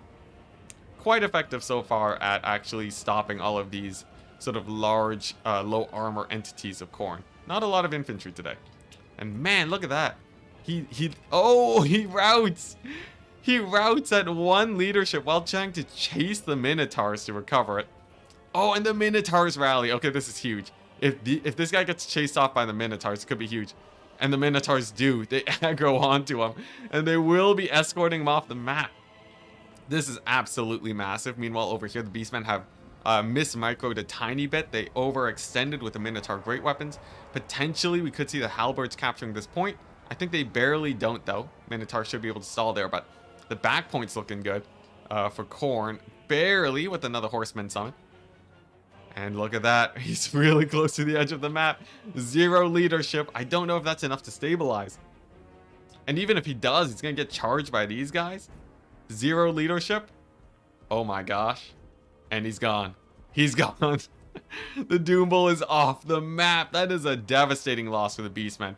Minus a million leadership. Minus 16 for the Lord Fled recently debuff. That means that over here, we are going to be seeing some routing Ungor. Pretty rough for the Beastmen. All you Beastmen fans, all 70% of you, are going to be pretty sad to see this. Though the Beastmen did rout off the Chaos Warrior Halberds. Minotaur is just great for that anti-infantry. However, Khorne has taken over this area, and that means that we are looking at a solid, probably 5 minutes. Probably 5 minutes before the Beastmen will be able to close out a victory. Beastmen have to hold out this point for quite some time. Up until 15 minutes, that's another 50% of this game, and they just lost an Ungor Raider here. They will be trading with the Centaurs, but not amazingly with those Halberds. Meanwhile, in the middle, it's looking like the Halberds are doing okay. I'd say it probably depends on how well this goes, right? We are seeing a nice Fleshhound charge, but oh, look at that. Summoned Cavalry, Sons of Goros. Khorne, no summons nearby. This could be the tipper that they need here, but oh man, the routing. The leadership debuffs are too massive. The Ungor Spearmen are suffering, and it seems like Beastmen do not plan on summoning back their lord. Both sides sort of accepting the fact that their lords are dead. This is going to be a low leadership game. But the Sons of Goros with the capture weight looking pretty hype. A nice charge on the Fleshhounds, and we are seeing Khorne start to rout here. So despite a fairly nice pick from Khorne, Beastmen do have the value lead. And Khorne sort of just has an army over here. I think the Beastmen have a decisive lead by the looks of it. More summons of infantry, and Khorne just doesn't have the infantry. So far, we've actually seen almost no Marauder infantry for Khorne. Their armor keeps getting killed off by the Minotaurs, and the Fleshhounds, despite being quite good, another pick on them is absolutely brutal. There are not that many Khorne units left on the battlefield. Basically, just 3. Maybe 4 left optimistically, and a guy that's going to get summoned. Meanwhile, the Beastmen are rocking a ton. And it's going to be a concede. Wow. Despite a fairly early lead from Khorne, I really do feel like the early Valkia loss was just brutal. And look at the difference in value. 1900 to the 1000 of Valkia. Absolutely terrible. As for the Minotaurs, it looks like the early Minotaur play was good from Khorne. In the later stages, the Minotaurs to clean up the infantry were absolutely devastating. And if we take a look at the magic, honestly, the magic didn't do that much. Well, I guess he was buffing, right? So I guess he was buffing. Magic was probably at like the 1000 mark, which is quite terrifying. But overall, I'd say lots of back and forth. Lots of back and forth. I honestly thought Khorne would have had that early on until the Valkia pick. That was brutal with the slow. She just had no way of escaping. GG, and the Donkinson actually does it. The Donkinson with the 1-0 against Odium. Can't disrespect them Ungies, yeah. The Ungor Spear spam was actually a lot better than I thought too. The fact that they were just constantly on top of large units was really nice play from the Donkinson to make sure that they were always hitting their perfect targets and baiting out things like the Minotaurs to constantly run into them. It was great. Always nice to see a Beastman victory. Very nice, very nice. Let's just check the bracket real quick. How much longer are we streaming today? I don't want to be streaming for more than an hour after this. I don't want a 6-hour tournament. It's so late.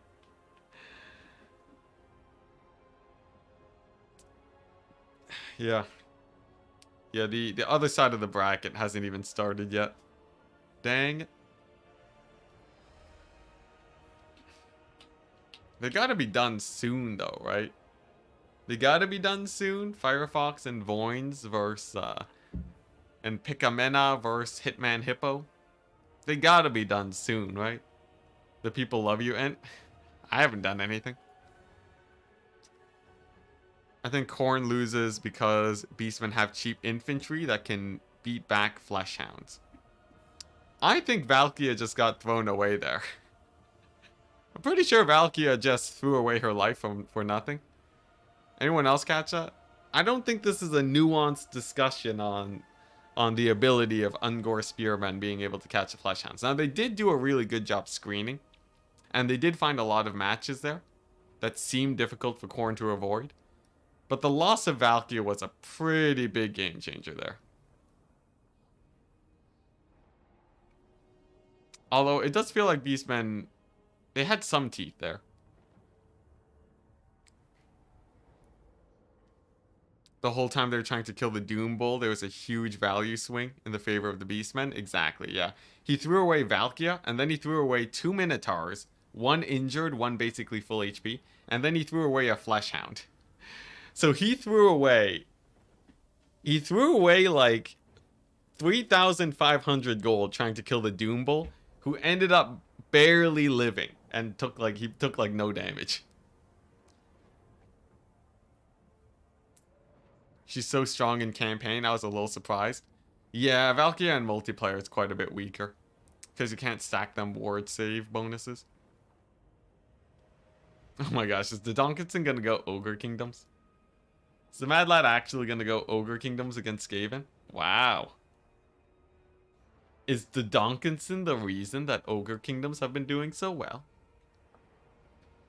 Let me check. Ogre Kingdoms against Skaven. Ogre Kingdoms have a 50% win rate against Skaven, and it is 1-1. This is one of the more rarely played matchups in the game right now. Interesting, interesting. Let's hope they remember the map, though, so that we don't have to load out of the map. Huh. Ogre Kingdoms against Skaven, eh? I would say Ogre Kingdoms...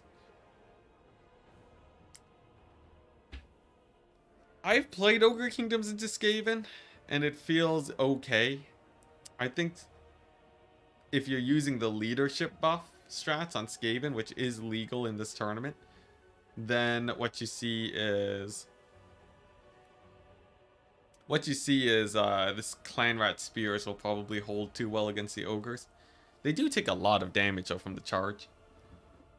Stonehorns are a little bit harder, and we have to remember, this is the Mountains of Morn. This is Ogre home turf. This is like as good as it gets, because it lets them because Ogres are one of the best factions at rotating.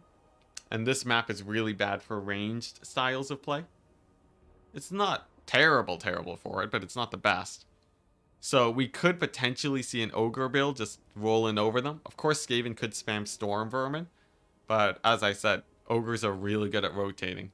So it's very hard to get Storm Vermin everywhere. Plus Lead Belchers, it's true. Lead Belchers are quite happy on this map. You know, honestly, I put my money on Ogres. I put my money on Ogres here. Queek takes it? I don't know. The Donkinson plays Ogres a lot. Had the pleasure to play a few times. Yeah, he probably has some sort of plan. Skaven can sort of spam Spears, but Spears are not just like a flat out answer to Ogres. They have Noblar Trappers. They have, they could go for Scrap Launcher plays. They can go for Terror plays. Single Entities. They have a lot of options. how are Jezzails on this map? They're okay. Though, I'd be a little bit worried. Like, if the front line buckles, there's a chance that the Jezzails get dived in on by 10,000 tons of flesh. So, I'm a little bit worried for him. Noblars aren't anti-large, but rats aren't large. Well, yeah, the trappers with their ranged are... That's like the core tool that you bring against any amount of spear spam. Noblar trappers are incredibly good at that, and there aren't too many hard counters to them that I can think of right now. Like, you're not gonna bring like a poison wind mortar to deal with, you know, Noblar trappers, right? Yeah, the corridors are interesting here. So the corridors don't let you build very wide gun lines. They basically force you to take, you know, a few units. I feel like Jezzails might dominate here.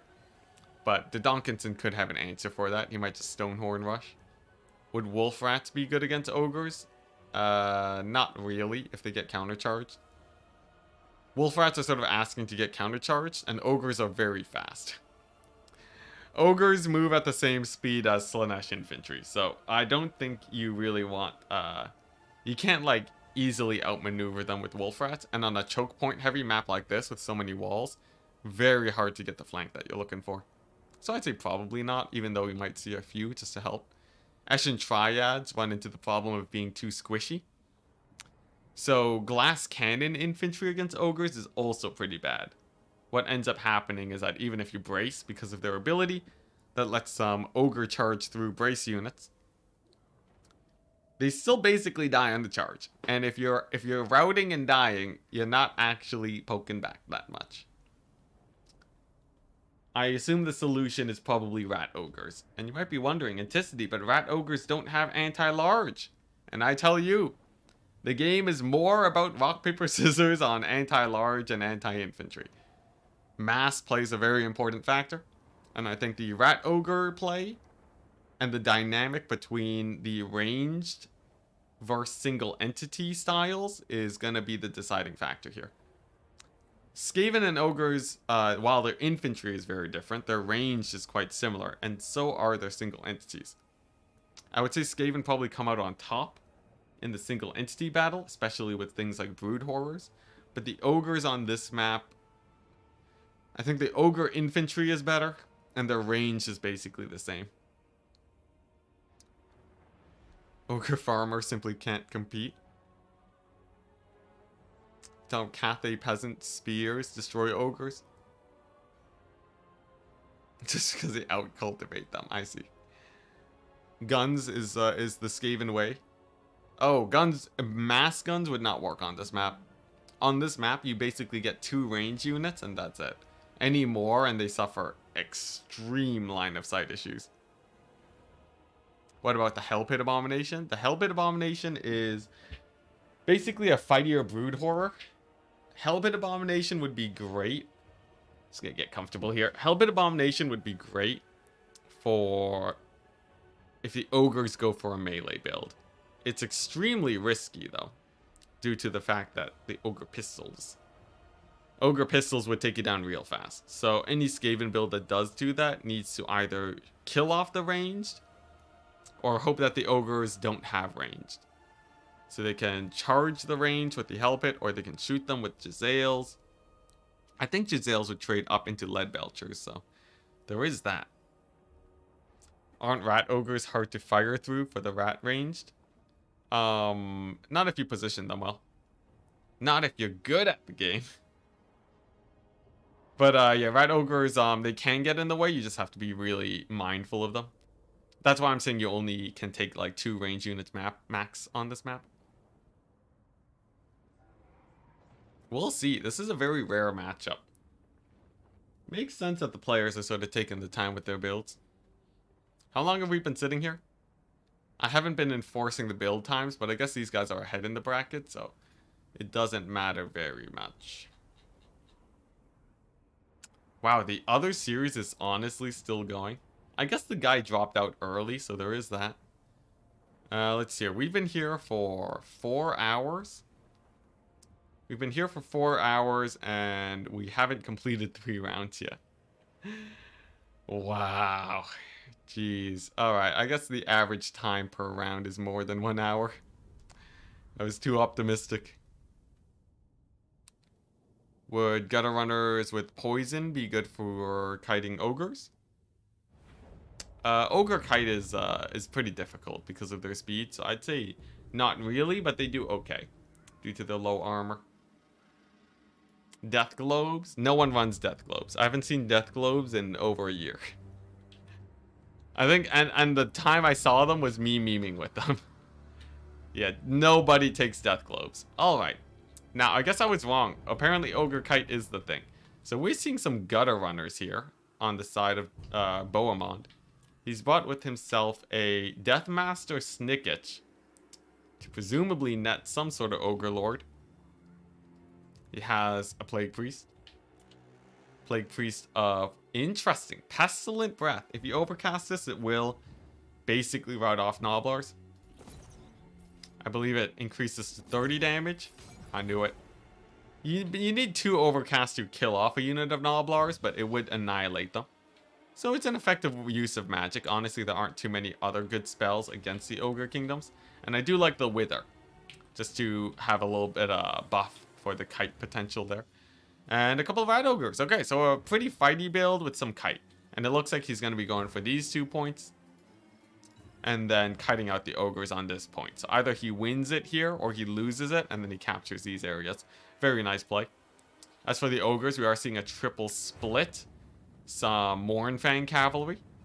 It really depends on how well the Wither and the Kite actually does against these guys. If they just blast their way into the Night Runners, it's game over for this Skaven. So a pretty scary unit there, but very expensive and quite easy to get killed. Obviously some Nobblers, some Ogre Bulls across the board, and the ROR Stonehorn. Good thing for the Skaven that they did not bring any range units here outside of those skirmishers. And a Slaughtermaster. So he's rocking the, of course, Troll Guts. And a buff spell, Bull Gorger. We'll see how well that does. At least it's a fairly cheap buff spell. So perhaps it can get some work done. Though, honestly, the true winner here is, of course, the Troll Guts. We'll see how that pans out. And over here, it's just going to be melee on melee. Now, I put my money on Skaven. If you have a bit of mass to brace up your spears, it helps when you're getting charged. So I think they're fairly good here, but maybe a rotation from the Ogres could do well. What I'm really interested in, though, is how this plays out. Night Runners into the horizon. Have they been spotted yet? It seems like they have been. It seems like they have been spotted. No? Okay, some of them are still stealth. Like some of these guys, but most of them have been spotted at this point. And the kiting begins. First volley goes onto the Stonehorn. Does no damage, as one might expect. Yeah, Stonehorn has massive armor. Gives itself even more armor at the cost of speed. Doesn't matter because its charge bonus does speed it up quite a bit. Though you do have to take into account the fact that the poison does slow it down a bit. But oh my gosh, gets basically the perfect charge animation there. Runs over the entire unit of Gutter Runners and just takes them down to half HP. Steel chair in the face. That is pretty devastating. Gutter Runners are out of the picture. And look at that, the Mournfang Cavalry do catch the Night Runners. This is a very bad initial fight. Now, Eshin Triads do show up. Weeping Blade does reduce its armor. Or no, the Wither reduces its armor by 30. Weeping Blade from the Eshin Triads reduces it by 50%. That could be huge as soon as they actually land a hit. And there we go.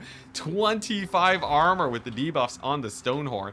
Absolutely massive. And then the Rat Ogres plus the Triads. Really nice combo, actually. Though we do have to be careful. As soon as they take damage, things could go south really quickly. But making up for all of the damage dealt to the Night Runners in an instant, taking this bad boy down to half HP. Now, he will be getting the Troll Guts. Looks like not Overcast. It doesn't look like an Overcast. Feels like an Overcast, though, based on how long it's lasting, though. And the Night Runners honestly don't take too much damage from the Mournfang Cavalry. They're sitting nice and tight here with the Rat Ogres, and it seems like just the mass here. They're not taking too much damage from the charge. Pretty nice from this victory, or lead from this Skaven so far. Over here, it seems like they're doing quite well. Spears all over the Ogre Bulls.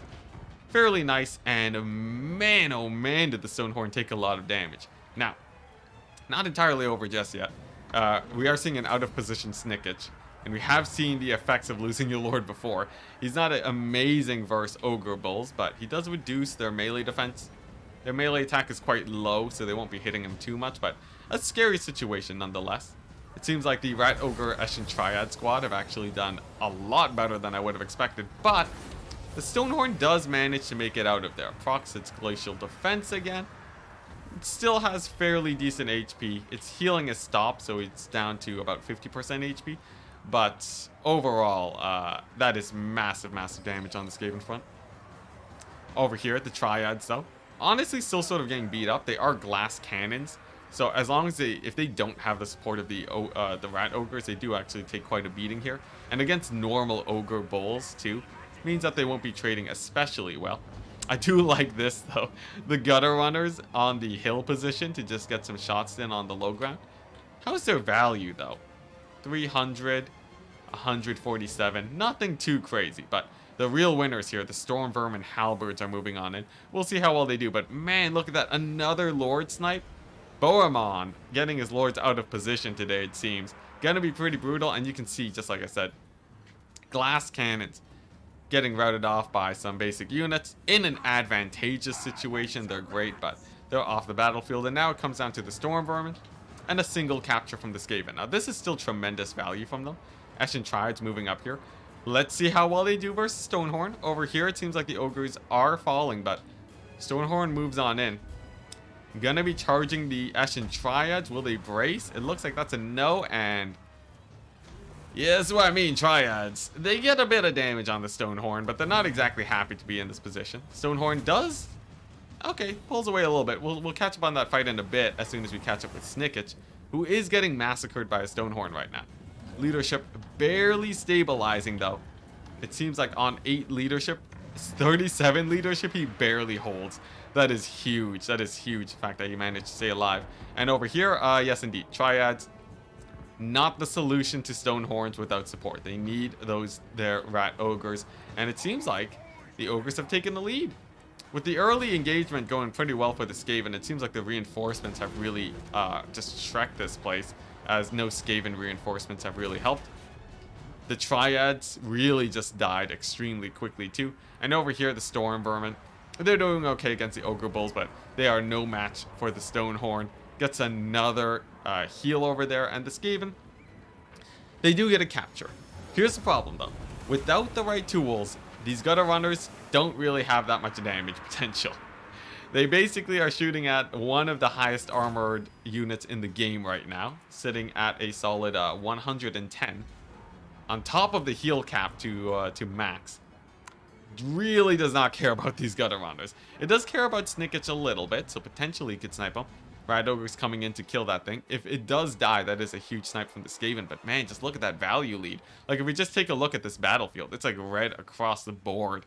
Skaven basically only have these guys left, and all of the value they've been putting in has basically just been killing this one Stonehorn. Now, don't get me wrong, Stonehorn dying is great, right? But like, this pocket of like 2 Storm Vermin and some Rat Ogres have to fight the Saber-Tusk pack, they have to fight the Lord, they have to fight their way through another Stonehorn, a unit of Mournfang Cavalry Iron Fists, and like the Triads, while they do well, even basic Ogre Bulls look like they're starting to rout them off.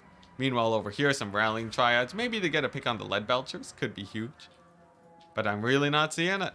Hey, Dr. Ostrich finally made it to a stream. I don't usually stream this late, but when I do, it's usually a tournament. Yeah, things were going well for the Skaven, but the thing is, all of their units are really susceptible to getting charged, just because of how squishy they are. So what you see, and what I presume happened, was the reinforcements from the Ogres. They show up faster than the Skaven, they nail a charge, and then they just start tipping the fight in their favor. Because like even Storm Vermin and stuff are taking a lot of damage from Ogre Bulls. And infantry, like mass infantry, doesn't really work unless you're like, braced and have a load of HP and leadership. I gotta say too, he also didn't do the Skaven Lord disband strat to get the +8 leadership on his guys, which is a little bit rough too. Probably could have made a difference. But man, he just keeps summoning in the triads. And they just do not have the support to help them out. Look at that one charge from the Mournfang Cavalry, and they lose a quarter of their HP. Absolutely brutal. They're probably going to get terror routed too. Oh my gosh. These triads, they got in there. Like, they have 1,200 value from an earlier summon. They got basically no value off of that summon. That is absolutely brutal. The triads, yeah, you really do need that extra support. That was insanely fast killing on them over there. And the ogres, they maintain their mobility lead and they maintain their value lead. And there we go. Beaumont taps out. The Donkinson takes the W. And that means that we are heading on to the final semifinals. Pretty brutal. Snicket's got no value at all. Honestly, the Plague Priest and the Kite didn't really do that well. It technically paid for itself, but it didn't actually make plays, right? You look at this bad boy.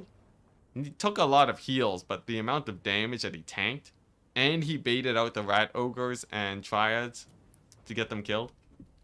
Honestly, Hellpit Abomination might have been able to win it there. Because there was nothing to kill the Hellpit, right? Yeah, look at that. The Ogre build had no Hellpit killers. It was just like one Lead Belcher. So I feel like Skaven, I don't know, maybe you do want to lean more onto the single entity side of things, but we'll never know until we see another match against Bohemond. Like, this is a nice Ogre build. I liked it. Loads of Ogre Bulls to abuse the fact that Skaven can only field 4 Rat Ogres. You focus them down, you cycle charge the infantry, and you're good. So GG. The Donkinson moves on to the finals. And now we see if we can find the match. They're still doing their best of 3s? Why is that taking so long? Alright. I'm gonna speed these guys up, alright? How long have these guys been doing their best of 3s for? We are at... They've been in there since like 9:30, right? Since like an hour ago. That means that they got there and then... What's it? So it took them 3.5 hours to get to win 2. That means it took them like an hour 30 minutes per round. That's way too long. My thoughts on the Hellpit were correct. That's usually how I think I would want to play against the Ogre Kingdoms. I would totally just go for like double Hellpit Abomination. I feel like that's the way to go. Alright. Well, I guess we wait. What do we do now, guys? Oh, man, tournaments. Oh, tournaments. Someone's got to figure out how to make tournaments last not as long. They go far too long, guys. I swear. Let's see. Hitman Hippo messaged me. He said, looks like my game is up. And he messaged me at 9. So they have to be almost done now, right? That means that he's been playing that for an hour 30 minutes. They're probably in the ace match then. Let's ladder. Do I play one ladder game? Is that what you usually do? Alright. Aha. Enticity strikes the ladder. The unexpected ladder city. Let's do a land battle because it's faster. Why am I awake? It's 4:22. You gotta fix that sleep schedule. It's pretty important. Hey, nice. Alright, let's just kill him with the fastest thing ever. What's the fastest faction that we can use to kill a guy? What's the fastest faction? Empire? You might think Empire is not that fast, but you'd be sorely wrong, good sir. You'd be sorely wrong. Oh, yeah, he's readying up nice and fast. Ah, yeah, here we go. He does not see this coming. If this man sees this coming, then he is a mad lad. Yeah, yo, this is it. This is the build. This is the build. It does not get better than this, alright? I'm just playing, I'm playing my campaign army. I'm gonna play my campaign army against this guy. Yeah, there we go. The Dwellers. Oh my gosh, this is so good. This is exactly how we play it in campaign. Yeah, get like the Outrider grenade launchers to kill off all the infantry, and then go for like, you know. Oh, beautiful. All right, what's that? Slanesh. He's like budget Slanesh with some grenade launcher action. Oh crap, he's playing Bretonia. All right. That means no to the grenade launchers. If he's playing Bretonia, I'll happily go for Demogryph Knight build. What's a good anti-Bretonia build for? Because yeah, I feel like we do need these guys. And then we get like, you know, another halberd, another one. Another one. Oh, yeah, here we go. Ah, that's a build. All right, bring it. No way he has stronger cavalry than me, right? There's no way. Luminarch. Yeah, this is it. Now we're having fun. Who needs to cast a tournament when you can just do this?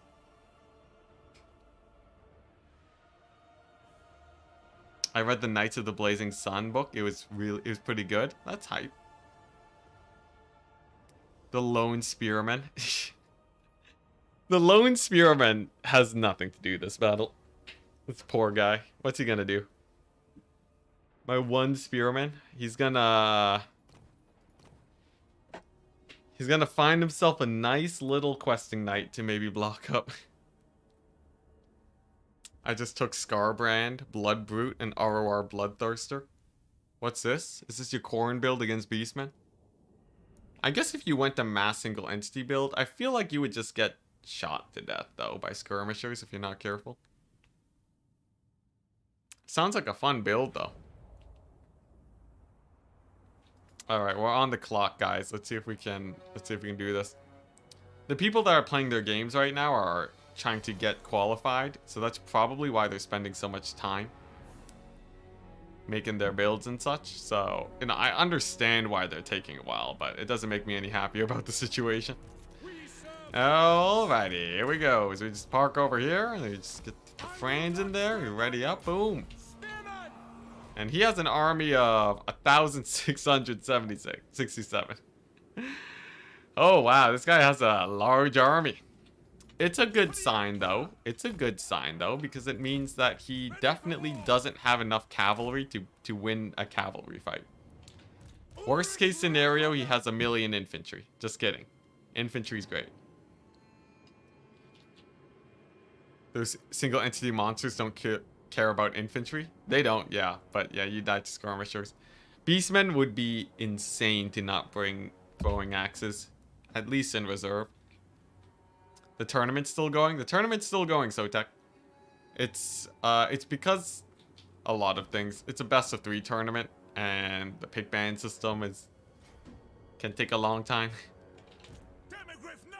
Should have bought those grenade launchers. You can corner camp me? This guy's just gonna corner camp me with his mass infantry build? What is this? He has mounted yeomen? Alright, sure. You do you, man. He's gonna kite me out. He's gonna kite out my knights with his mounted yeomen. Alright, let's just kill this guy. Let's just kill this guy. Here we go. A little bit of dodge action on the yeoman. We're just gonna dive him with Franz, because he can dodge a little bit easier against these guys. So here's the plan. We rout him off. We rout off his front line. And they all rout off the map instantly because they're in the corner. This tournament arc's gonna last 200 episodes. I sure hope not. Because the yeoman is a good sign. At least they're fairly easy to kill. And then this obviously isn't his whole army. He has like men-at-arms here. So he obviously has 1,000,000 guys in the forest. So what we do against that is we just go all in on the forest. We go all in on the forest, and then we find whatever is there to meet us. And then we just kill him. Because it's not like he has a lot of archers here, right? That'll actually kill us. Ah, okay, no, he had 1 Knights of the Realm there. Okay, pretty hype. And then what else? Fair Enchantress double paladin. Like, where's his army? This army is far too inexpensive, like what I'm seeing right now. He should have a lot more guys, really. Oh, those near misses. Okay. Look, if you wanna fight France, I'll let you fight France, man. If you wanna just, yeah, okay, I'll take it. All right, sure, I'll catch a mounted yeoman. Why not? All right, here we go. Big diving. Now we do have to be a little bit careful here, not to run into a bad situation, but it seems like our knights are diving in there. Very good. Massive charge on the peasants. Massive charge on the peasants. Oh my gosh. All right, and then I think we just send in the Franz. We send in the Franz. We get the double buff there. We get the wizard. Get ready for a heal. And then I believe these guys with the terror route should be the end of them. That's a nice dwellers below from him, but honestly, I think we just keep killing the Fey Enchantress. Because once the Fey Enchantress is dead, right, then, like, I don't think he has the leadership to win it. So might as well just... Yeah, there we go. We'll just kill the Fey Enchantress. And then after that, I don't think he has too much. Oh, never mind. He actually has some Knights of the Realm. Very interesting. Looks like my Demogryphs, though, did well over there. I am being blinded by the snow. Classic. Let's just get a... Yeah, let's get a big cast on there. I said let's get a big cast on these guys. There we go. We'll keep on killing the Fey Enchantress. I said we'll get a big cast over here. He's doing a good job pinning down my knight. I'll give him that. Let's see, but yeah, the Demi's over here now with their terror. I think we just pull them here. I said we'll cast the dwellers. I said we'll cast the dwellers. There we go, dwellers below action. Dropping down on this here location. There we go, that's a big dwellers. And then that plus the terror on with these Regiment of Renowned Demogryph Knights should be able to win it. I guess we already had Franz though with the terror, but that'll do it. Oh, look at that, the hero spears. The hero spears finally come to save the wizard as they were meant to do. Hype, hype. Fully kitted paladins. Are these guys fully kitted? No, they're not fully kitted. I don't know. I guess he just literally had 1,000,000 Knights of the Realm. He just straight up had 1,000,000 Knights of the Realm, and that's what that was his game plan. There we go. Good old debuff, and then we chase off the Fey Enchantress, and Franz kills off the paladins now. And I believe that'll be it. Yeah, she won't be coming back. Very nice. Inspirational. Hey, nice. Sort of worked. I will say though, if you had like 4 questing knights, we'd be in way bigger trouble. I'm not gonna lie, questing knights would have given us a lot of trouble, but in the end, he got a good dwellers with the Fey Enchantress, but you still don't want to throw her away for like 1 dwellers, right? A single dwellers be not worth it. All right, there we go, GG. Hype, look at that. We got our dwellers at 1,500 and Fey Enchantress got 3,300. I think she won out on the dwellers play, but still though, we got her done. How'd my Demogryph Knights do? Hey, okay, we had a question earlier, which Demogryph Knight is better, the Halberd variant or the normal variant? In practice, apparently the Halberd variant does better, so. Mission solved, chat, mission solved. Alright. Interesting game. I think his build was not well tuned against the Empire. Pretty fun though.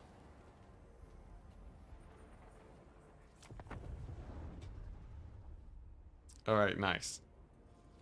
Now, how are these guys doing? Are they seriously still playing?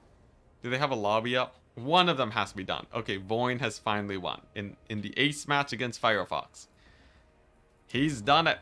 I think we can host the lobby now and chill. Host as spectator.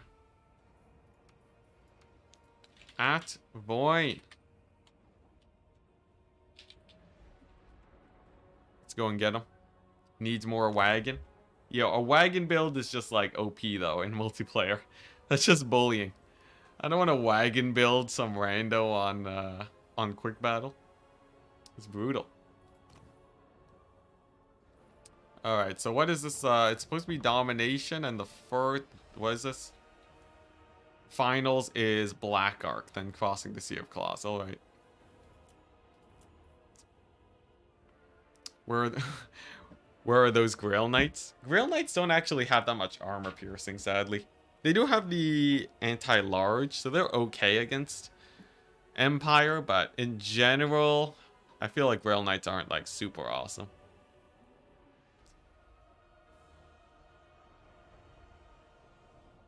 There should be a heavy cavalry with shotguns. That's the Rotting Prometheans, man. Vampire Coast got that in spades. Yeah. Rotting Promethean cavalry. Not the fastest cavalry, but one of the most hype. There he is. So this tournament's going to go on until past midnight. Gosh. I'm going to send a message about this. These tournaments are going on for way too long, I swear. Well, there's no one around. Do I even cast the last match? Do I even stay around for the final match? I don't want to...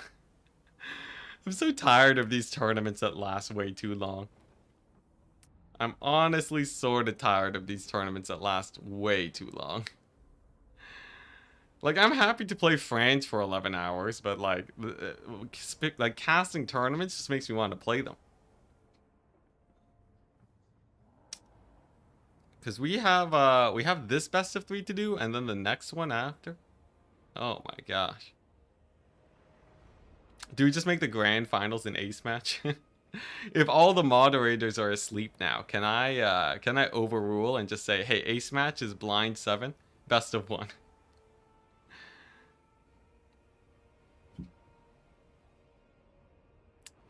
I guess yeah, because it would be like, can't you? I'm a tournament host, so I'm not actually like the moderator here. I didn't organize this tournament. I was invited to do this. But I question how much I enjoy the super long wait. Chat picks final picks. That'd be hilarious. So I'm like, you know what, the finals? Chat is gonna choose your armies. I think that would invalidate the thing though.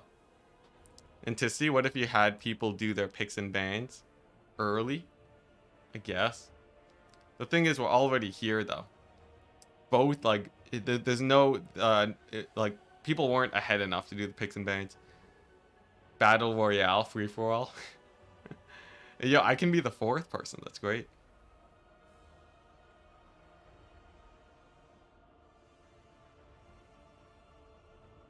I'll message the players about it. So we'll let this best of 3 play. And then we message the Donkinson and the winner and see if they want to do a best of 1 finals. Make them play on 4x speed. If only lag wasn't the limiting factor. Looks like we have both players though. Pretty hype. Okay, I'm gonna message these guys and tell them to hurry up.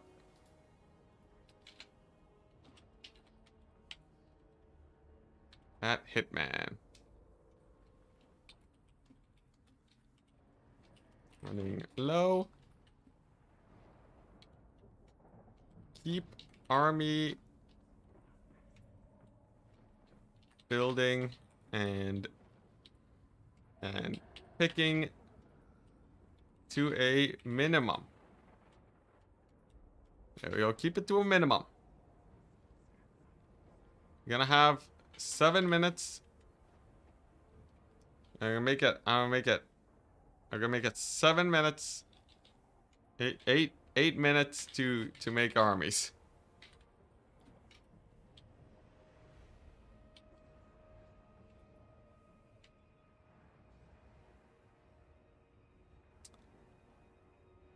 All right, looks like they understand. We're good.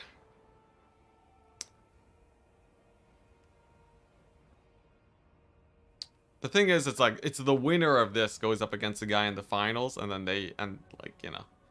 So it's sort of hard to make them do picks and bans now. All right, the picks and bans begins.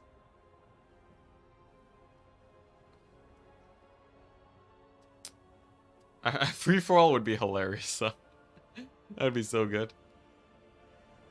So best case scenario, this one ends in a 2-0, and then we can play best of 3 finals. If this goes to the ace match, I'm gonna see what we do about the finals. Look, both of them are qualified anyways, right? Why does it matter? Why does it matter that they play if they've already qualified? You know? Does it really matter? I feel like it should be fine, you know?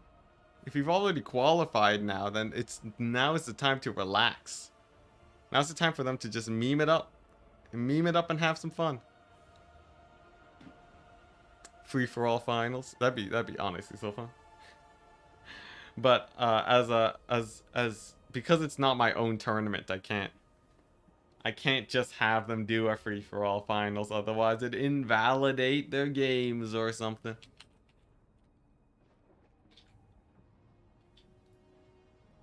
Alright, here we go. Voins versus Hitman Hippo of Team RTK. S, which means I don't know what the S stands for, but sure. Maybe it stands for sure.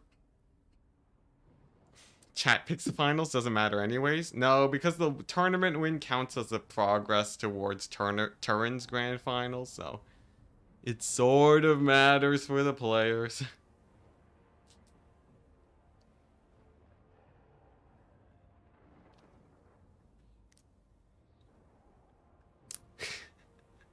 You know, when Ent is putting his foot down, things have gone way past reasonable. Honestly, it hasn't gone that far past. This tournament is going to be lasting a little over 6 hours. But still, that's 1 hour, 30 minutes per best of 3. Jeez.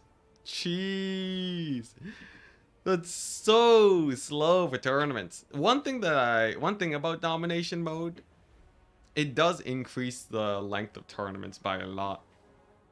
Domination is much slower than land battles. But yeah, it's just mostly because I have a sleep schedule I need to fix. No, this is gonna go beyond 6 hours. So if this best of 3 takes 1 hour 30 minutes, then we hit 6 hours. If the next best of 3 also takes 1 hour 30 minutes, we're at 7 hours 30 minutes for a 4-round tournament. 4 rounds. That means that these players had to play 4 different people. Imagine, right? Imagine you only have to play 4 different people and the tournament is 7.5 hours. That is an entire day's worth of work. That is excessive. That is excessive. Imagine your 9 to 5 is playing 4 people in games of Warhammer.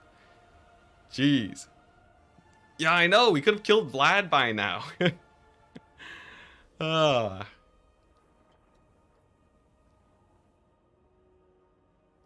Alright, I'm gonna... Whoops.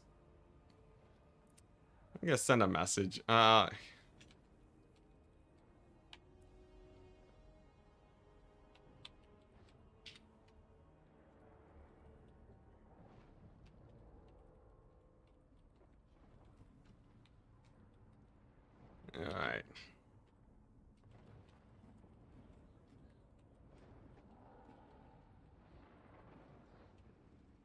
There we go. Yo, imagine though, right? If this had been a France campaign day, the progress would have been immense. See, after this, we have one more Warhammer World Cup tournament to do. I feel like if we're gonna host a tournament, I feel like I'd rather host my own tournaments, you know? I don't know if this is taboo to talk about, but, you know, this is lack of Sleep City. I'm allowed to complain. I feel like I enjoy hosting my own tournaments a lot more than doing the Warhammer World Cup, mostly because I get to use my pick band system. We can make it best of ones, keep the tournament down to like 4 hours. What's the grand prize? Grand prize is I don't think it's been revealed yet. It's probably somewhere in the hundreds. It's like a nice prize, but it's not gonna, you know, pay the bills for months like the Age of Empires tournaments. The tournaments can be way faster than this. They need to change it up for the next stage. 100%. 100% they gotta change up something for the next stage. Especially because there's no stakes now. Because these players are already qualified. The only benefit they get from... Oh, map set. I'm pretty sure map is Black Ark. Yeah, map is Black Orc.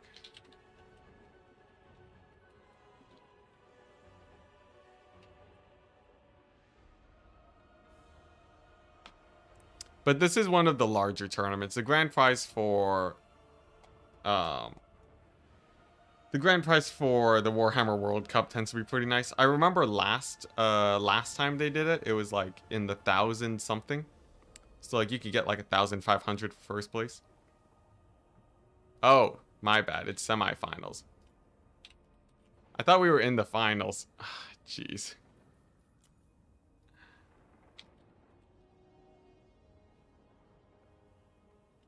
That's terrible. I thought we were in the finals. I thought we were in the finals. Now I have a whole other best of 3. Oh no.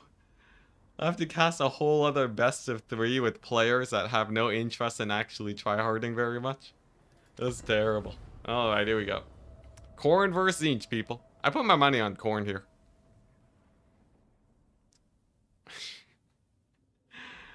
Alright, let's get this army blocker out of the way. At least these guys are pretty well renowned. Voins and Hitman Hippo.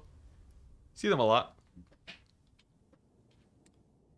I feel like Voins is probably the favored player here, but Hitman Hippo is part of RTK, and RTK is a fairly strong. That's true. Tzeentch is cooler. Truler. I combined. I don't even know. This is a sign it's getting too late. Alright, here we go. Let's just hope that it's the fastest games we've ever seen in our entire lives. Here we go. For the forces of Tzeentch, we are seeing a Chaos Sorcerer Lord of Tzeentch. He has a good few Chaos Warriors. Chosen! Okay, now we're hyped. Okay, Chosen of Tzeentch. I never see these guys. Yo, these guys are hyped. Look at this.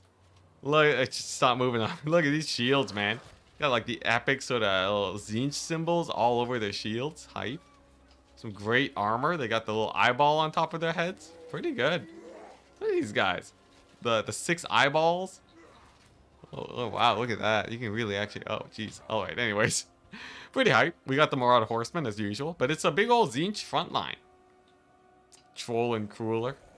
Crueler. I can't stop. Trozen or Trool. Please. Please, guys. I need your energy. I need your energy to stay awake. Alright. For the Khorne side, we're seeing a Marauder-based and Chaos Warrior-based infantry line. So a weaker infantry line, so that they can opt for stronger fighters. So Exalted Bloodthirster in the air, pretty hype. And he has the the Deathbringer axe. That's a bit excessive. 50% damage is nice. For 30 seconds means 3 attacks worth of extra damage. Could be interesting. Cultist as per usual. And given that there's no Exalted Lord of Change or anything, he's fairly safe. Beautiful dodge. You guys just see that? Beautiful dodge on the Bloodthirster. Moves down from the hill. And because of the change in elevation, it helps juke the blue fire. Absolutely amazing. Love to see it. And the lag. Let the suffering commence. So, fairly nice initial start from the side of Khorne. Has mostly avoided the damage. Still, Tzeentch is still happy to get any damage on this guy. We got the cultist moving up forwards, and the lag subsides, thank goodness. The Tron of Tzeentch in there. No spawn of Tzeentch, actually. A bit strange. Ooh, nice. A Fleshhound cap. They actually do have decent capture weight, so they should take the point fairly fast. And over here, Cultist taking a little bit of damage. Now, he does have the Silver Shield. That's an extra 50% resist against missiles. But not the best situation ever against these guys. Another blue fire. And, ooh, whiffed the dodge on the downhill movement that time. Thankfully, Khorne does have the massive 25% spell resist. And on top of that, no missile resist. Never mind, just spell resist. Still, though, didn't actually take too much damage from the blue fire. And the Exalted Bloodthirster going a bit on the aggressive. Now, Tzeentch does have a pretty scary front line, though. Chosen of Tzeentch are terrifying. They're rocking just as much melee defense as any other Chosen unit. Actually, compared to the Marauders, they have 36 more melee defense. Yeah, against the Marauders, who have 45 melee attack, these guys reduce the base melee defense by 15, which brings 35 base chance to hit all the way down to 20. So these guys they're basically gonna be doing no damage here. And of course the Marauders too, so they're just getting absolutely shredded. Barely, for the price of their shields, they just deleted those Marauders, and that's a fairly nice initial play from Tzeentch. And it's smart too. Most Khorne players will bring shielded units because they expect Tzeentch to go mass ranged.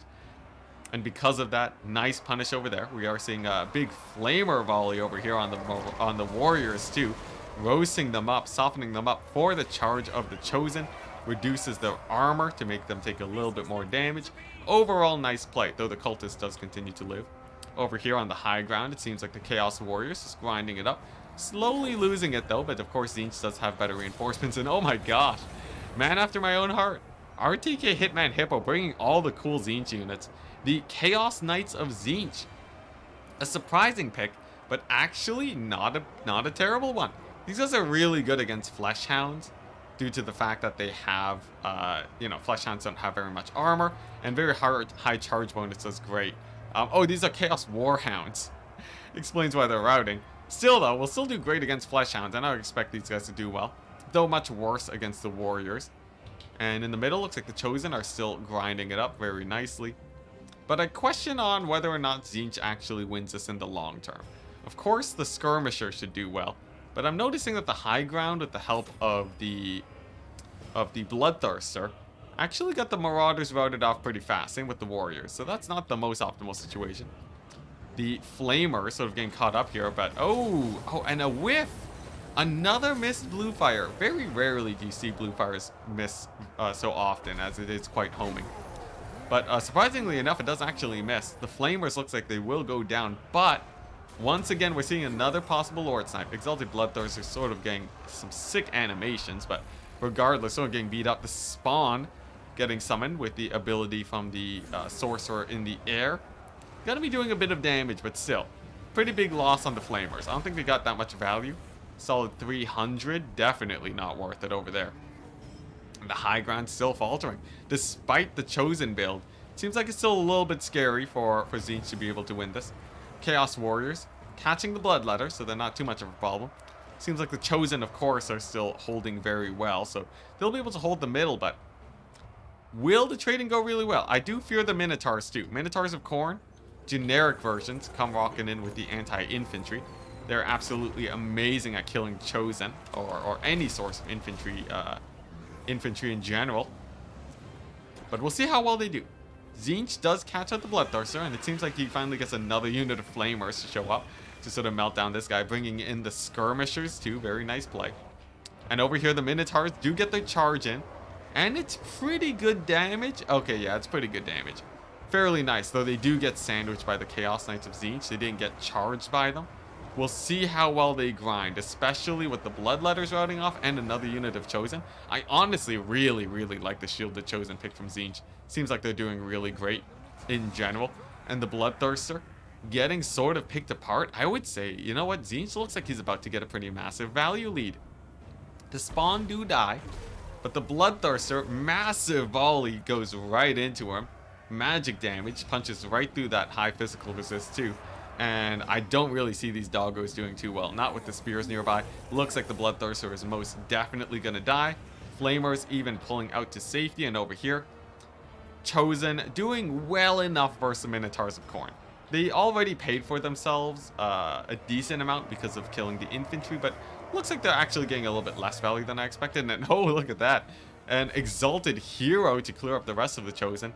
I think that solves most of Khorne's problems, but they're about to run into another issue, and that's the fact that their Lord has just fallen.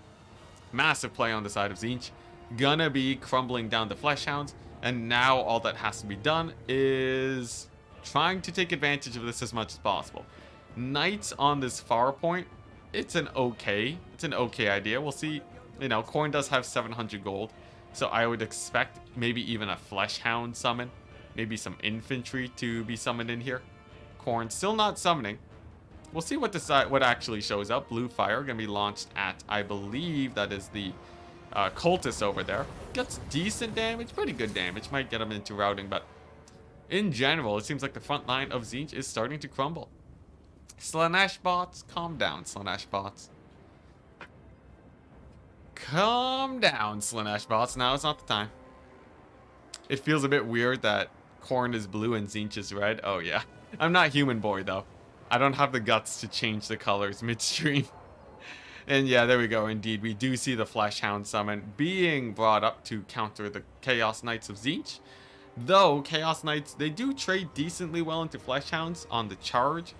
In the grind, though, we would expect the Chaos Knights to probably die there. Looks like some Chaos Warriors are being summoned, but nothing really that is like a big winning unit for Tzeentch, right? We're seeing, of course, they keep their Lord. Of course, they have, oh, actually, all of their skirmishers sort of died. It seems like the skirmishers might have been committed to a fight while we were looking away, or desummoned. That's actually going to be pretty rough. Now, the Knights do actually get a fairly good trade on the Fleshhounds, considering how injured they were. But unfortunately now, they're going to be dying to the Marauder Horsemen. Throwing Axes, too, is extra armor-piercing damage, so that might be the end of them. But wow, look at that, nice counter charge. Really squeezing out the maximum possible value on these Chaos Knights. Actually doing pretty good this game. Barely paying for themselves in full. Almost a perfect situation for a unit. I'd say they actually did a lot better than I would have expected. And okay, there we go. Nice. Tzeentch is now starting to bring in the powerhouse units. The skirmish cavalry. These guys are really good in situations like this, where both sides have traded pretty heavily. And there's not really a lot of units on either side. They will be contested by the Fleshhound. And it's sort of a weird situation. They trade up, technically, but it takes them a really long time to do so. However, I do like the spears here to shut down the Fleshhound play. I think that's overall very good. High ground looks like it's going the way of Tzeentch. Those Chaos Warriors are not chosen. Those were Chaos Warriors not chosen? Oh, well, my bad. There were some chosen, though. You can't convince me that they weren't chosen at all. Anyways, overall, it looks like Tzeentch has done fairly well. He's actually bought, he's saved a lot of space for his horsemen to get their skirmish game going. Nice charge on the Chaos Warriors, but are they really gonna dominate here? It really depends on how well they maneuver. Of course, you have, like, you know, some more mobility here, but it seems like the job of shutting down the Fleshhounds is quite good. Fleshhounds over here, stopped by infantry. Fleshhounds over here, being blocked by infantry. But oh, look at that, the slip. Khorne actually disengaging to get a nice sort of sweep around to shut down the horsemen. Nice play, gonna be pushing them back. But if you look at the actual capture point, nothing's here. Now, one thing we have to consider is wasted value. The Lord over here in the air is not really getting a lot of fighting done due to the fact that he really just has no targets to attack. I guess he can cycle charge some Marauders, but in general, the fact that he's in the air and the fact that there's no, you know, ain't no exalted bloodletter in the air, right? It makes the death of the exalted bloodletter a little bit less. Oftentimes we do find that Chaos Sorcerers just don't really have a lot to do in the late game. And I gotta say, the Exalted Hero of Khorne on the Chariot, massive damage. This guy's probably gonna hard carry here. As a single entity, as a lone single entity with no competition, he's looking pretty spicy right now. And Khorne, with a little bit of a second win, looks like he's feeling pretty comfortable. Now, he does spend his money on not resummoning his Lord. So it does mean that we are seeing some weaker... some weaker everything for Khorne, as the leadership is tanking pretty brutally. Some lag, rip. Enticity, do you think Tzeentch would do better with Hava? What is this Hava you speak of? Valley's so even? Valley's incredibly even, though I think Khorne has the lead because a lot of Valley's being wasted on this flying guy. Oh, there's the pink fire. There's the mighty. Have a nice day. Lol, got him. Nice, nice. Alright, anyways. Anyways, what's happening here? Yeah, Tzeentch's moving on to the low ground. Now, if Khorne manages to capture this with his beat up forces, I think Khorne's looking pretty good, but the trading's probably going to be going down more and more here. I think the only swing play that we could see that would really solidify Tzeentch's position is, wow, bombardment on his position? That's pretty hardcore. Basically kills off all of his Marauder horsemen. I don't know how I feel about that play. It does kill off the Minotaurs, though, which have been one of the bigger issues. And his general is fighting the Chariot Lord, doing pretty well. But in general, I think that was not really worth it. He sort of just traded his guys there, but it expedited the trade, but it didn't actually do that great. However, he does start to capture. There's only one Marauder of Khorne moving forwards, another Chaos Warrior slowly moving forwards. But here's the thing, Tzeentch has to get a triple cap going if he wants to win this battle. He needs to get a triple cap, and it doesn't seem like that's going to be happening anytime soon. Flamers miles away now, and Khorne retakes the value lead, starting to capture the point now. I think Khorne's done it. I think Khorne's done it with the Exalted Hero Summon coming onto the battlefield to just be a little bit of an extra tanky fighter. Tzeentch just did not have enough to deal with them, and most of the blue fire and the magic was spent on the Exalted Bloodletter. It means this guy's very, very safe. Not to mention he has insane amounts of armor. So he probably wouldn't take that much damage from blue fire anyways. Overall, I think, yeah, just Khorne edging out ever so slightly. Slightly, you know, winning the fight in the middle. Especially, I think, probably the biggest plays were the two Flamers of Tzeentch that he killed with Flesh Hounds. That is a really, really good trade. Excuse me. And I think even though he did lose the Exalted Bloodletter, he sort of scraped it back with the Flesh Hound plays. And it's just sort of the problem that you see with Tzeentch. Tzeentch has a fairly weak late game. Just because he doesn't have a lot of capture, a lot of like units that perform well on their own. I will say though, I did like the Chosen picks up. Almost all of them paid for themselves in full. Honestly, just go more Chosen. Why not just take even more Chosen? I guess it would have died to the Minotaurs, but a nice pick. I think that was pretty sick. That was pretty sick. Horsemen, they did alright, but if we take a look at the Flamers, they got summoned multiple times. 596, like 600 gold. I think the Flamers were the big letdown this game. Meanwhile, for Khorne, their letdown was the Exalted Bloodletter, but everyone else probably traded well enough. Yeah. Everyone else traded well enough, and of course you have the Flesh Hounds. The Flesh Hounds of Pain and Suffering, and a Minotaur that got 2,700 value. Well, I guess that's it. I think that's probably it. Yeah, that is what we call a lot of value in the industry. That's what we call it, a game-winning move. Yeah, that's a big one.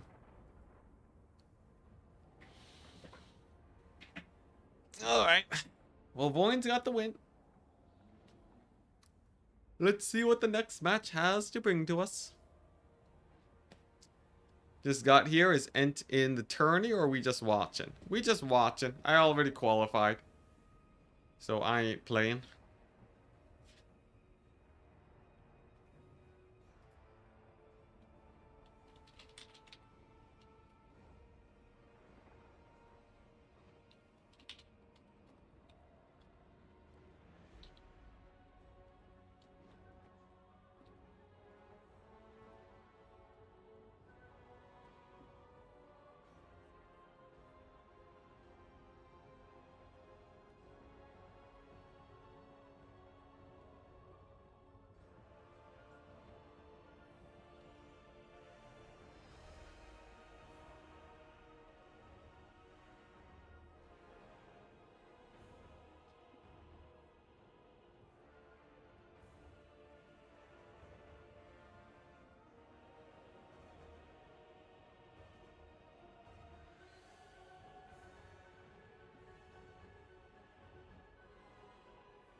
Sending some messages. Bro, get on Darktide. Bro, get on Darktide. I don't think we have a... I don't know. If Darktide like really explodes, maybe I'll do some crazy stuff on Darktide. I don't feel like Darktide's gonna be that much bigger than Warhammer though. Like maybe it will be. Maybe it will be. But I like my RTSs. Loaf of Milk saying sorry, just got here, Ent. Oh no, I already answered. Warhammer 3 old news. But like Darktide is not like, if we take a look at here, how big was Vermintide 2? Vermintide 2. Vermintide 2, let's see here. If we sort by last month, this month, Vermintide 2 is getting... Okay, that's Fat Shark making a post. That doesn't count. Vermintide 2 is getting roughly the same numbers as Warhammer 3. Yeah, I don't think Darktide's like the next best. I don't think like it's gonna be like, you know, the next Fall Guys or anything. Also, me personally, I don't really feel like playing Darktide. I enjoy it, but I don't like super feel like playing it. Vermintide 2 was massive. It is still massive. If we just look at the numbers on YouTube in the last month, if they're getting like, you know, 15,000 views, you guys want to talk massive? You want to talk massive? Look at Rust. Rust is larger than Vermintide 2 and Warhammer by an order of magnitude. 10x. Alright, 10x. That's the difference between making $10,000 a year and $100,000 a year. That's the barrier for massive. I'm not saying you have to play Rust. I'm just putting things in perspective. If you take a look at Fall Guys, if you take a look at like the actual super mega popular games, it is the difference between having 6 figures and being below the poverty line. That's where we talk about big differences. What's all this talk about Wheaties? Did I miss a meme again about Wheaties?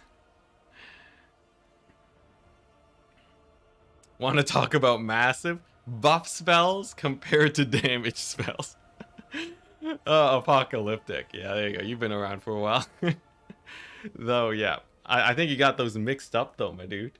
I can't be accepting that. You asking to get banned? I was trying to be funny. Yeah. I don't read sarcasm in my chat. Not in my chat, unless it's very, very obvious. Yeah. I don't want perspective, I want Darktide. Now that's an opinion I can respect. I can respect that. Yeah, yo, if you just want me to play Darktide, that's just great. I can respect that. If I had more time, I would play all the games. I'd stream Darktide and Warhammer.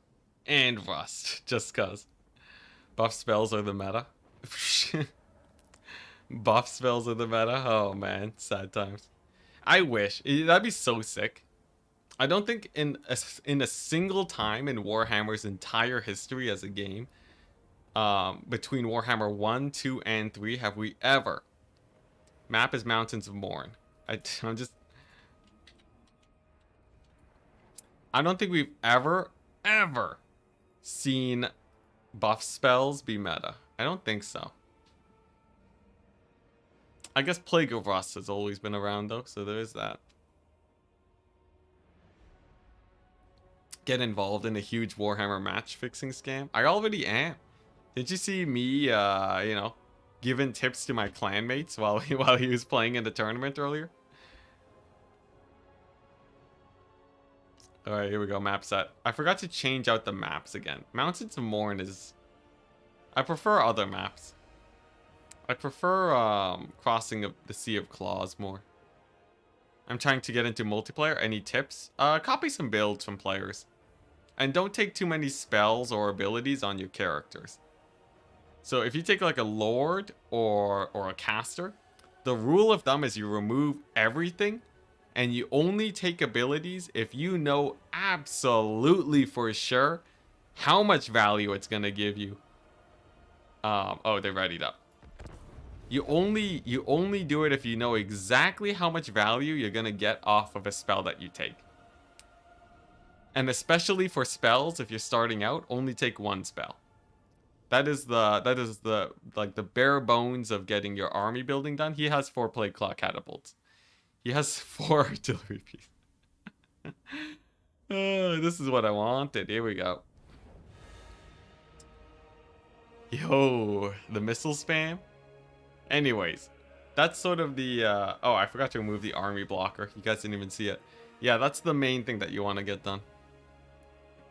I watched a video months ago on Flaming Sword and comparing its damage. I definitely agree with on your view. Yeah. It's okay against Ethereal still, though. It's so weird that they always deploy, like, scrunched up onto the edge of the map. Anyways, the Plague Claw Catapult build, guys. 4 Plague Claw Catapults. And then 1,000,000 Clan Rats. And some Globadiers. Interesting build. You know what's more interesting? 4 Cathay artillery pieces. 3 of which are fire rain rockets. And a cannon. And oh my gosh. The Green Lantern. Yo. There he is. The myth. The legend. He just spin his head 180. Yeah, this guy's sick. Now he's not gonna reflect missiles from far away. But if he stands like right here. If he stands right here, he's gonna start reflecting Plague Claw shots back at themselves. Yo, this is gonna be hype. Now, one other great thing about this guy is that he has 1,000,000 missile resist, 25% missile resist. Very, very hard to take down in general. Hits like a giant. Insane melee attack. We'll see how well he does. Yeah, this is gonna be quite a battle. Who even wins here? Who wins? Who wins? Question mark. Skaven or Cathay?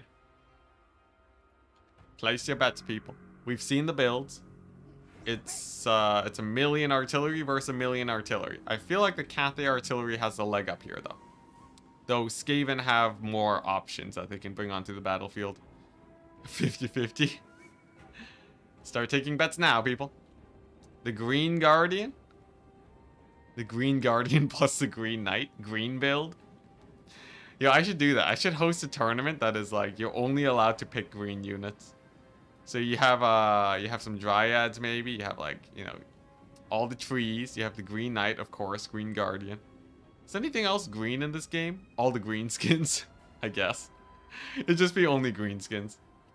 Wow, it's dead even. Skaven. Oh wow, it's actually dead even at 22 votes. That's crazy.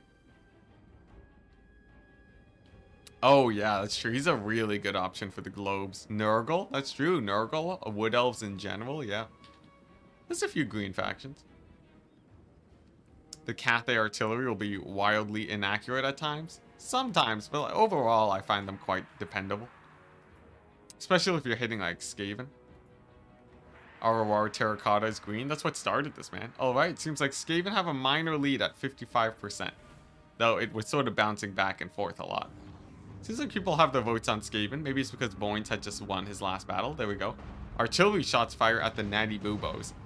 Natty Boobos. Natty Boobos. They get scouted out by the Lord. And oh, there we go.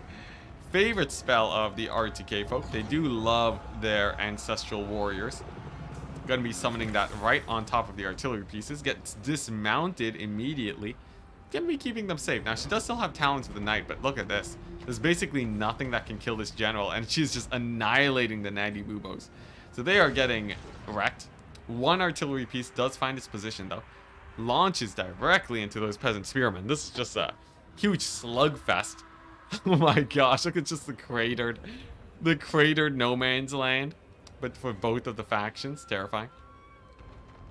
All the way over here. Man, this is like full on artillery battle for days.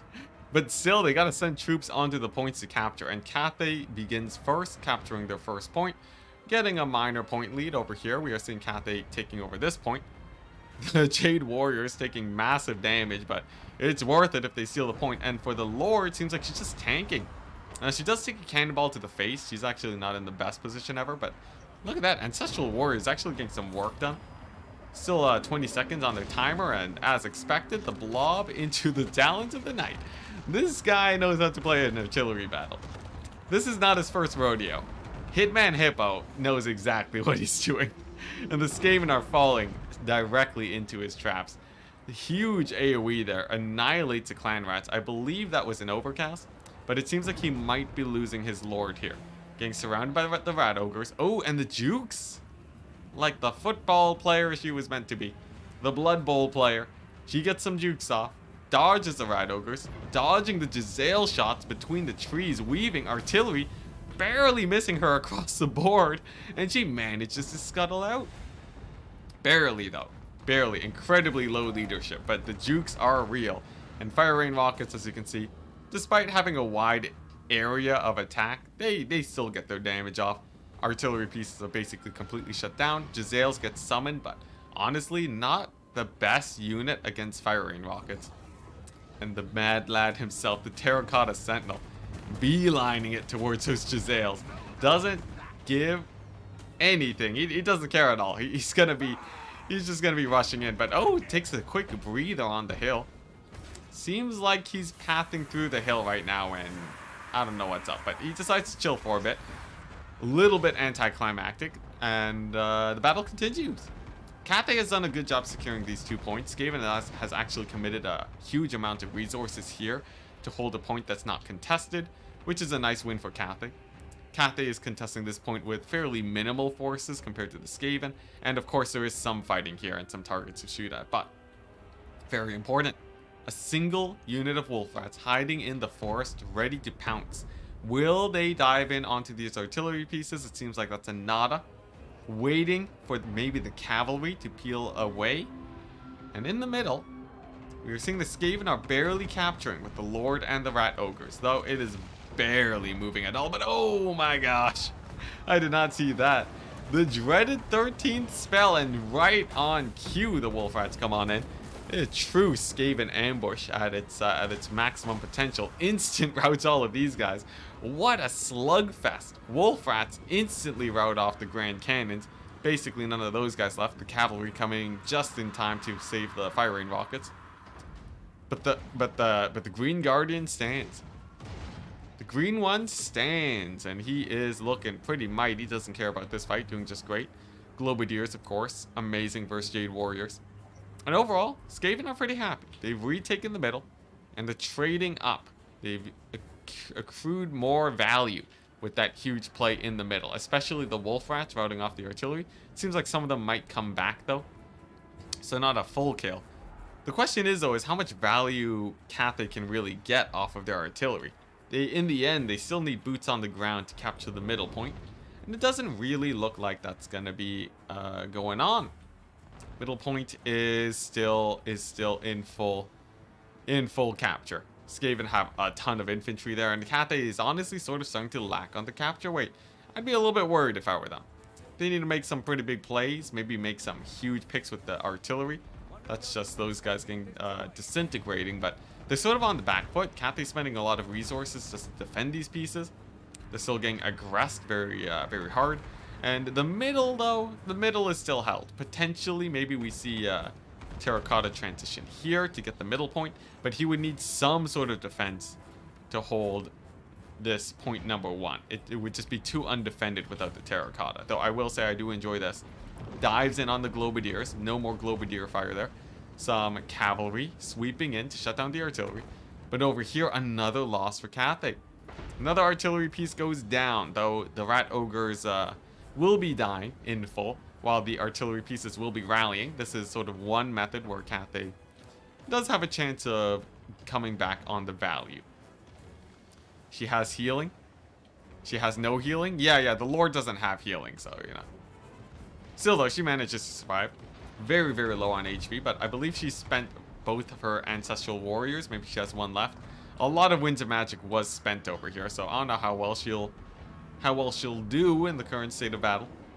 But overall, as long as she doesn't die to this chieftain, she should be fine. And as I say that, she totally gets murdered by the chieftain. Oh, 2 misses in a row right on her back. Come on, chieftain, you're throwing. You're throwing the chieftain. Oh my gosh. Absolute tragedy. The chieftain with the anti-large 25 manages to not do anything to this lord. She knocks him down, bullies him, kicks some dirt in his eyes, spits on him while he's on the ground, calls in her big brother, and he's gonna lay the smackdown. Yep, that is not a pretty picture for that chieftain. If he dies, Skaven could potentially suffer some massive leadership penalties. As, well, actually, no. They'll only have -8 because the Lord was desummoned. He doesn't count as a Lord. So, I guess Skaven don't actually suffer the Lord loss penalty anymore. But, this guy gets just absolutely dunked on. Terror routed and jebaited by the low HP Lord. Is there any battle that we see that does not involve a low HP Lord just jebaiting you? Look, she's literally running circles around him. He doesn't even see her. Oh my gosh, and then the cavalry knock him down again. What is this BM from our Lord? She's just been going ham. Jeez. Alright, and Chieftain finally routes off. That is a bad sign for Skaven leadership. They do still benefit from... Oh, dang. Do they not benefit from the buff if this guy's routing? The Lord has died or routed. I don't see the power grab. Do they have the power grab buff? Oh my gosh, they do not have the power grab buff. That could be a minor problem. Though if he rallies, maybe it comes back. I don't know. It's weird. Where is that? Is it activated and I just don't see it? Inspired by ability, 6. I thought this gives 8 though. Okay, I have no idea what's going on. Regardless, Chieftain looks like he will be surviving. The Green Guardian, of course, as per usual, just being an absolute raid boss, refuses to die. But Cathay still only has 1 capture point. They still have to figure out this situation, and it looks like their solution is cavalry. The Dragonblood Lord gets onto the battlefield, and Jade Lancers are being spammed. Of course, the artillery still trying to get some value, but they're sort of losing their usefulness. They don't have that much to really focus on. Although I guess picking off the dogs is good, but those trees barely keep them alive. Pretty good over there. I don't know. The firing rockets are sort of losing steam though, despite the enemy for this, like despite the Skaven actually pushing forwards, and it seems like Cathay's sort of running out of steam at this point. If we actually take stock of what they have, Skaven still have a fairly strong force here. Some rat ogres to kill the cavalry. They have some guys in the middle. But in the mid over here, is it really super strong? Doesn't really feel like it. Chieftain has come back. He still doesn't have the power grab thing. Did CA fix that? Or is he inspired by ability just 6 now? I don't know. I don't know if the power grab thing still works or not. Did CA fix it? How much is the Green Giant? 2,000. Can you talk more about what you did to that Chieftain? Big fan. Yo, the poor Chieftain. He lived though. Yeah, but did CA fix the power grab thing? I'm not seeing any more leadership buffs except for this random...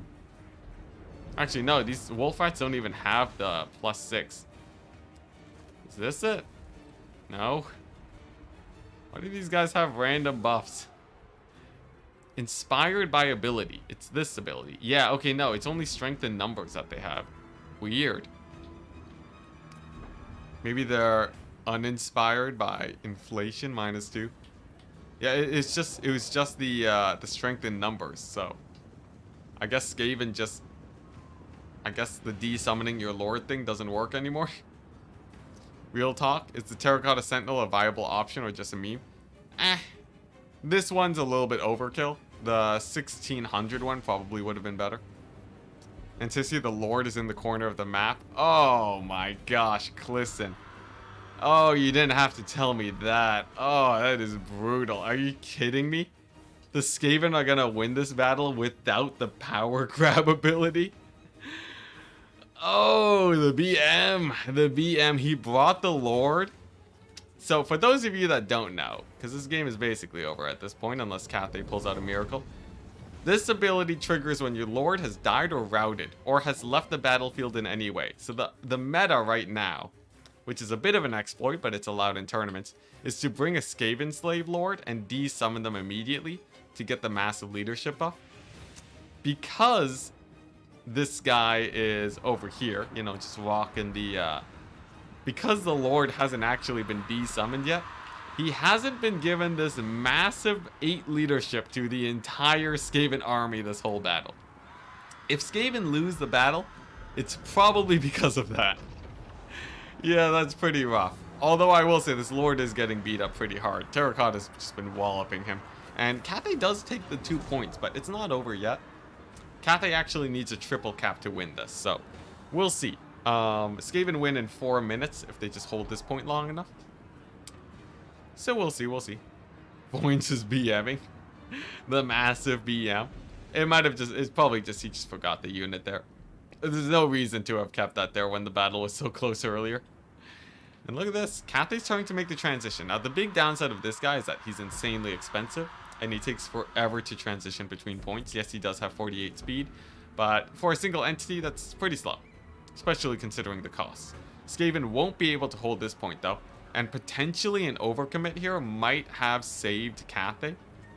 If we go over here, right, a lot of these guys haven't really, there's not a lot of huge defenses here.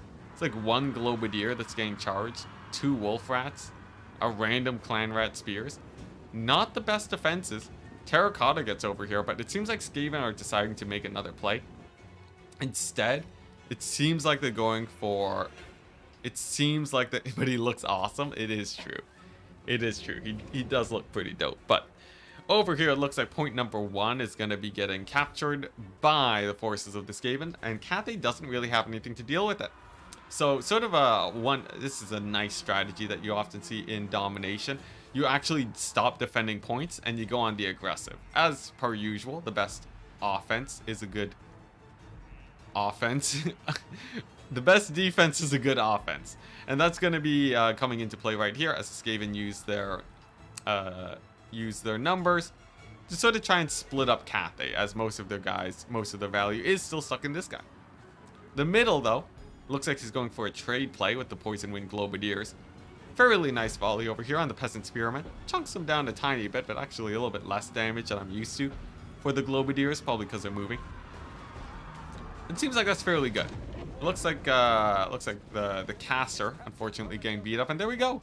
Cathay has once again triple capped Skaven, but this point is most definitely getting taken over by the single chieftain. A bit of a slow capture, but as soon as the Skaven slaves show up, it should go a little bit faster. I don't think the Jade Lancers can probably slow that down, so there will be a capture there, but time is of the essence for the Skaven.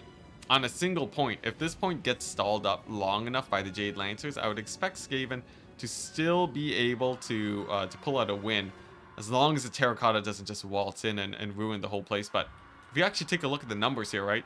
Skaven slaves and the Clan Rats, Rat Ogres, this point is fairly well secured. And look at that, fairly fast capture rate. Skaven slave spears unfortunately get off. Slows it down a little bit, but there's still a lot of leeway for Skaven to win it. And not to mention, they continue pressuring this location. A bit of a misplay with the Chazales. They actually shot themselves up a little bit. But by continuing to pressure this location, it means Cathay can't really dedicate many resources here without possibly losing the middle. And Voins with the rats in the back. Really nice play to catch out the squishier Cathay units. And all he has to do is probably secure this middle, and that would be a surefire victory for Skaven. And I may remind you, while being down 8 potential leadership the entire time. Insane. Actually insane. Now, the Jade Lancers are still pretty scary. It seems like just 1 Jade Lancer, 2 Peasant Horsemen. I believe the Rat Ogre should be able to win it with the support of all of the leadership here. And over on the middle point, it looks like it's going to be getting overwhelmed to Cathay. Unfortunately, oh, actually, it's quite close. I think Skaven still win this. 150 to... I think Skaven still win this on 1 capture, right? Do Skaven still win this on 1 capture? How long did it take them to take this point? Skaven are gonna win this with 1 capture by about 5 seconds. 5 to 10 seconds, so not even close, as per usual. But not that it really matters. Skaven, due to the fact that Cathay split up so much to hold the triple cap, as that was very important for Cathay, it does just mean that Skaven are going to be trading up. Clearing out the middle over here, rapidly taking this point over here. Some Jade Lancers, unfortunately, not enough to clean up these guys. And it seems like Skaven are actually going to get a very fast rebound. A surprising mass route from Cathay. You usually don't see that, but fortunately we missed it. But a double capture now is a surefire win for Skaven. Looks like they might even lose this point. I guess Cathay summoned 2 cavalry and sent them here, while Skaven have just been spamming infantry into the middle. Really nice play, just sort of, you know, Cathay is really slow on the capture. So if you just force them to have to recapture points all the time, because of how slow they are, it's quite easy to stall them for the rest of the game. It seems that that is exactly what Skaven will be doing. Voins takes the win 2-0 despite a fairly strong early game lead from Cathay, nearly sniping out the Lord, getting some artillery picks here. Skaven really just sending units in the backline, stealing artillery. Really, really worked out for them this game. And it seems like that will be the W in 25 seconds. GG. Honestly, pretty fun game. I really like the artillery play between the two of them. That was quite fun. The power grab buff should decay over time. Like, if it decays just enough to off... I don't know. I don't think the power grab buff is honestly super OP. Though, with the desummoning Lord, it's quite strong. But, like, if your Lord dies, it's pretty rough having the power grab thing. Like, the power grab doesn't save you from losing your Lord. You lose your Lord, you still lose too much value. It's just because you get to desummon. But there we go, victory. Somehow, someway, the Chieftain lives. And the Jezzails got summoned twice, didn't get that much value. Honestly, the artillery didn't do well. I think really what happened was probably a bit of Cathay syndrome towards the end there. Just way too much money on the green giant over here, and no capture weight. They actually had maxed out cavalry, and it wasn't enough.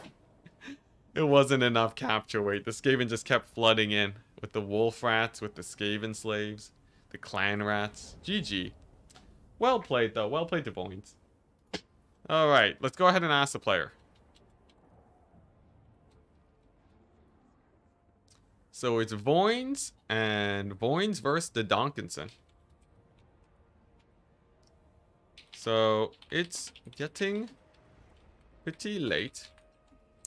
If both players agree, we can do a blind 7 format. Best of 1. Finish earlier. Let's send the message out. Thankfully, that best of 3 was fairly fast. So if they decide to do a best of 3 here, it means I only have to stay up until 1 a.m. today. The Donkinson says, sure, I'm game. Is Voins game? If Voins is game, I can go ahead and send these players the pick band format.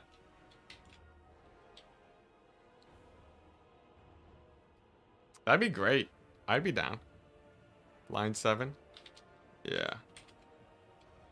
So you pick 7 matchups blind. Then each take turns, banning 3 matchups.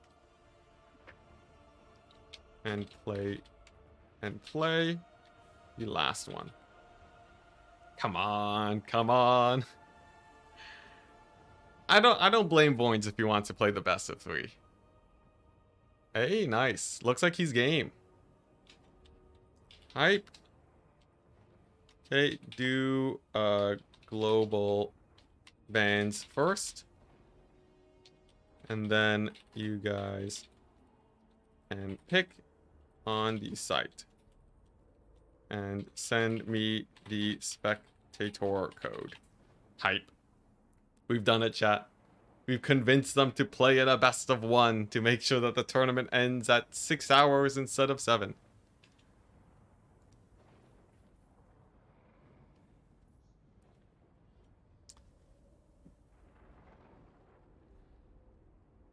I still believe a lord being a hero / lord. Yeah, the whole, like, you can change which character is your lord in domination is sort of weird. I feel like a lord should be a lord. It's too gimmicky, and CA clearly haven't designed the mode around it. Yeah, final sudden death match. Hi.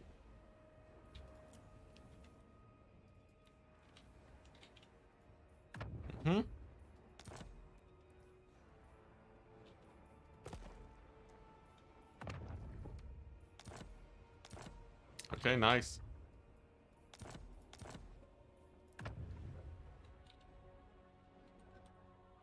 This guy, Alright, here we go.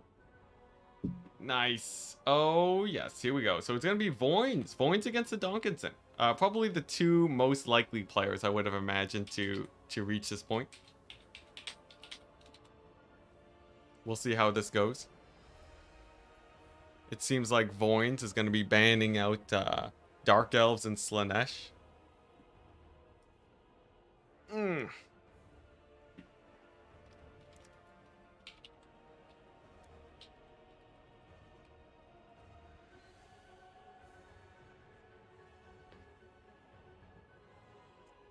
They just needed the Iron Hail Gunners. Who needed Iron Hail Gunners? Cathay did bring Iron Hail Gunners, but then they got munched on by the wolves.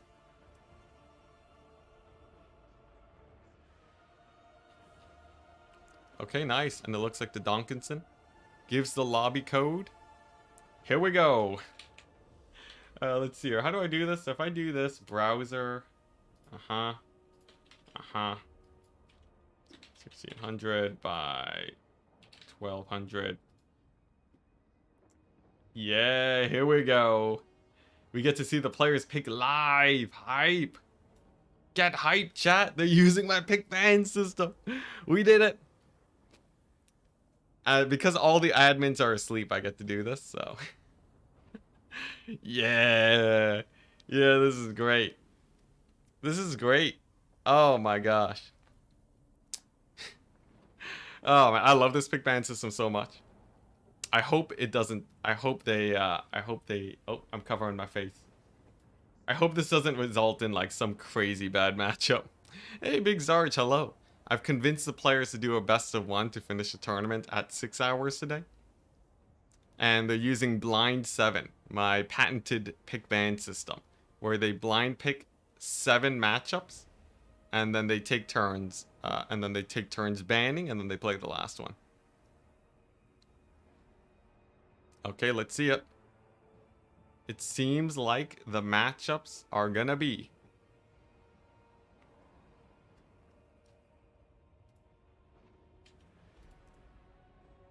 come on, what are they doing? He's thinking. He's thinking of the last one. Okay, there they are. Okay, so since Voins is top, you ban one matchup, and then alternate two bans. Anyway, and then 2 bans from the Dawn, the Dock, then 2 Voins, 1 the Dock.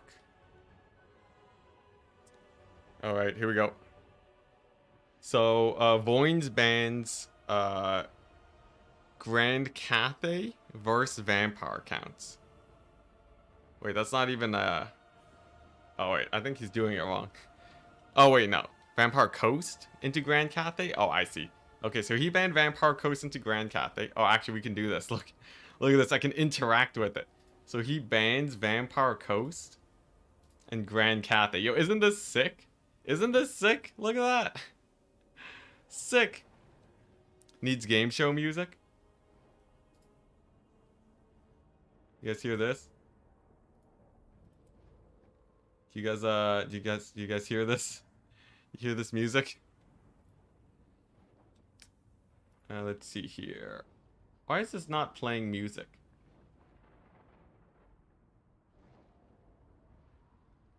Video capture device, PC sounds. Yeah, why is this where's the music for this? Do you guys hear it? I certainly don't hear it. Weird. What if I just, you know what, remove, and then what if I re-add it? Media, there we go. Browse. It's gonna be a bit loud, so watch your eardrums. Let's see here, music. See here, do that. Oh jeez, I'm sorry. It really just blasted at the start, doesn't it? All right, here we go. Yeah, okay, nice. I warned you. I warned you, chat. Oh man, sorry about that. Okay, they banned Norsk Kislev height. Angry elevator music. Jamming. Alright, here we go, nice. So they banned out Norska Cathay. And he's gonna ban Corn and Corn versus Corn. Alright. So that means now it's the Donkinson to choose. Or I think the Donkinson's banning too still. What's happening? No, the Donkinson banned Greenskins Norska.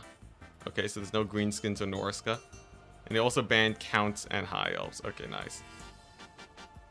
So that means Voynes is choosing between either playing Skaven into Beastmen or Vampire Counts into Ogre Kingdoms. Oh boy. I think Voynes plays Counts into Ogre Kingdoms? But the Donkinson loves ogres. That's why he left it in. Is this an Okai stream? Now we're good. Off-brand Wii Shop music? It really is. This is Ludwig's from Ludwig's and Schlatts. Oh boy. So Voynes is choosing between Skaven Beastmen or Count Ogre Kingdoms. That's a really weird one, because most people would take Counts. Oh wait, no, I think it's oh yeah, it's he chooses. What shall it be?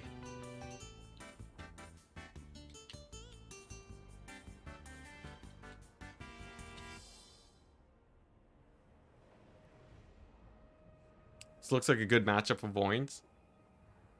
The Donkinson is the one that gets to choose though, and I think he's very likely going to do Ogre Kingdoms into Vampire Counts. I need me some more Skaven plays. Voynes on Skaven, we've seen it do well, but Beastmen generally do well into Skaven. It's really weird. It's like, do we want to play Beastmen into Skaven, where Beastmen usually do well, but Voynes is a Skaven main? Or Vampire Counts into Ogre Kingdoms, where Counts do well, but the Donkinson is an Ogres player. He bans Beastmen Skaven, and it's going to be Ogres into Counts? Okay, guys. Alright, I don't care about anything anymore. You can't say that my pick and ban system does not make some interesting matchups. Ogre Kingdoms Counts. Oh my gosh. On Black Ark, if the Donkinson wins with Ogre Kingdoms into Vampire Counts here, I am gonna go crazy.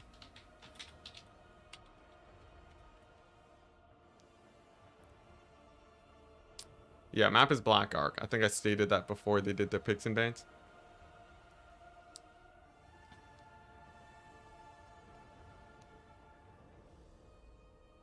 Ogre Kingdoms into the Vampire Counts. Okay, so this is like us. This is like us. The fastest, second fastest faction against like one of the slowest factions.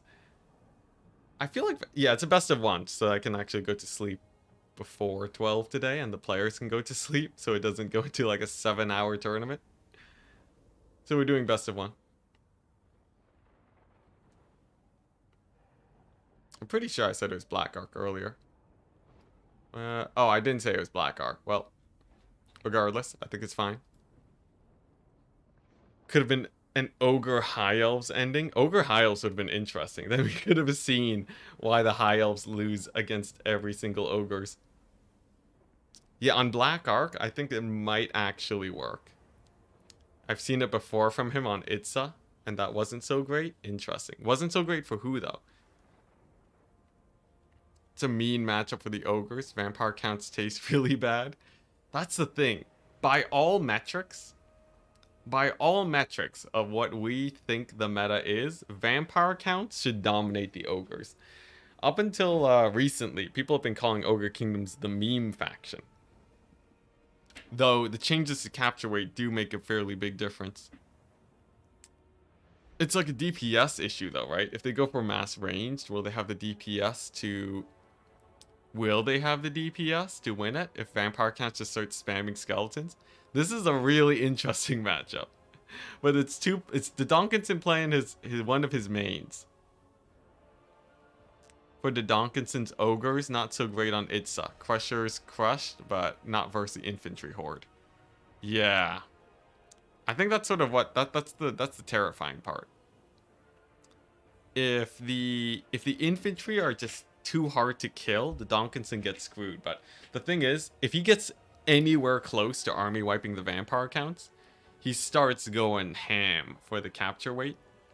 So even a small value lead can lead to very fast capture point steals. We'll see. Vampire counts as food for ogres is like pickled fermented herring. I've never tried that. Is that supposed to be terrible? I feel like ogres could get used to eating undead though. I don't think they care about that much. Oh boy, this is really exciting. The Donkinson, if he wins this, it would be so exciting. But apparently he hasn't won it before. Very, very interesting. I wonder who do you guys think wins? Because I have no idea. The main or the meta? That should be a DLC. Who wins? Ogres? Or counts? I'm gonna put my money on the Donkinson. I know that's gonna sway the vote, but I feel like the Donkinson, I feel like he has the secret sauce. I feel like he has some crazy secret sauce. And that this map is basically as favored for him as humanly possible. Black Ark is one of the worst vampire counts maps. Second only to maybe the foresty map. The Grove of Slaughter, whatever it's called. Oh, dang, okay. Votes started in favor for counts, but swung into the ogre's favor. Vampire counts going for the classic. Many crypt horrors and a million infantry versus double giant and something else. Do vampires have good anti-large? They don't. They have blood knights, which is huge. Blood knights are really good anti-large. Okay, 64% ogres. So they have blood knights, but they also have units that are just generally good versus large, like crypt horrors. Just because their stats are so good and they have mass. So crypt horrors are really good. It seems like he's gone for unholy lodestone and balefire, which has been fixed now. For the fire damage, I guess to reduce healing, I guess. I don't know, that's a bit of a weird one. But it's just gonna be a crypt horror blob with Vlad. Oh, Vlad, the man of my nightmares. No Wind of Death because Ogre Kingdoms things. Nahek and the Karstein Ring. Very interesting, along with regeneration. Makes him basically Sigvald, but you know what kills Sigvald? Giants. Literally just giants. These guys are massive. They will wreck shop against Vlad if they manage to get their hands on him. 700 damage makes him one of the hardest hitting units in the game. Maybe even harder hitting than the Dread Saurian, I think, against single entities, most definitely. Massive armor piercing damage and 65 melee attack. They don't care about your high melee defense, but they have to be very careful about getting caught up by crypt horrors. As for the Slaughtermaster, we're seeing also armor piercing damage, but of course he has Troll Guts and Bull Gorger. We'll see if that comes into play this game. For maybe you buff up the giants, make them hit like 100% of the time for his Vlad. We'll see. Crypt horrors are anti-existence. I'm not gonna disagree with that. Now the ogres are going for, the standard play. The more mobile army wants to take both capture points. And for the vampire counts, they're just going for the high ground blob. Now they have two plays. Either they go ultra wide and then stop the ogres from flanking along the sides to steal their back point when they push down the middle. Or maybe they go for some crazy mobility play to just win on the low ground, right? Maybe they get some Black Knights, some Crypt Ghouls maybe, who knows. But I think vampire counts are highly disincentivized from doing that, and they'd rather just build up their forces and maybe just go for like a one big single push. Giants trade very inefficiently versus Crypt Horrors. Expect them to be surrounded. I wonder, with the Ogre support, I feel like the Ogre Bulls would probably route to the Crypt Horrors. Honestly, this feels like a pretty good build against what the Ogre Kingdoms have. But it really depends on how the trading actually pans out. And we also have to keep in mind, there's no Maw abilities or anything. There aren't any good AoEs to actually clear the infantry. So I really do wonder if the Ogres have what it takes. Now, we do have to take into account that they do have the low ground. Blood Knights do get summoned as expected. I would expect Crushers to get counter-summoned for the Blood Knights. But if not, the Blood Knights are obviously going to get a lot of value here. And a lot of this might just come down to how well the bottom area plays. But there we go, as expected. The Crushers. The Sky Strider Crusher Great Weapons. One of the most expensive cavalry units in the game. But it's sort of worth it, rocking a solid 144 weapon strength, 80 charge bonus. These guys one-shot Blood Knights on the charge. They one-shot Blood Knights. Yeah, his name is the Donk. The Doc is in. Oh, the Doc is in, not the Donkinson. Oh, well, you know, whatever. Anyways, these guys one-shot Blood Knights on the charge. They are absolutely devastating. But you have to really make sure that you keep them safe. Probably going to heal them up with his spells here. And great thing about these guys is that they don't take a lot of damage from Fate of Buna. At only 12 entities, they take half damage from Buna. That makes them pretty nice and happy. This is a bit awkward for the Vampire Counts, though, as they can't really secure this low ground easily. I do like the Banshee, but... Oh, okay, they don't do magic damage. Very surprising. So the Banshee could cause some issues here. Sort of depends on how well the Ogre Bulls do. And it's true, it's Giants against an army that doesn't have range. Now, the initial engagement goes a little bit awkward for the Ogres. Some charges on the Counts. Overall, not the most worth trade I've ever seen. They actually end up trading down a bit, I think, on that engagement. But the Questers show up. Looks like they're just negating the Blood Knights. They're having a nice little dance. Trying to get into a good position. But for the Ogre Bulls, they do outweigh the Banshee. So Ogres do have a value lead on the high ground if they choose to take it. And the main engagement begins. It seems like the Vampire Counts, sort of admitting defeat on the low ground, have decided, you know what? We're just going to go for the high ground push. I think I can take a win here. And against the front line of Noblars, fairly good. Ogres, or the Giant, lands its first hit on the Crypt Horrors. And a decent amount of damage. Nothing too devastating just yet, though. Ogre's looking for a bit of a surround. But nice. The Crypt Horrors actually pull away. It's going to bait the Ogre Bulls into moving forwards, actually. That's a really nice, small micro-trick that you see from the Vampire Counts. You rarely see very bombastic micro when it comes to Vampire Counts. And because of that, people generally think it's not a super high APM faction. But maneuvering within the blob is actually a fairly important skill. Now for the Giants, of course, they're not surrounded yet. They're still getting loads of damage. Low ground gets sacrificed, but nice play from the Ogres. Full maneuver into the backline as suspected, instantly stealing the point away from the Vampire Counts. That means that it's actually just a straight up triple cap. And the Vampire Counts are in an awkward position. They actually don't have any easy ways to get points right now. Yeah, they're sort of caught up in the middle. Now, that doesn't mean it's the end for them. They will obviously be able to get very nice value trades as long as they stay in the fight. Ogres getting the extra 25% armor piercing damage, slam into the Crypt Horrors, and the Sky Striders already pretty good damage, down to quarter HP damage on the Crypt Horrors, but honestly not the most exciting thing in the world. I've seen scarier charges. But the Vampire Counts are in a weird position. They still haven't stolen this point yet. But they are getting the fight that they've been asking for against the Ogres. Crypt Horrors are healing up due to the Corpse Carts, the Unholy Lodestone doing massive healing over here, and the Blood Knights with a nice maneuver onto the Mournfang Cavalry, getting some pretty good damage. Some nice damage there overall, and the Dire Pact are starting to rout off the Ogres. I think the trading is going very, very badly here. Despite the Cavalry getting some nice charges, I'm not seeing massive damage here from the Giants. Of course, they're not taking a lot of damage themselves, but we are seeing the Bulls getting routed off pretty dramatically. The Donkinson sounds like a sitcom from the 80s, and then the Doinks is just... It's just a silly name.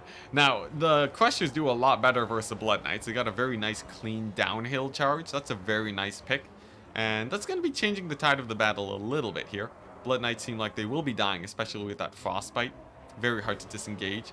Should be going down. Over in the middle, some rallying Ogres. The second wave of Ogres always the more difficult thing to deal with. But for the Vampire counts, we'll see.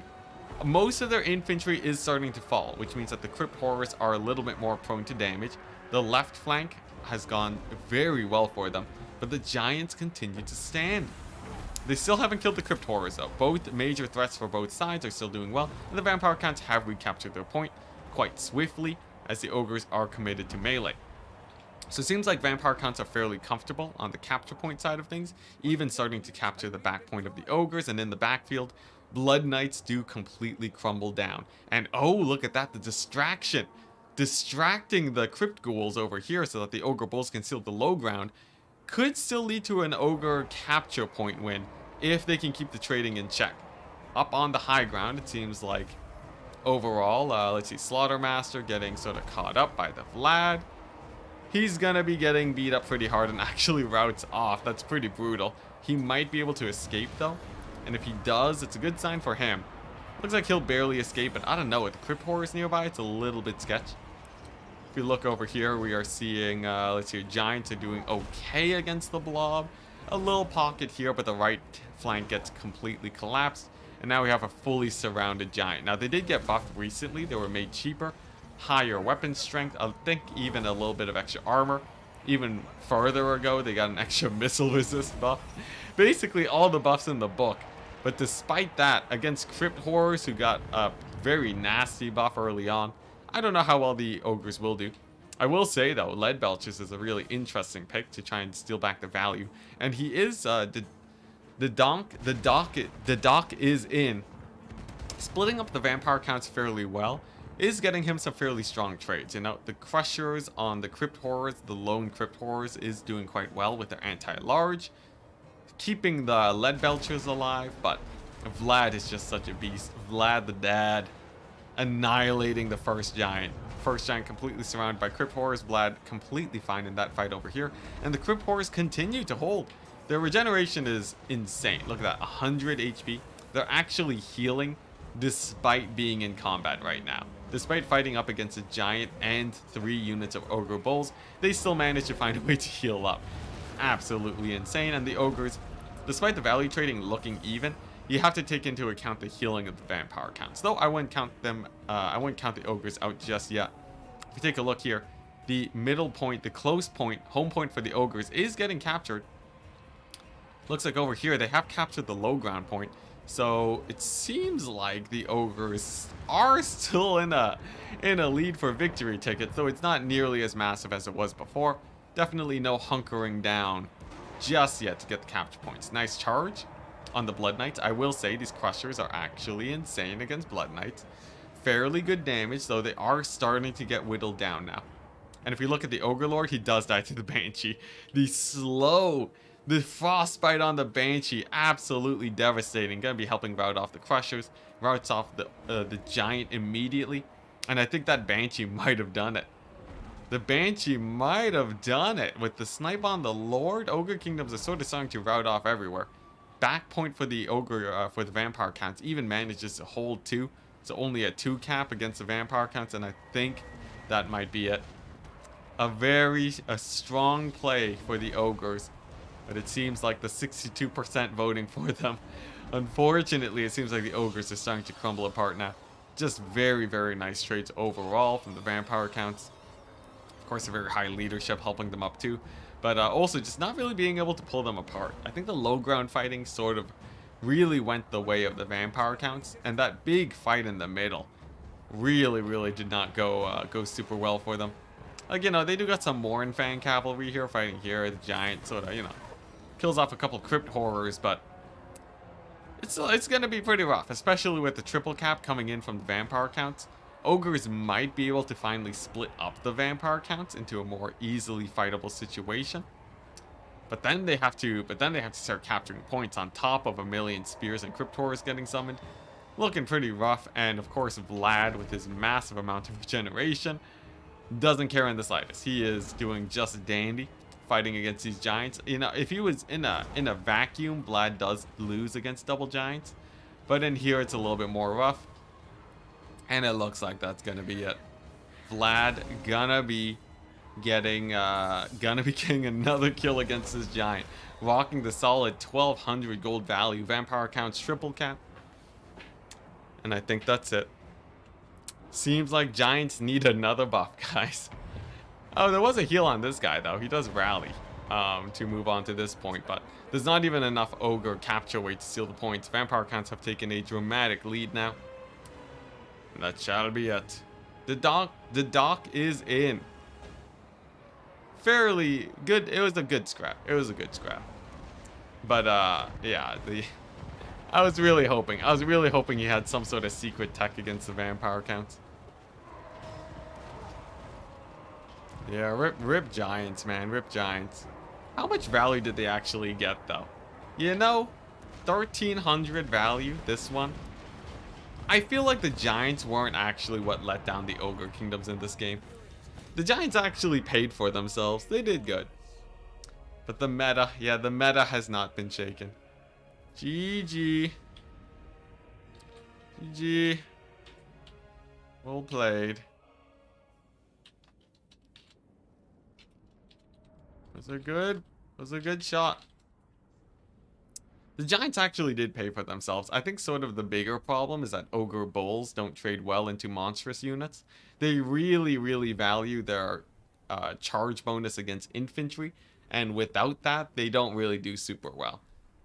It seems like the Morinfang cavalry didn't really do great either. It was basically just the Crushers hard carrying it. And while the Lead Belchers were okay, they didn't really have too much battlefield presence. A good attempt, but yeah, that's just Crypt Horrors. Crypt Horrors is guaranteed value, Skeleton Spears. Oh my gosh. 1,000 value? Oh no. This is what people thought would happen to ogres when they were announced. Yeah, can't be having the Skelly boys doing this much damage. Can't be having your Skelly boys doing that much. Even the Blood Knights, even in terrible trades, they did really good. GG. Well played. We actually finished at 6 hours instead of possibly 7 hours today. I will take it. Good stuff. Well played to our players. Voins takes the victory. And that shall be it today. Ending at exactly 12 o'clock. A 6-hour tournament, guys. We did it! Paying for themselves is not actually paying for themselves with vampire counts healing. Yeah, but still, they did better than everything else on the roster. Except for, I guess, the Crushers. Alright, GG. I'm out for today, guys. It's been wonderful. I will catch you guys tomorrow for more Franz campaign action. Check that out. We're on turn 118, and we might actually finally finish this challenge. It's great. I'll see you later. Peace out. Have a wonderful, webulous day. And I need to think of a better sign-off. I need to be like, stay frosty or something. I don't know. I'll figure something out eventually.